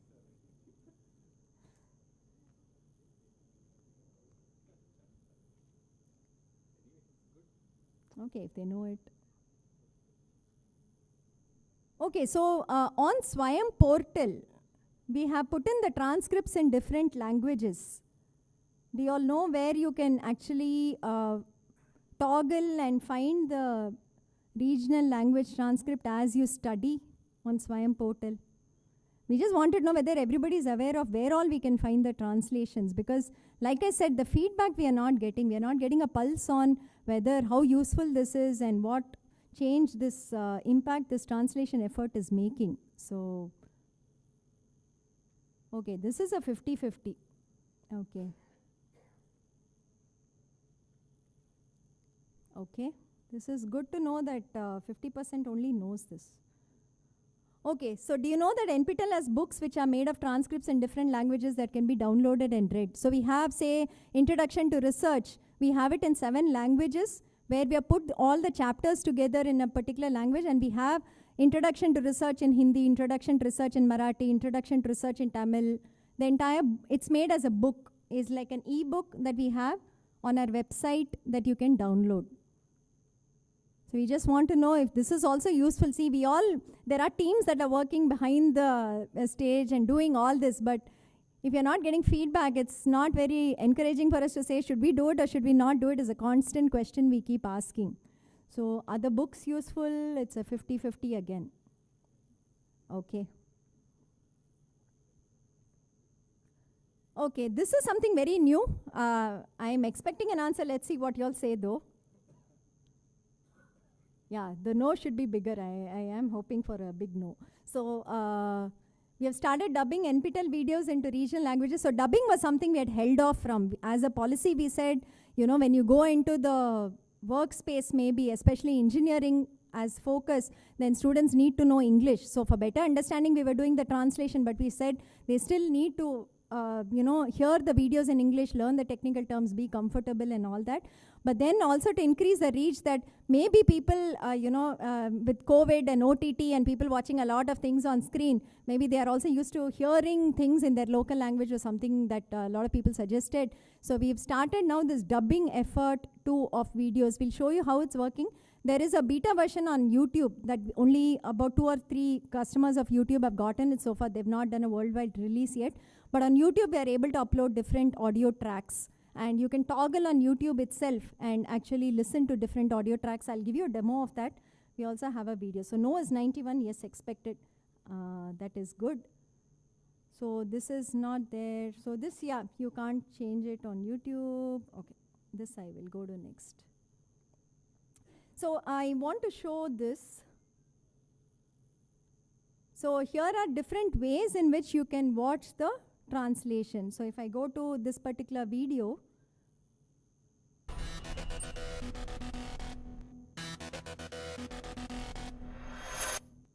Hello, welcome to the course on Introduction to Research, in particular the lecture on data analysis. so now if you go to subtitles, you've learned there are what multiple is meant by languages given research. here. So on We have YouTube, tried you to just give go you to an the overview of settings, research, subtitles, of and course suppose we do have, Kannada, also gone through a the lecture on subtitle alone literature will review. change. In this lecture, we'll specifically look at what is data analysis, the types of analysis, and the different types of data that one encounters in data analysis, and of course a systematic procedure. We'll end the lecture with 2 hands-on. So this is one way in which the subtitles can be seen. This is a very new initiative that we have started. We've done only about 10 or 12 videos. Few philosophy, few do's and don'ts before we start rigorously. So here in settings again, to design an you can see aircraft. there's something called The an last audio lecture I track showed that's you come now. that for the So preliminary if you go to audio stage, track and I click when on our Tamil dubbed, படி ரிமோட்டில் இயங்கக்கூடியவை மேலும் சில விஷயங்கள் அவர்களாவே கண்டறிந்தது அதனால்தான் கூறினேன் தயவுசெய்து அதை இங்கே உங்களுடன் கொண்டு வராதீர்கள் என்று விரிவுரையில் நீங்கள் கலந்து கொள்ளும்போது எண்களை பற்றி so these we have used whatever the translators had given us as audio. We have not done machine generated audio output. What we had was the translators and the quality people who were doing our quality checks.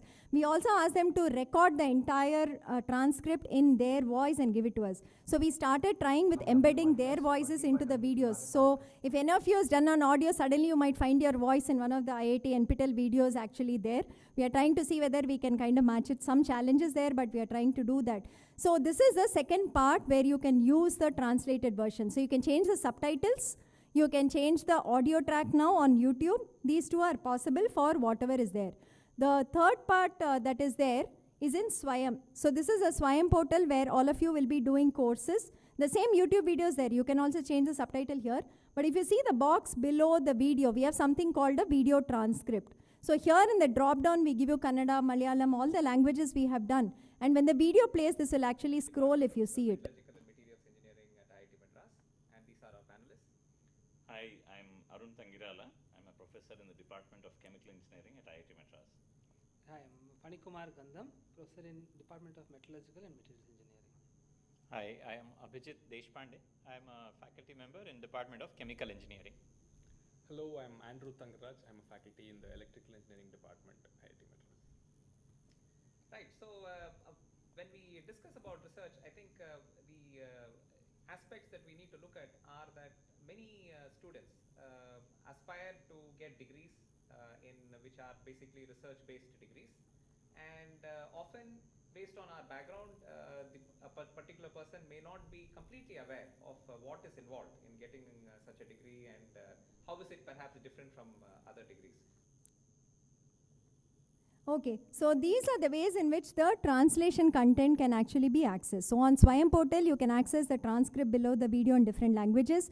You can toggle the language inside, subtitle option inside the YouTube video. If there is an audio track we have put out, we'll also publish the list of which all have audio tracks. So that we are going to put in Swayam below the thing, saying this video has an audio track, this video has a only subtitle option. We are going to put that also here. So inform your students in case they want to listen to it in different audios, different tracks, they want to see this, they can do it here. And ebooks, we have also put it here. If you see the books here, there is a books tab here.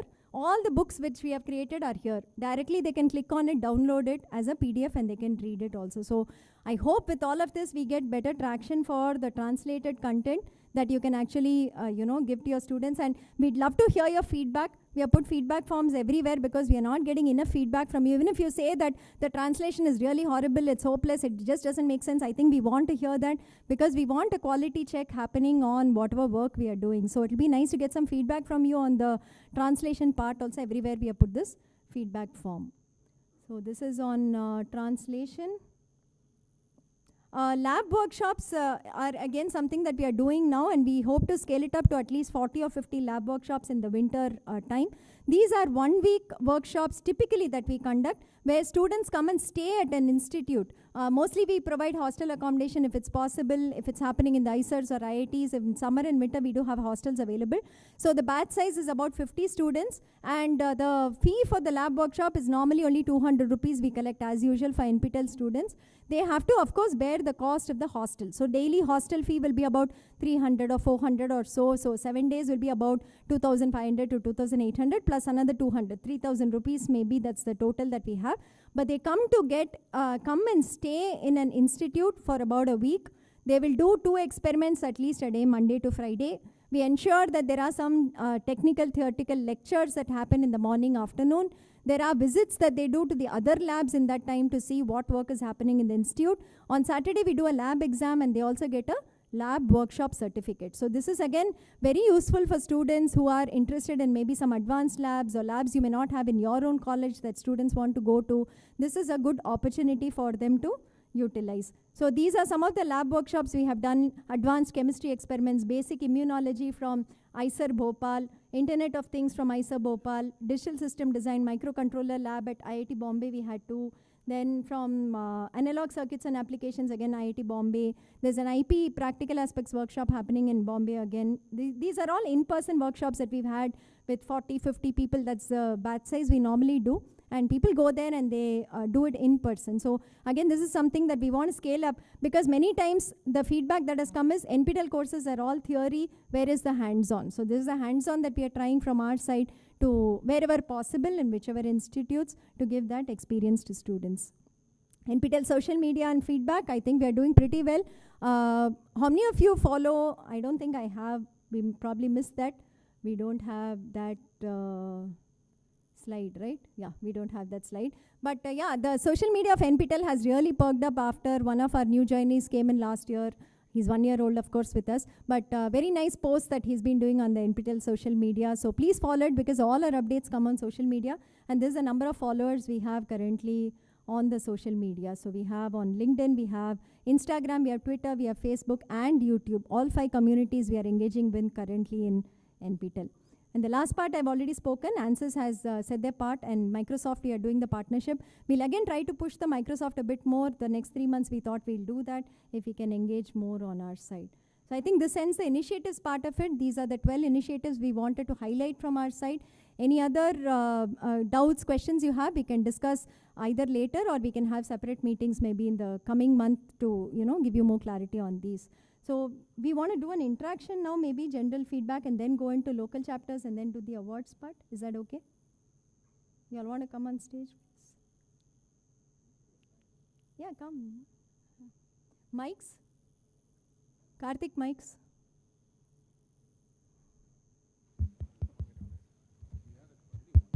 I know, I saw that, but 15, 20 minutes at least. Then 10 minutes, LC, they know everything. It's just numbers, and then we give awards, right? Hello. So, yeah. Hello, hello, hello. One for the stage, Karthik. Don't need one for the stage. We'll come to this. Do you want to? Okay, so one of the things we do in this workshop is to let people ask some questions, and then we try to answer that. You can ask to any of us here. Pratap's here, Bharti's here, all of us are here. Any interesting point you want to make, anything that's happening that we are missing, any good feedback you want to give, now is the time to voice it. Yes, please. Sir, good afternoon, sir. So I am Dr. K. Vijay Kumar, SPOC of Shanmuga Industry Arts and Science College, sir. In last meeting itself, I represent, sir. So we have BA Tamil, MA Tamil, PhD, okay, sir. Okay. For that courses, any courses available, sir, in Tamil? Students are asking, sir. Okay, sure. Yes, sir. They want to do in, like, for example, Kamaramayanam, like that they want to do, sir. Okay. We will try. We will try to get. I think so far we have not succeeded. Yes, sir. We will try and approach this. Okay, sir. That's also one area where we are lacking. Yes, sir. In language courses. Thank you, sir. Thank you.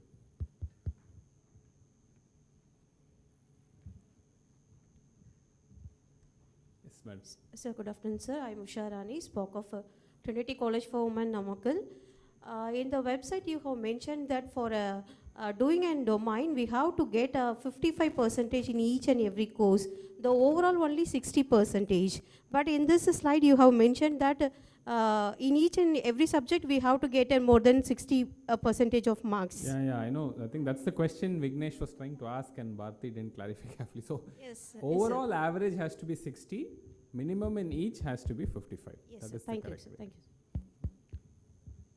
Good morning, sir. I'm Ramanachari from BVRIT. So, we are providing the credit transfers for the students, but they are facing the problem. Last time also I discussed it here. So, actually, we are providing the 25% and the 75% like that. 25 is internal, 75 is the external. But whenever we are transferring to the credits process, that time we are facing the problem. What is that? Sometimes it is required the approval from the BOS or the JNTU. So better to convert in UGC type of guidelines like 40-60. Otherwise, you people needs to give the 100 to 100. 100 is internal and external. What is the issue? Are you saying the mark split between the assignment and exam that we have is 25-75? Yeah. And you're saying you want to change it, is it? Yes, sir. Most of the universities is following the 40-60 process. Oh, okay. Something like that you're saying. Okay, Otherwise, you can give the marks for the 100-100. Internal purpose 100 and external. Okay. So in the certificate we mention it as 75 is to 25, but the actual marks is there in the certificate. So you can take that, convert it out of whatever fraction, no? Most of the times what is happening is whenever the JNTU nominees are coming, it is there, it is the 25, 75, how you are going to convert?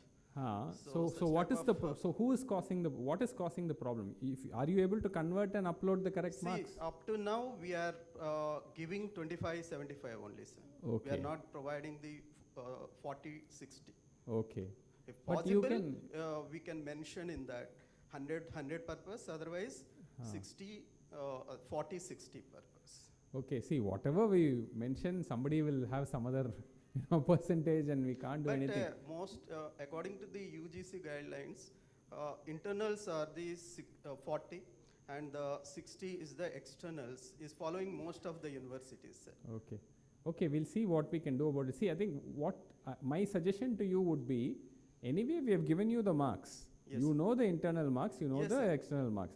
You can do the reconversion to 40, 60 or any other percentage. Normalization purpose only problems are coming, sir. So are you saying you are finding it challenging to do the normalization yourself?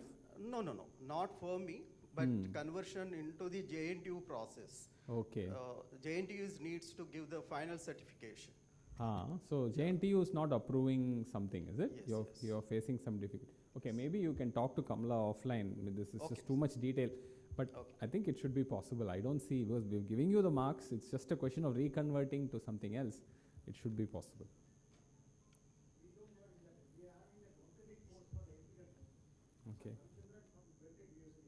Okay. We encourage our students to register for NPTEL courses every year. Almost around 2,000 students are registering per semester. Okay. I think that June to April, almost 1,700 students appeared for examinations. The thing is that we are awarding the credit. Once they are getting that certificate, submitting the marks, we are taking the mark as it is for 100, multiplying by 1.25, because your pass mark is 40, our pass mark is 50. So we are normalizing it, whatever the mark they are submitting it into 1.25, we are taking 100%. There is no internal for the type of NPTEL courses. Yeah, sure. Right.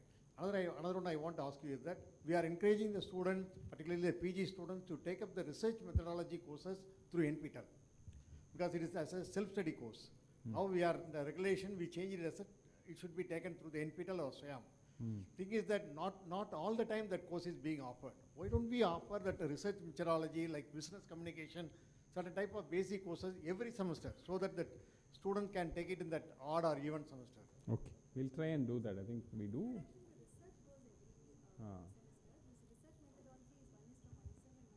Okay. So there is one course called Introduction to Research. You should take a look at it. It is actually a research now they have methodology. changed the name from this semester onwards. It's a research methodology, that same course. So introduction. Yes. So you should look for a course called Introduction to Research. That we offer every semester. So that is a research methodologies course. It's not anything else. So you can do Introduction to Research. So that is offered. Definitely it's offered every semester. Take a look at it. Thank you for the wonderful service from the NPTEL team. Whenever I am putting the question, I am getting the answer immediately, even in the late hour also. Thank you. Sir, in continuation to that, research ethics or research and publication ethics, that is mandatory course for the PhD scholars. So that one also, if you are going to conduct regularly, it is well and good for these scholars. Okay, we'll take a look at that. Thank you. Sir, this semester, if possible, please kindly include that one, sir, July to December. We'll try. Kudos to all your team, sir. Anytime we message, anytime we mail, like we may miss out seeing the reply, but they would have did already. So kudos to all of your team. Thank you. The question is like, usually everyone will face this problem. Like they have academic transfer system, all that. So say for example, 120 students, everyone they'll attempt the exam. In that some 10 students will not clear. Okay, and they are right now in 8th semester. Now for them, they are getting blocked to get the degree. Even though they have to do it it will not happen further, but due to the COVID time, they are not aware of that and what are all the issues. Like this can be considered like each branch, one course can be open at least any time, so that if they want to do it right now, within 12 weeks they can get the degree. Or else they have to wait all the 6 months, and we cannot able to overcome the rule also, like without certification we are able to give the degree. So this is one thing. So that's why we suggest that don't have your final semester. No, even we have in our third year itself, but still they fail to do it. And one more problem we face is like one has to be open elective, one has to be professional elective. They choose both professional or both core. So in that way also we have a problem, like not this batch but the COVID batch what we had. That is one issue. And second thing I would like to emphasize is like due to NEP, a lot of students has to do compulsorily internship from first sem itself. Oh really? Yeah. So one thing you can focus on is like people are going outside to get the internship certificate by paying 2,000, 3,000, not for our college, but generally it is like, because we are fortunate to be in Bangalore, we get a lot of opportunities to the students. But in rural areas, definitely they have an issue of internship where they won't do real time, but where you can look it into internship opportunities through that. Now the students has to do 6 to 7 internships or 4 to 5 internships. Okay. So they have to compulsorily do it every semester. Okay. So where in which you can focus on 4-week internship programs through some IITs, and that will definitely add value for the students. Sure, we'll try to Thank expand. you. Thank you. Hello. So in case what you are saying about, no, please sit down, please sit down. So one of the issues, if some student is not able to clear the course and that's actually blocking them from graduating, the NPTEL Plus initiative which was being presented by Bharti is something that can be used. So many courses are there, may not be all the courses, but there are significant number of courses in each of the domains. So a certification from that can be used, at least in such exceptional cases. That could be a way to go. But yeah, Board of Studies and others have to approve it, but yeah, you can take it forward through that process. Yeah. This is in general for everybody, not just for your batch. Yes, sir. Good afternoon. Myself Gajendran from Karpam College of Engineering, Tamil Nadu, Coimbatore. I have 4 queries, sir. Our students, sometimes they are uploading the photos, but it is in a tilted manner. They are unable to use the certificates. Even during writing the examination, end of the examination, they are asking some queries. In that form also, they are feeling they want to change the photo. They finish the course, still they have the photos in the tilted manner, they are unable to alter it. Because of that, they are not producing the certificates. And one more thing, students are using official mail ID during their 4 years of course.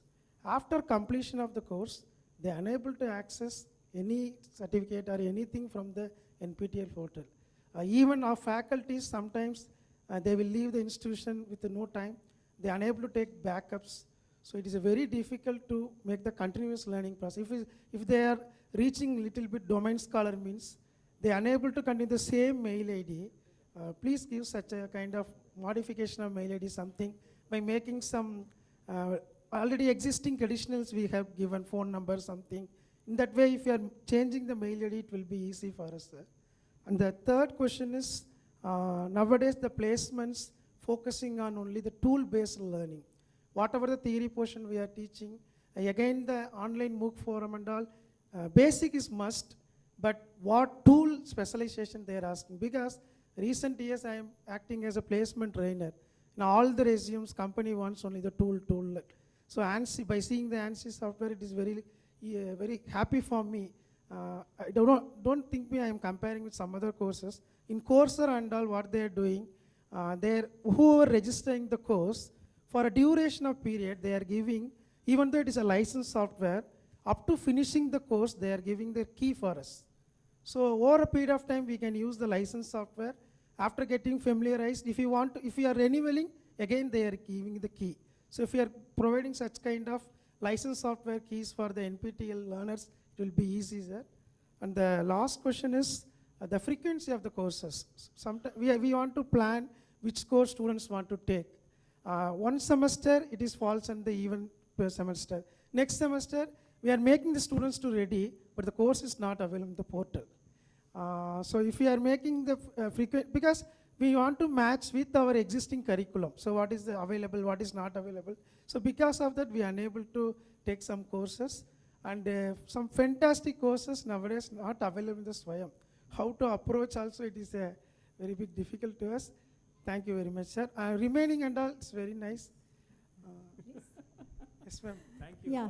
So for photos and all that, normally we check it. So every single photo goes for verification and it gets turned or something. But I think the software has some setting where if for some dimension it does that. So if there's some such like that, we normally get request, we change it and we re-upload the certificate. So photo rotated, it's not an issue at all. You have to reach out to the local chapter team, it will get done. That is one. The second question was about the email change, right? So we do have a process in which you can change your email ID. So we are aware that students graduate, faculty change organizations and courses are mapped to some other ID. So we'll ask you for certain proofs that both email IDs belong to you. You'll have to give us some authentications for that. We validate it and then we will switch the email ID for you that is there. But what we kind of hold off from doing is, in the same semester, the same person using multiple email IDs for multiple courses and then saying merge everything. Yes. I think that is something that we do not really want to actively do, because with 5 lakh people now, it's really not possible for us to keep checking all of this. Yes. But if it's a genuine request that I've graduated, my mail ID is not valid, I've changed companies, it's not valid, we do change the mail IDs. All your certificates will move into the new login. There is no loss of data for you from your side that you can't download. That is something that's there. In terms of course planning, we normally do ask faculty for the next 3 years, please tell us whether you will offer a course. In fact, we are doing that exercise now for 24, 25, 26, I think. So the calendar year will come for, most of the courses, at least 70% of the rerun courses, we should be able to publish that the next 3 years, 6 semesters, these are all the courses that will come. And most of those courses do get offered. If there's something specific that you're looking out for, alert us at least 1 semester in advance. Many times we get requests from local chapter colleges. Now it's July, right? We cannot add courses now. Okay, the processes are set. We've done so many things on our side, right from getting authentication files from TCS to informing ministry of something to budgets to our posters, we have done everything. So if you need any specific courses for the Jan semester, write to us now. We will help you out and tell you whether it's coming or not coming.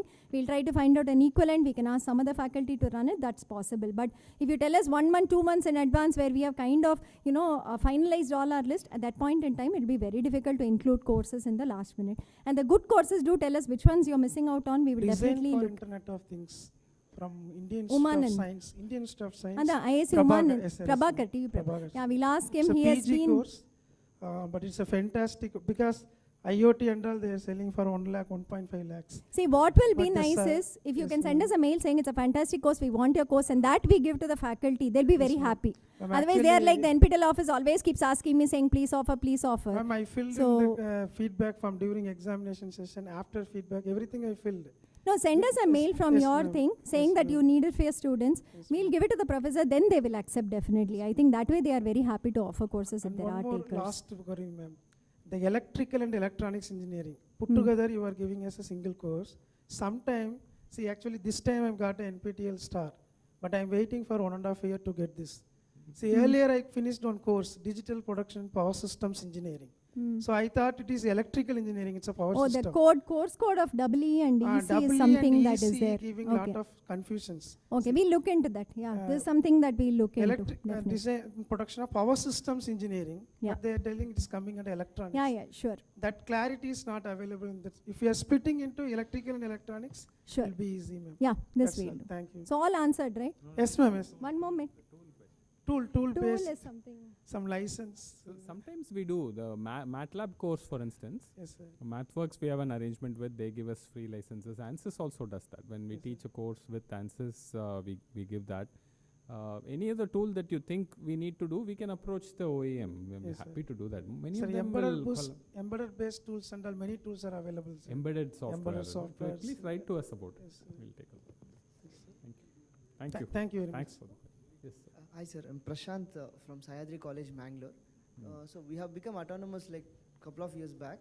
So V2 has implemented minor degree. In the previous meeting also I spoke about that. So present fourth semester students are eligible to take minor degree. Now we have a small problem over here. Problem is in such like in certificates we have like recommended credits are 3 or 4. So we thought of considering it 4 for the benefit of student because student has to earn 18 credits to get a minor degree. So he has to do 6 12-week courses so that 5 or 6 12-week courses he will get a degree. Now, but in VTU what we are having is we have to take only 3 credits. So that is what creating a problem. Now, if at all student take 4 12-week courses, then he has to take 3 8-week courses. Then 4th, 5th, 6th, 7th semester, if you take, forgetting about 8th semester, in 4 semesters a student has to go approximately 7 courses. Thinking about a student who is... But you can do 4 12-week courses and 1 8-week course, no? That will make 18, no? 16 plus 2, 18. 4 12-week, yes. Like here another problem is like these courses has to be approved in BOS, like from NPTEL we pick the courses and submit in, we have to see the combination that should not repeat in the regular curriculum.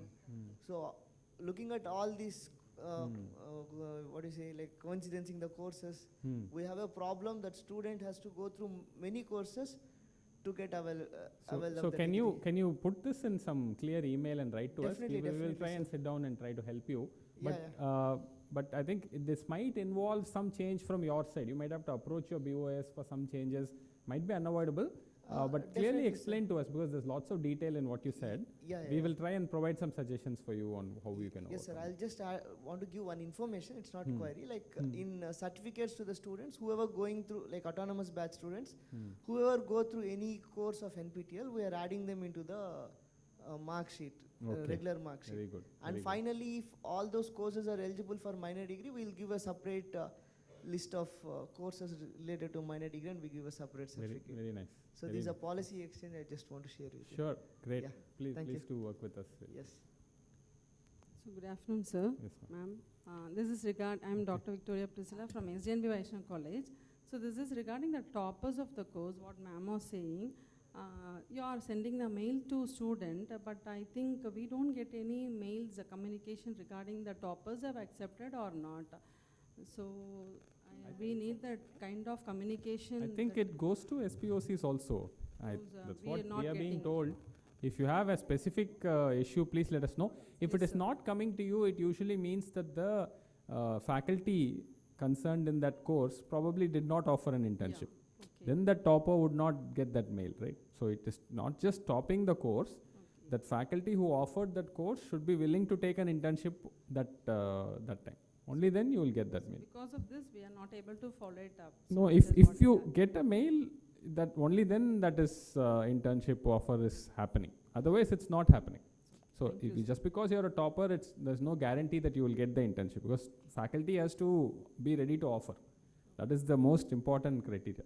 No, once a student were doing that internship, but I didn't get any mail regarding Oh, whether that they student got it, but you didn't know, you're yes, saying. sir. So that is, I Okay. want to bring it to your Okay, kind so that's a bit rare. I think we are working on it. We should be informing you. We Thank make you, every effort. Sir, good afternoon, sir. I am Dr. Jasindal Kumar, SPOC from Salem Sona College of Technology. For the top 100 local chapter ratings regarding, sir, so if it is possible, kindly mention the position in the certificate, sir, because we are following the same band for the 11 to 50 AA and 51 to 60, but the points are huge difference.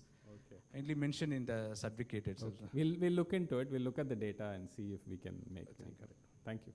Yes, ma'am. Good afternoon, sir. I am Lata from AVC College of Engineering, Mayiladuthurai, sir. I did the courses in previous semester for faculty domain, sir.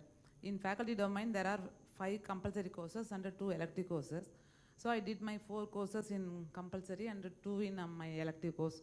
But this semester, that third number, that is faculty domain in advanced and as well as basic course, both the courses, the third courses is not available in this semester, sir. Please provide this course for this semester, sir. That is effective writing and communication related course. That is third option. Okay. Faculty domain, compulsory courses, in compulsory courses list, that is third courses is not available, sir. Okay, we'll try. I mean, I can't give you guarantees, but we will try if we can. If you provide this semester, I will complete my domain, Your sir. domain, I know. Yes, sir. We'll try our best. Okay, thank you, sir. Good afternoon, sir. Yes. This side, sir. Yes, sir. So I am Raghu from Combination of Technology Science, Singapore Village, Huzurabad, Karimnagar, Telangana, sir. So I would like to mention 2 things, sir. One thing is there is a CSE boom. Every engineering college is increasing their Cs and CSE. They are laying off is happening with the faculty of other branches. Our university is accepted that the faculty who is going to do 2 courses of CSE of other branch faculty, they are able to teach the CSE. That's one good thing happening with the NPTEL. Thanks to the NPTEL. The second point is we are a rural college. Most of the students are first generation students. We are able to motivate the students to join in the NPTEL course, but when they come to the registration of the examination, we are facing difficulties, but we can't sponsor all the students. So why don't you have a policy of fee difference for the faculty and students? We have implemented that. If the student get passed, we are giving 500 rupees back to the student. But as for the fee waiver policy in the NPTEL, we have only 20 students we are going to get back. But registering with all the students, we are facing very big issues. Okay, so can you write to us? I think we'll see if we can make some exceptions. The 20 is usually a rule, but if you can make a case for it, we will look at it some way. But I think changing fee for some groups and all, we have to go to some ministry board, this and all that. Last time we tried, it didn't go through. So it's very complicated to do that. So we may not be able to change it fee. But I mean, if you feel you have a lot of deserving students who need to get a fee waiver, please write to us. We'll try our best to. Thank you. Good afternoon. Here. Yes, sir. Dr. Vivekanand Kattimani. I am SPOC for Health University in Andhra Pradesh. Basically, NAC is making all the health university colleges, affiliated colleges to get a NAC accreditation, where they suggest for SWAYAM and MOOC portal certification. But there is no initiative from the SWAYAM or NPTEL to the health ministries, because we don't have any credit transfer as such. And there are very few courses where FDP or research methodology can be done by the student or faculty. So I feel NPTEL can take some initiative to write to either NMC or Dental Council of India, or there are other bodies, apex bodies, which will take care of the syllabus, or else the universities. I think how it can be done, because last time I am there in the Health University Board of Studies also, we have suggested. But until it comes from the higher apex bodies, they will not incorporate. So I feel how you can initiate the process. Okay, we will try, sir. I think we will try. We are trying to make some take some steps in that direction. There are some courses that are getting created, but I agree. I think medical and related areas we have not entered in a very big way. Because NEP also, there are many changes have been made, and somebody has suggested like internships are there. Yes, even in first years we are having externship program. So hopefully, because I keep working on the NPTEL courses in Health University, So if you could able to make some initiatives, then I think it will be better for us. Sure, sir. Whatever is within our abilities, we will definitely try. Yeah, thank you. So one small request, I don't know whether you're going to accept or not. After we encourage them, the students, any exam that may be a failures. So kindly I request you to consider failures and absentees if it is possible. Failures and absentees consider for what? To re-exam or reappear. Any. Yeah, they can do it the next time the course is offered. But they have to. So the facility is already there. Thank you. Yes.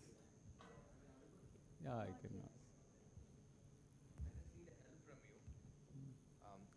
ask. Bharati ma'am just told us she has no answer for the FTP which may be done by the faculty members working for the Arts and Science College, because UGC has not made any regulation. But for your information, UGC 2018 regulation has made provision for the faculty members to opt for MOOC courses also. So MOOC courses are very much valid and to be considered for the career advancement. In fact, yes, I said I need a help from you. I've already written to the UGC chairman requesting that yes, a specific circular may be made saying that NPTEL courses are also valid and may be accepted for the CAS, Teachers Career Advancement. So on my side, I've written to the UGC chairman and also dialed up the office, and they said, okay, the chairman will decide it. If you can give a push, if you can stand with me and send a mail, and if you can specifically talk to me, if he can reply me, and certainly he will also acknowledge. So please help us in this regard, because there are a lot of courses, and the issue seems to be humongous, but it's actually not. We need to have a solution for it. This is the right time. MOOC courses are very much valid, and sometimes when we go for the approval and they say MOOC courses are accepted, but NPTEL is not accepted. So please help us in resolving these issues. It will be really beneficial for many faculty members who aspire to do MOOC courses and learn the different dimension of knowledge. Sure. Thank you. So if you have, if you can send us a mail with the specific regulations of the UGC in this regard. I've sent a mail also. To perhaps, us, have yes, you? yes. You must have had bigger fish to fry, so might not have noticed it. I will send it again. Please send it again. Yes. We'll try our best. Yes, thank you.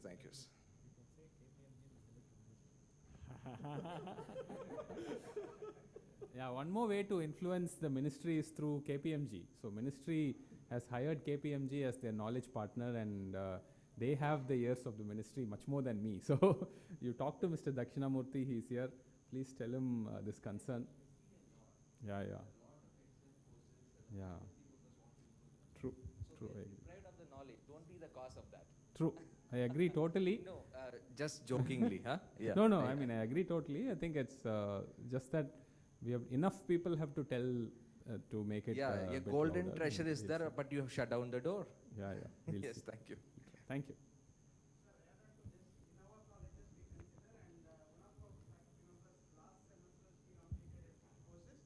And it has taken consideration. It is entered into service register. Oh, very good, sir. Yes. Thank you. Thank you. Thank you.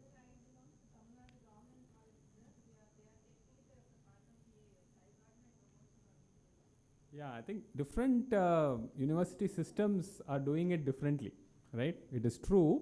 What he's pointing out is there should be some central directive from UGC stating like that. I think it's very hard. I think like I mentioned, the variety is too much. I think some universities will do something proactively, some universities will not do it. It's a function of too much. Even if the UGC puts out a letter, some universities will continue to do whatever they want to do. So it's very hard to direct that. But we'll try. We'll keep trying. We've succeeded. Sincerely, if we try, if they see a benefit genuinely, I think it will happen. I think that is definitely true. Yeah, so maybe this is a good time to stop the interaction. We move on to one last. There's one person standing here. Who's there? Yeah. It's from Shastra. Sir, I'm Dr. Manjula from Shastra University, sir. Regarding that academic credit bank of credits, we try to do some kind of bulk transition, sir, but we couldn't do that one. we felt that there is a lot of issues connected with the, because we need to connect Aadhaar card ID with this one. So there is a lot of mess up. We put a number of mails to the UGC and of course, no answer. My only one question, could it be feasible? So I think this is being recorded now. I don't want to say anything more. I already have listed out my list of complaints against ABC in the beginning. That was actually recorded. Maybe we should not get it up. Maybe during lunch I will tell you more. I think yeah, it is. We have to make a lot of positive steps there. I think it's been messed up too much, and it will not go correctly in that direction. But I don't know. Somehow there is some move towards cleaning it up, but then I think the people who run it are also very busy. They do a lot of other things, process what they told, but and we are also struggling, I can tell you. Okay, so we are with you. Yeah, we are struggling. We don't understand it very well. With that Aadhaar is not properly. Too complicated. We will try. We will try our best to fix that. Yes, thank you.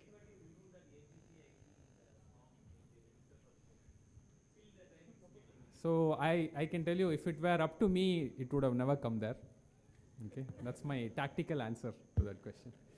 Yes, so Sir, okay, two last questions, 1, 2, and we'll stop with that, please. Sir, my question is regarding the ARPIT courses. The courses were last run in the 2021. Oh, is it still on? Are they still teaching? They've stopped it. They've stopped, I think. ARPIT has stopped. But many of the faculty can do the ARPIT courses for CAS. They could at that time. Now I think now it's not there. I think they're not running it actively. Sir. It's not that program. Whether it will be continued or unlikely, very unlikely. Okay, thank you, sir. So good afternoon, sir. So my name is Richard William. I'm from Engineer Perumal Manimegalai College of Engineering, Hosur. So actually I was joined in 2019 in our institution, and now we got autonomous status. And what the problem we are facing is that in 2019 when I was joined, we got a local chapter active. So after that COVID and all these things we can't able to do. And the main problem is that in the registration sharing with the college, most of the faculties and students, they are putting no. So we can't able to find out who are all registering and who are all not registering. So this is the issue we are having. This has come in every workshop, and my answer has always been the same. I've tried to repeatedly say the same thing. Yeah, I think you have to convince the students and faculty to share data. Yeah, we are insisting, sir. We are insisting in the meeting also. Our principal madam also insisting, and see, I use the word convincing, not insisting. Yeah, we are convincing. We are convincing the students. Two different words. I think very carefully. You have to show them some incentive for why they should do that and why it would benefit them, and then it will happen. And believe me, many colleges have solved this problem. You can also talk to other SPOCs. A lot of people used to complain about it. Now they have convinced their students and faculty to share data with them. So please work in that mode. It will happen. Sure, people will do it. And from the upcoming chapters, we'll register more number of students. Great. Because we are into the autonomous, so we have more thing. Fantastic. Thank you so much. Great to Thank hear. you so much. Thank you. Let's carry on. Can you quickly the local chapter? So inviting Professor Ramakrishna, coordinator of NPTEL, to go through the local chapter initiative, and then we'll go on to the remaining part of the awards.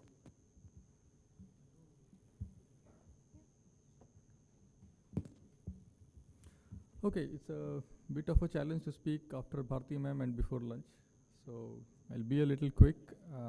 My name is Ramakrishna. I'm faculty at Electrical Department, also a coordinator for almost 2 years. Okay, so okay, it's a little. Okay, so to begin with some statistics, there are a lot of local chapters, highest being Maharashtra, till all the way we have in Dadra and Nagar Haveli also, and I think the percentage of active local chapters is. It's there. Okay, yeah, is also different across different states. Okay, Tamil Nadu has the largest percentage of active chapters, and I think there's Bihar and also.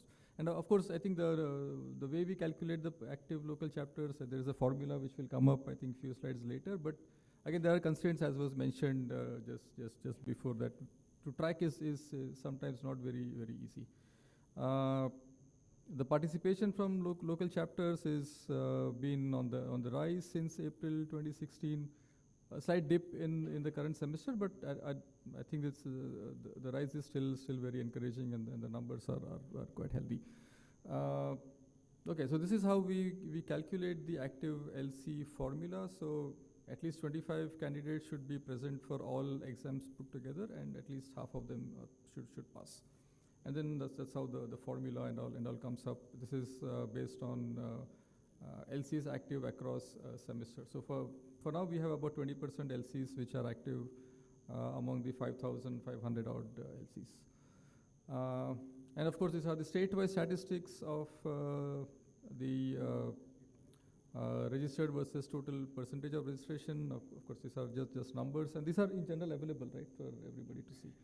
So I'll skip through these numbers, and there is some important information here related for new SPOCs, and of course, suggestion for courses, how to, so like the local chapters are our biggest stakeholders in the entire thing. They also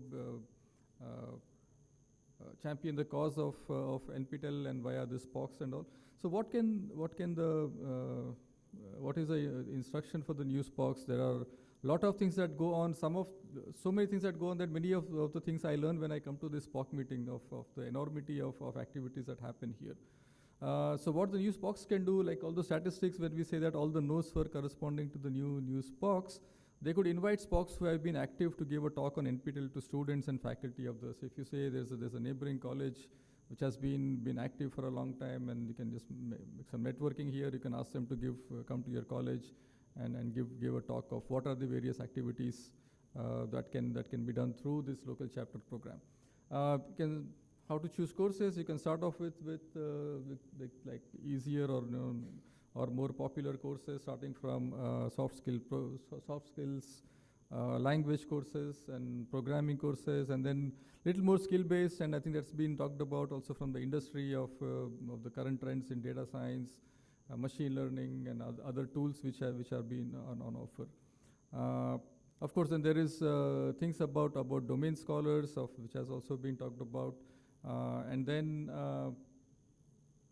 other initiatives of encouraging students to write GATE exams with all the material that is available here, and then of course a bunch of activities, and then possibly reserve a little slot in the academic curriculum for students to maybe access NPTEL courses. And last thing is also that to encourage that, it's a little difficult given the diversity in time of academic calendars, but it will be nice if there are no college activities during the NPTEL exam days, and our exams typically are on weekends, so that should not be very difficult to implement. Okay, and then how can SPOCs, or how do we keep the communication going on with SPOCs? So there are WhatsApp groups for every state. There is a Google group of all SPOCs. I think there's an email list which goes. Then you can see there is a live session every Thursday from 5 p.m. for about 1 hour, where the SPOCs can log in and raise their concerns, ask questions, and most information is also shared on the local chapter website.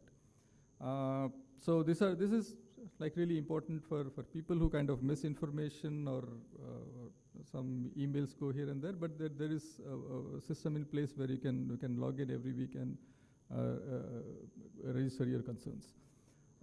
So what data can the SPOC access? So each SPOC has a login where they can see the enrollment information, assignment scores, mentor settings, and so on. So they get access to the enrollment data corresponding to their local chapters, exam registration data, hall tickets, marks scored by each of those candidates, detailed information and certificate of local chapters, SPOCs, and the mentors respectively, and then there's a separate section on fee waiver selection. The other information also includes a local chapter establishment letter and a local chapter page of each college on NPTEL website, so that you know the participation and other information like toppers and so on. Something is here, Naina. Okay, so in one of my first SPOC meetings is Professor Bhaskar was the director, and he was saying that we run a big university ecosystem by ourselves. So we have also our own ranking process, not competing to NIRF, but something to recognize participation of local chapters and SPOCs here. So these are the top LCs, starting from VIT Vellore, then there is NSIT from Delhi, Mohali, and typically all over, right? And then this is also not just limited to engineering, so there are 63 from engineering, 30 from the universities, arts, science, and management, and much of this will also come later. There are awards in more categories, which, should read this or we'll skip? So we recognize newer LCs like, they have these categories in Filmfare Award, right? New music director, new actor, new actresses, and all that. So something like, to just keep encouraging people to have more and more participation. So we have the top 5 in top 100 plus the top 5 outside the top 100. LCs having not just student participation, but also having good faculty participation. LCs who actually show significant improvement in performance in terms of rating points, exam numbers, number of students certified, and there's also special categories in arts and science colleges within the top 100, outside the top 100, and of course LCs with all our NPTEL stars, NPTEL fans, and so on. So there is a lot to look forward for. In the special categories, the top new local chapters, so there is Mallareddy University from Telangana. Outside top 100, we have, yeah, we'll skip all this. So I think all this will be read out anyways, and then there will be awards for all these special categories, and they come across the country. Okay, so this is a nice statistic to present. So we have LCs with maximum NPTEL stars for the last 8 semesters. So Keshav Memorial Institute of Technology has, there are several of these categories also within those star categories, right? So you have believers, which actually do a lot of courses, discipline stars, domain scholars, and this institute totals to about 578 over the last 8 semesters cumulatively. Madhav Institute of Technology and Science, which comes a distant second. There is Swami Keshwanand Institute of Technology and Management. There is New Horizon College of Engineering, and RV College was actually been talked about also earlier. And then MS Ramaya Institute of Technology, both are coming from Bangalore. Okay, and then these are our LC stars, Kalasilingam Academy of Arts of Research and Education. They're followed by Raghu Engineering College, Madan Mohan Malviya Institute of Technology all the way from Gorakhpur, institutes from Sultanpur, then Gokaraju Rangaraju Institute of Technology and Engineering Technology, Hyderabad, University of Madras, BHU, and Pandit Deen Dayal Petroleum Institute from Gujarat. Of course, the criteria are listed here. Just in case, and then there are different ratings also for each of those LCs. The mentor statistic, this is also quite important. So in the July, Jan to April semester, we had close to 4,000 mentors, of which 64% qualified, and here a good number increase both in the total number of mentors and also the percentage of qualified mentors. So reason for mentor not getting certificate, points obtained was less than 10. What is? Next slide, okay. Oh, okay. So there is also a formula for calculating that. It's a little complicated for me, but okay, you can decode this, take a photograph and calculate this. Okay, and then I think the top, you're a top performing mentor if mentor with either topper or gold medalist mentees, so it works both ways from the mentor and also the students. And then more than 50% of the mentees are in the elite category, provided there are a minimum of 10 MP. So there is also a minimum qualification criteria in terms of numbers to be designated a top performing mentor. Okay, so there are feedback things which go on, so you can see a lot of feedback from our stars, and of course there is a lot of activity happening through our social media handles, the Facebook handle, Instagram handle, and I think as we speak there would be about 10 posts which should already be there on these handles. That's all. Okay, so that's it. Thanks. So just one word of caution that we had an issue this time with LC. So the SPOCs are given access to the complete data of all learners in your colleges, right? Those who are sharing and kind of choosing your particular college name in Swayam or on NPTEL website. So we found a data breach this time that had happened, and there was an entire data list that went out on a Telegram group. And after tracing and tracking, we found that there was a data breach from whatever data had been shared on Swayam. It was downloaded and it had been put out on the Telegram group. So now if you see a SPOC, when you will go and agree that you are keeping the privacy of the information and use it only for purposes that are official enough and require that data to be shared, because you all have the access to everybody who's doing every single thing, right? How many enrollments, registration, marks, the certificates, everything is with you all. So be very, very careful when you handle data. If you're downloading data and keeping it on machines, ensure it's not on some general machine that is accessible by multiple people. It should be on yours. Keep it protected. Please do not kind of, leave it unattended, and also share it on platforms that are not authorized to access the data. So this became an issue. We got, in fact, a grievance also from the MOE side. We had to check, and we finally found that it had actually gone out from the Swayam portal for a particular college, the data that was shared. So kindly ensure that you're keeping the data access that you have very, very carefully, and do not share it without it being required to be shared. So this is something that we wanted to highlight. Going on to the last part, today I request again Professor Pratap, Professor Vignesh, Professor Andrew, Professor Ram to kindly come on stage to give away the awards for the remaining categories of people we have. PPT? You will operate it? Somebody will give the plaques.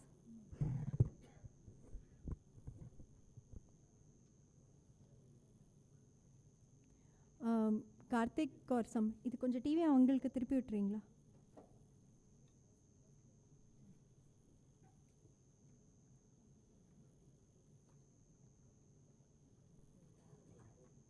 Okay, thank you. So we gave away the awards for the two colleges who are present today in the top 10, that is a AAA category. We now go on to recognize the local chapters that have made it to the AA category for the Jan-April 2023 semester of the NPTEL courses. Call upon Madnapalli Institute of Technology and Science, Arul Kumar SPOC, to kindly come on stage and receive the award.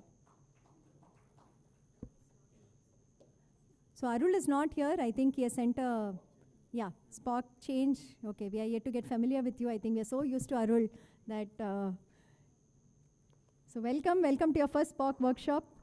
Congratulations.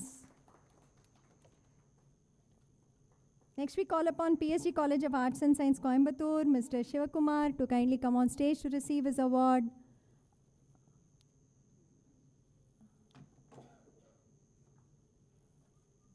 So I think PSG has been a partner for 7-8 years now and continuously doing well in the courses. Mr. Shivakumar has been a constant source of support in all our initiatives also. Thank you, sir. Next we call upon Sri Sairam Engineering College, Chennai, Ms. Sivagami, if she is here as a SPOC, to kindly come on stage. Next would be RVR and JC College of Engineering, Guntur. I think Mr. Chandrasekhar Rao is not there. You're come in his place. Yeah, please wait.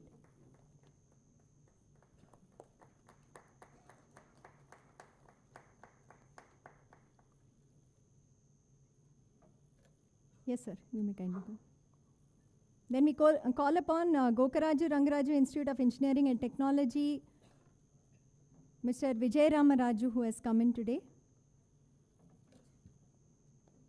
These are all the AA category of awards to local chapters being given away still.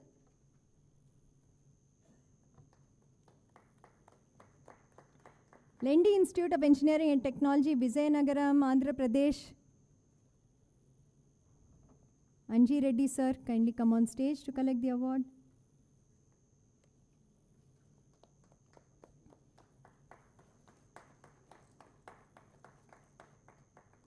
Shiva Subramanian Nadar College of Engineering, Chennai, G. Sethuraman. SSN, as all of us know it. Again, one of our partners, I think since 2014 when we started the first course, they have been with us since 2014 onwards. Thank you for the continued support. Velagapudi Ramakrishna Siddhartha Engineering College, Rajesh. Again, one of our early, I think, adopters of NPTEL courses when we started, 2015 probably, they've been with us from. So Rajesh was telling me he's completed 20 years this year, along with NPTEL completing 20 years, so congrats. Annamacharya Institute of Technology and Sciences, Rajampet, N. Kishore Kumar.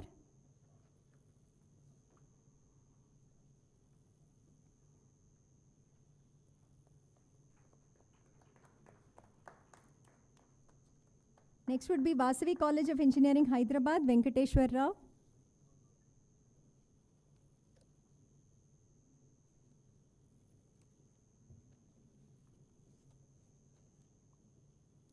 So the data is all being projected on the backside, how many toppers, how many gold, silver, elite. You can also take a look at that. We are not reading it out. Shastra deemed to be University Tanjavur, Ms. Manjula.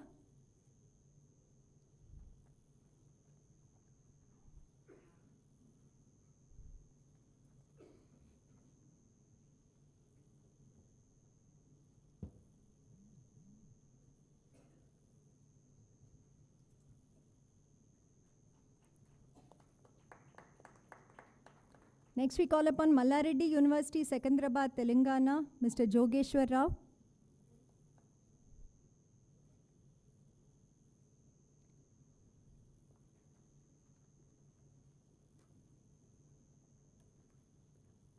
After that would be National Engineering College, Kovilpatti, Mr. Karunai Raghavan.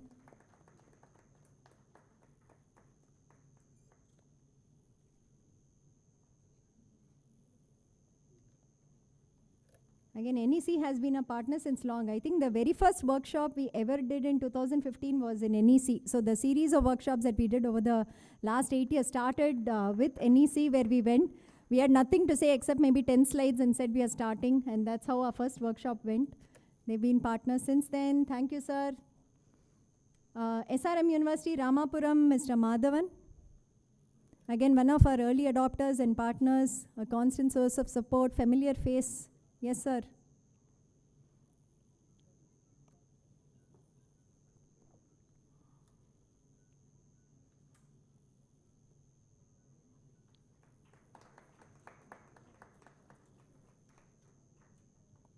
Next we call upon Ishwari Engineering College, Chennai, Ms. Shija.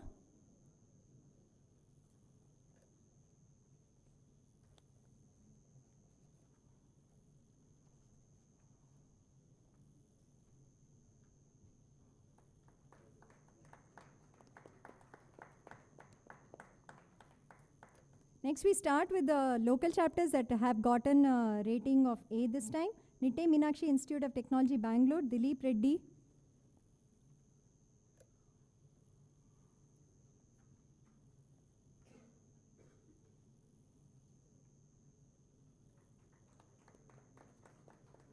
Next we call upon RMD Engineering College, Tiruvallur. Ms. Sumitra has come in place of Mr. Berlin.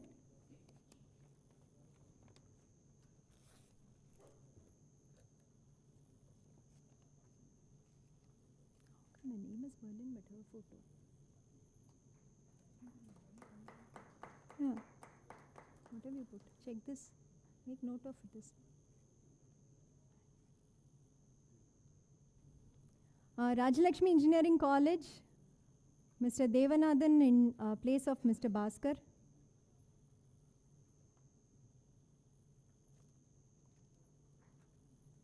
Sona College of Technology, Salem, Mr. Sendil Kumar.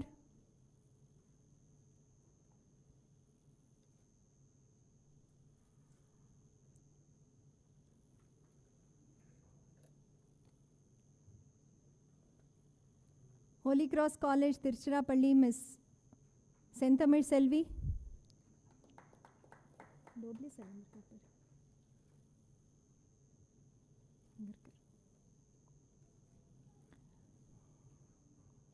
Karpagam College of Engineering, Coimbatore, Mr. Varadarajan in place of Miss Rajeshwari, who's the SPOC.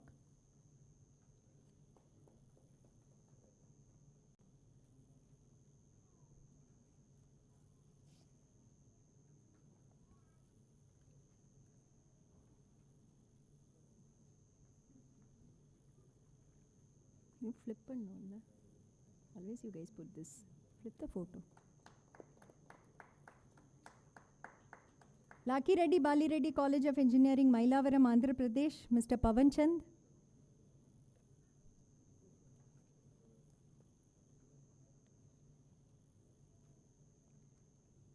Next we call upon Vailtech Rangarajan, Dr. Shakuntala, R&D Institute of Science and Technology, Chennai, Mr. Ravichandran.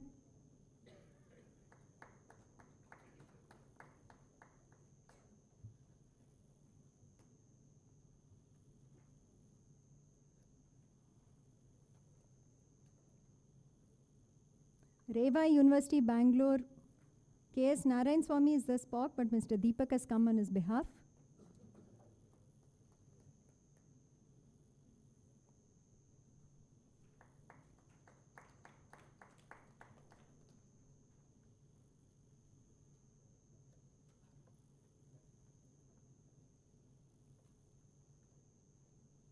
Melalar College of Engineering and Technology, E-Road, Mr. Sadesh.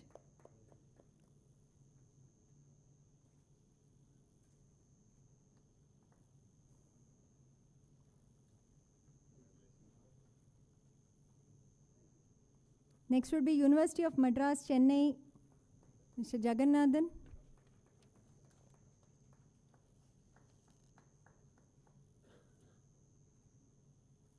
Manon Maniam Sundaranar University, Tirunelveli, Tamil Nadu, Mr. Kumar.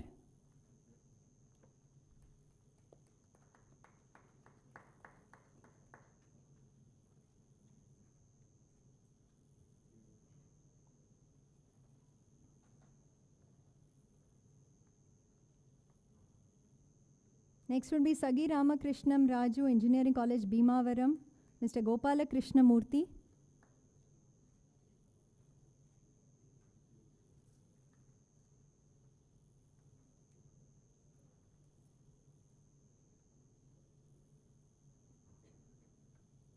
RMK Engineering College, Tiruvallur, Miss Lata.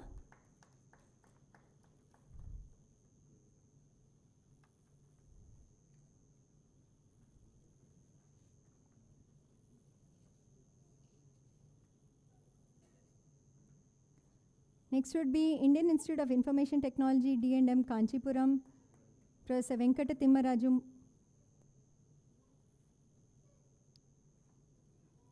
Sir, we need to restart lab workshops. Yeah, not just collect awards.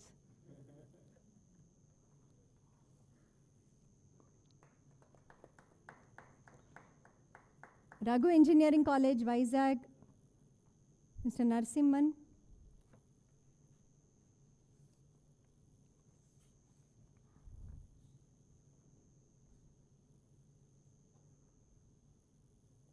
So I don't know how many SPOCs go to exam centers, to see, but RMK and RMD and all, we have seen these buses, 8, 10 buses that will come to centers, bringing the students there, taking them back and so on to facilitate that they actually write the exams from the hostels, and that's the kind of things we see from some of the local chapters as support.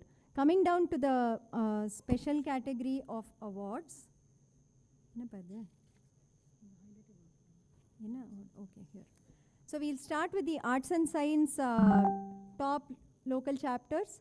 Calling upon PSG College of Arts and Science again, Mr. Shivakumar.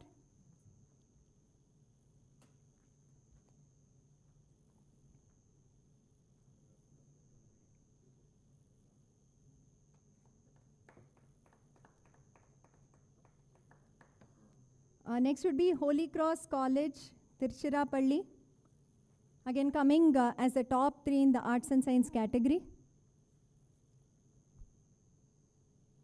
Holy Cross College, Tiruchirappalli. Oh, okay. Manonmaniam Sundranar University, Tirunelveli.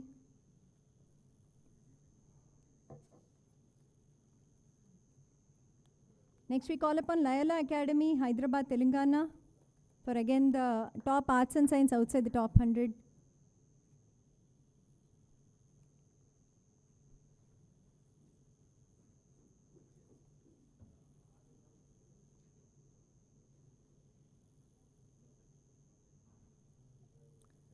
This is Loyola Academy, Hyderabad, Telangana.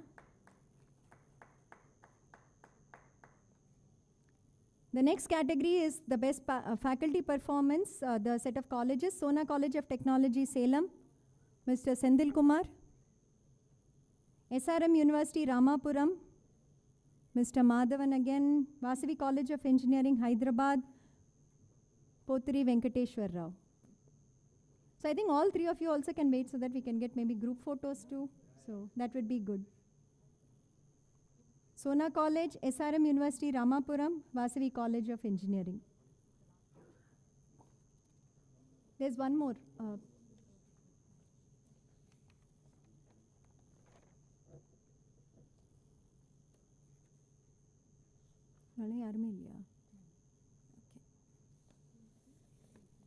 Okay, the other categories we don't seem to have people here today. So we'll go to the category of LC stars. LC stars are LCs that have consistently been in the top 100 ratings for the last 7 times that we have given ratings. So this is something, again, we started when many LCs said, you know, we've been consistently coming at the top, how will you differentiate us? So we said, okay, we'll make it an LC star. So Andrew and Vignesh professors were joking that, you know, every time I get probably this one, I keep adding a category or a choice. But with the number of, I think, learners increasing, local chapters increasing, the diversity of recognition has to also change, right? We need to recognize the types of achievements that are happening. So the LC stars, we'd like to call upon Raghu Engineering College, Vizag, Mr. Narsimham, University of Madras, Mr. Jagannathan, Gokaraju Rangaraju Institute of Engineering and Technology, Hyderabad, Ms. Srividya Devi. Yeah, you can come all three so that we can have some group pics, otherwise we always have individual. We thought that's two is nice. Raghu Engineering College, University of Madras, Gokaraju Rangaraju Institute of Engineering and Technology. Raghu is not here, it's highlighted though. Okay. The next category we'd like to recognize is the LCs with the maximum number of domain scholars. Muthiammal Engineering College, Namakkal, Mr. Sagayaraj, RVRJC College of Engineering, and Sri Sairam Engineering College, Ms. Sivagami.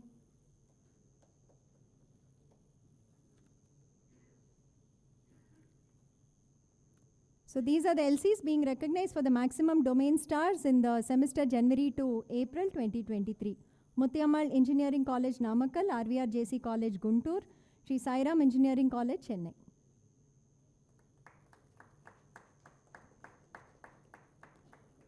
The next category we're calling upon is the top new LCs who have come into the top 100. So Mallareddy University, Secunderabad, Mr. Jogeshwar Rao.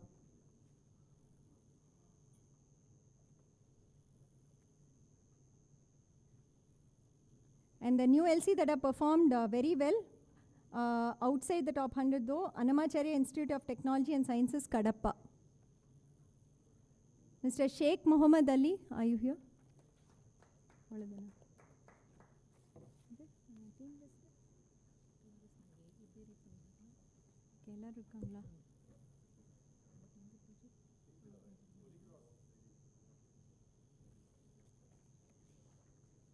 Holy Cross Arts and Science inside the top 100.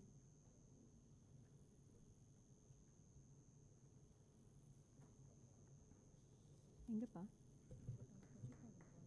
Name dane, edhu illala. So So thank you all, and please be on stage, professors. Thank you all for all the local chapters for the continued support the last semester. We hope to get more support this coming semester, like we said, in terms of enrollment, exam registration, centers, and any other data that's there. One thing we forgot to mention and alert all of you that we'll start reminding, the end date for exam registration for the 12-week courses. I don't know if you all have noticed, we have advanced it to the first date that we have. So previously we used to do like, say in August we will close for the September exams, in September we'll close for October exams. But for the 12-week courses, this time we are closing in August. This is because we are getting about 3 lakhs or so registrations for the 12-week, and it's not enough time for us to plan. We want more time to plan. So the 12-week courses exam registration closes in August with the first deadline that we have. So we'll send out reminders. I'm hoping the LC team will also do that. But please go back and check that this is there in your calendar alert and you're actually telling students to register ahead. That's one thing that is there. And with this, we come to the conclusion of this event. In fact, we have a meeting at 3 o'clock to meet with some domain discipline stars that we have invited from in and around Chennai. So we will be doing that at 3 o'clock. Any of you wants to stay back for that, you're welcome to stay back. Otherwise, we hope to meet you all. If you come to your colleges, you all come to IIT, most welcome. Our office is in the 3rd floor of this building. Please do visit us. And if not, we meet you in the next SPOC workshops whenever possible. The last part of the event is what we always like to do. We highlighted only 21 people of our team who had more than 5 years of experience, but we'd like to call upon the entire NPTEL team now and ask them to come on stage. So I'll go a little fast. I think it's 2 already. NPTEL team list, Ms. Kamala Ramakrishnan, Lakshmi, Revati, Lavanya, Padma, Kritika, Prashanti, Santosh, Sandhya, Jason from the, as we call it, the portal team. They manage all the courses on the Swayam portal, the scoring process, consolidation of exam registration. The next team I call upon is the text transcription team who does the transcription for the videos, led by Ms. Geeta, Pavitra, Shyamala, and Anita. Kindly come on stage, please. Yeah. Huh? Okay. It's okay. Okay, the next team I'd like to call upon is the translation team, Niveda N, Arunima, Sujata, Sam, Priyanka, and Ajit. Kindly come on stage, please.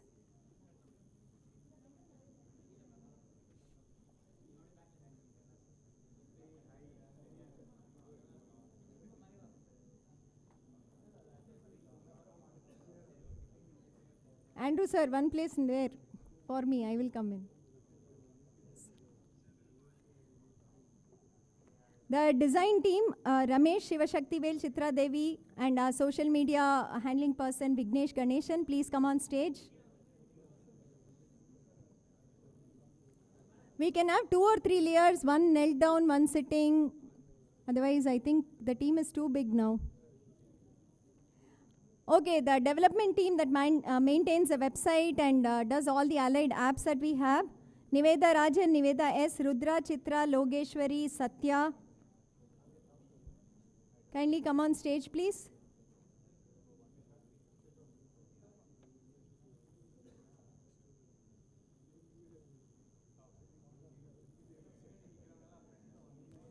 People managing data on the GATE portal, Amrita, Jayabala, who manages the industry relations and CSR, Anupama and Florence, who manage the NPTEL Plus workshops.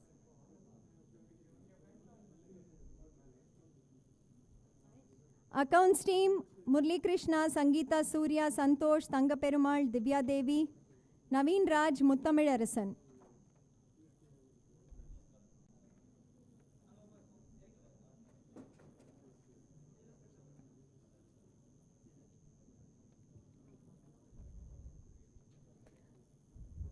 I think below the sitting, we'll have to have one more kneeling, right, sir?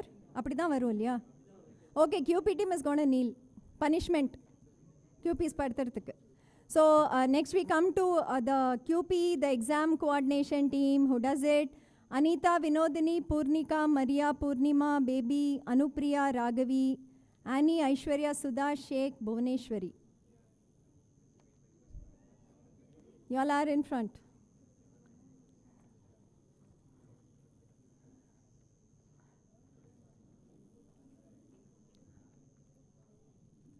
Okay, then we are going to call upon the studio team. I don't know how many can come because you're still managing the recording streaming. Karthik, Mahesh, Vignesh, Ravi, Akshay, Gomati, Arun, Anant, Evans, Perumal, Prabhu Raj, Srinivasan, Mohan.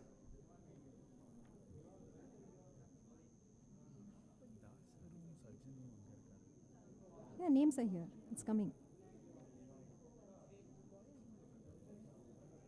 LC and exams team, Divya Priyadarshini. Sagar sir, admin. Support plus LC is Anusia, Jayashri, Kristen, Sanraj.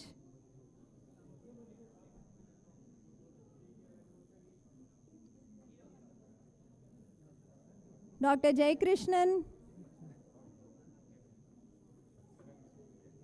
Das sir, Sajjan, please come on stage. Madhu Devasena, are you here? Madhu, please come on stage. Okay, I think that's all we have.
Very good, very well organized. Thank you so much. Congratulations. Thank you so much. Absolutely impressed, very nice. Thank you so much. Okay. Okay, Kamala can take long breaks. Agreed. Huh? 45 years, 10 years. Okay, Yes. I'm logging in. You have to ask. Log out This is coming.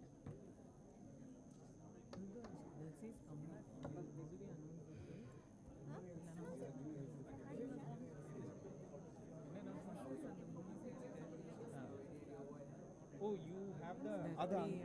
Yeah. Okay, okay. 1 second. We'll announce it over there. We'll announce it in the lunch.